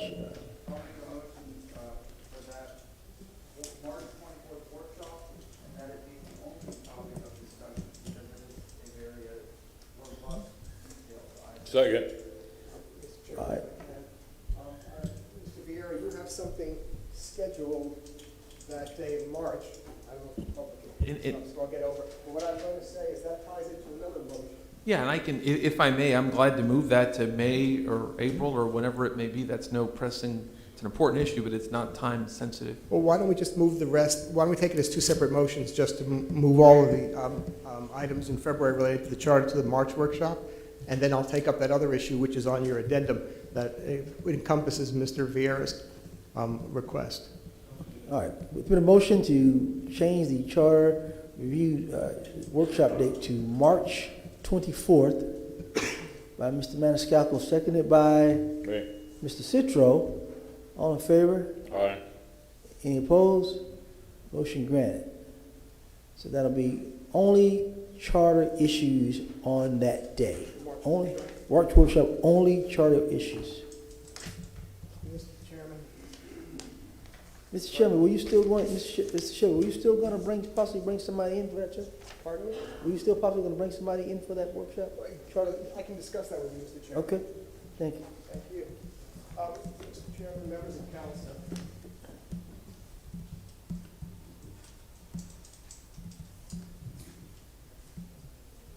I believe this is on your addendum. It's a copy of a memo. It's a two-sided memo. The back page is motions that have been scheduled by council. But if you look at the previous page, the front page of the memo, it's from the chief of police and the fire chief with a proposal to hear public safety motions at biannual workshops. And what they have done is they've suggested that perhaps you want to set these motions. And if you look on the back, you can see how they're all set for separate days, but they're all related to public safety. And you can either continue this, you can either consider this today, or you can bring it back on the 19th after you look at it, how you want to split it up and what months you want to have those workshops. But again, this is towards the administration's goal of seeing if council would set workshops for specific purposes for efficiency and focus. I guess that requires some sort of logistics. We can work it out and bring a proposal back after working with the administration, Mr. Chairman, if that's your pleasure and council's pleasure. It doesn't have to be done today, but If I may, Mr. Chair? Please. I'm fine with it. I mean, I don't think there's any, unless, I mean, obviously with the understanding if there's some sort of a critical crisis or some urgent matter like we had, for example, today with the pension issue, I think that's reasonable. Yeah, Would you like to make a I just motion? don't want to get locked into it. There's some issues that we have to wait for months and months. Well, the question is, I mean, if you look at, and that's a very interesting point, Mr. Chairman, there are, on the back of this memo, there's 1, 2, 3, 4, 5, 6, 7, 8, 9 issues. And just so you know, Councilman Vieira, they did list the March 24th tools and programs for first responders, so they included that in wanting to move that.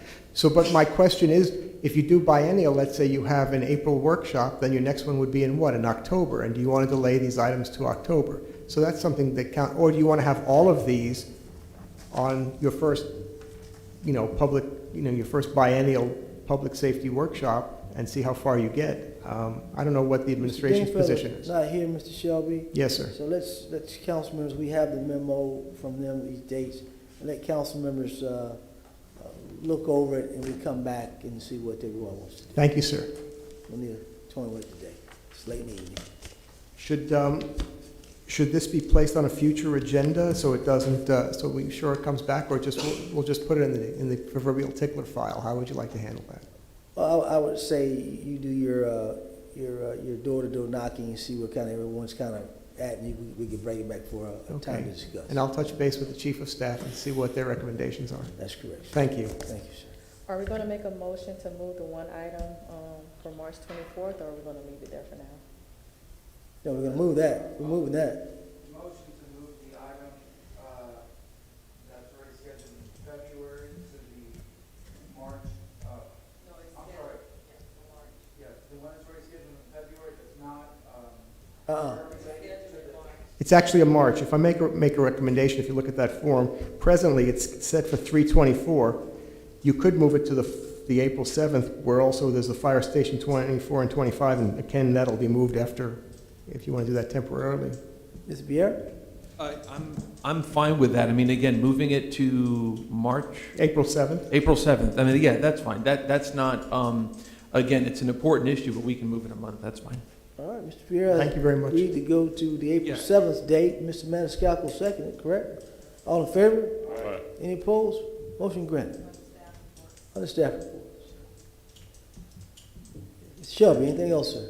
I don't believe there's anything else, Mr. Chairman. Just a reminder that Councilmember Dingfelder did provide you with a memo. He did have a motion request when the time comes.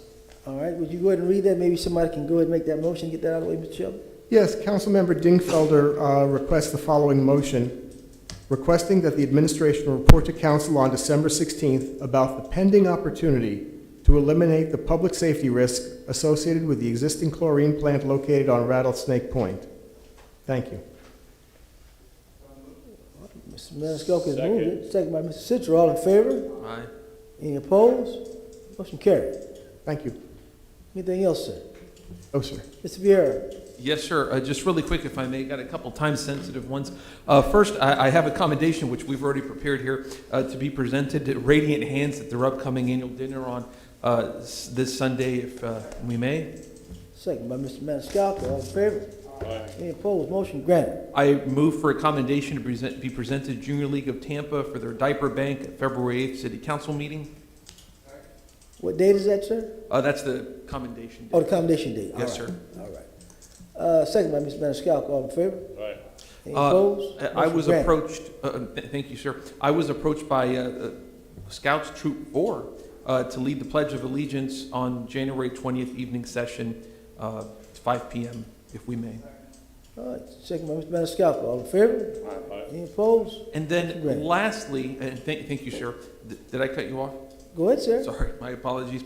Lastly, an article caught my interest from State Senator Darrell Roussan talking about redistricting and its effect on the city of Tampa.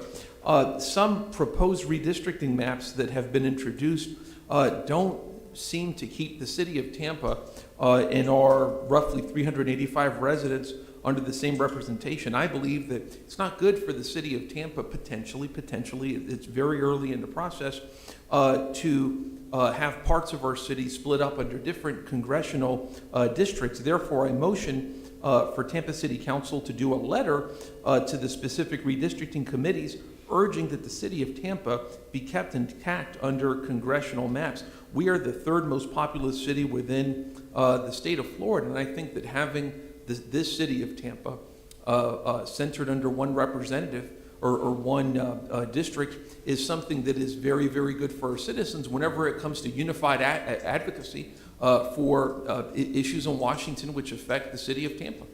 Second. I believe you're talking about district in Congress, right? Yes, sir.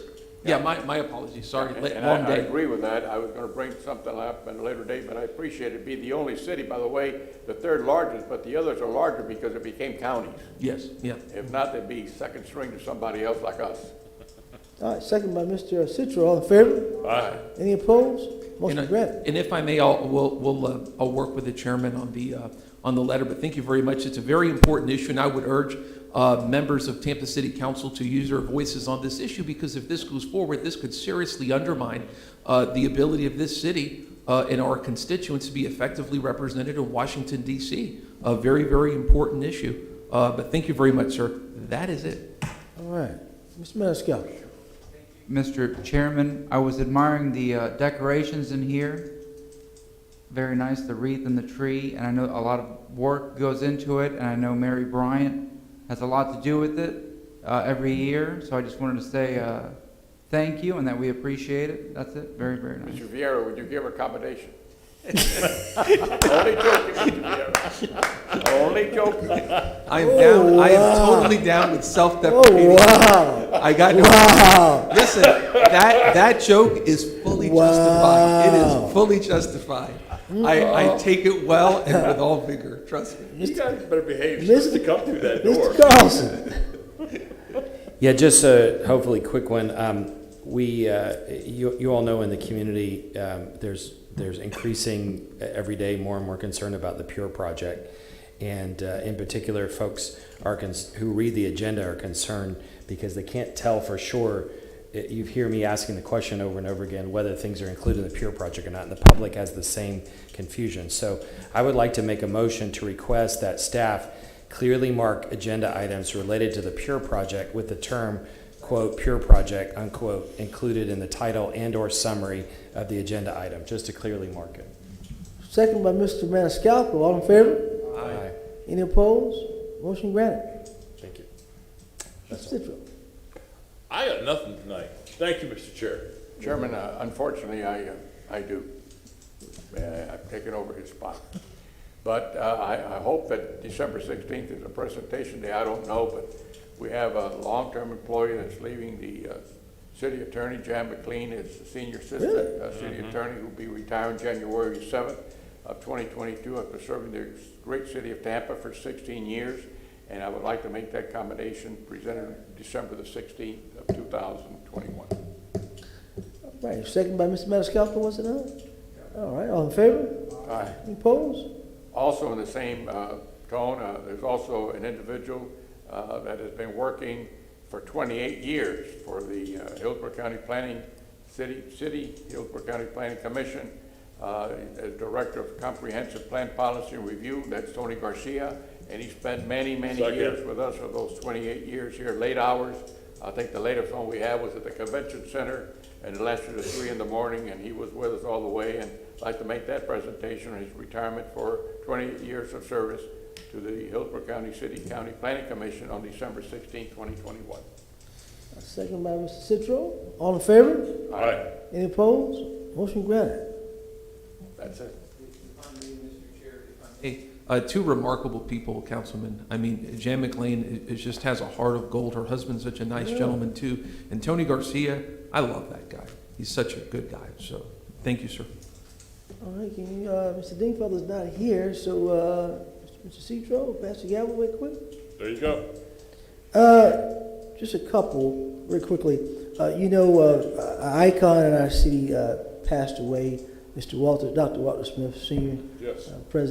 former president of FAMU University.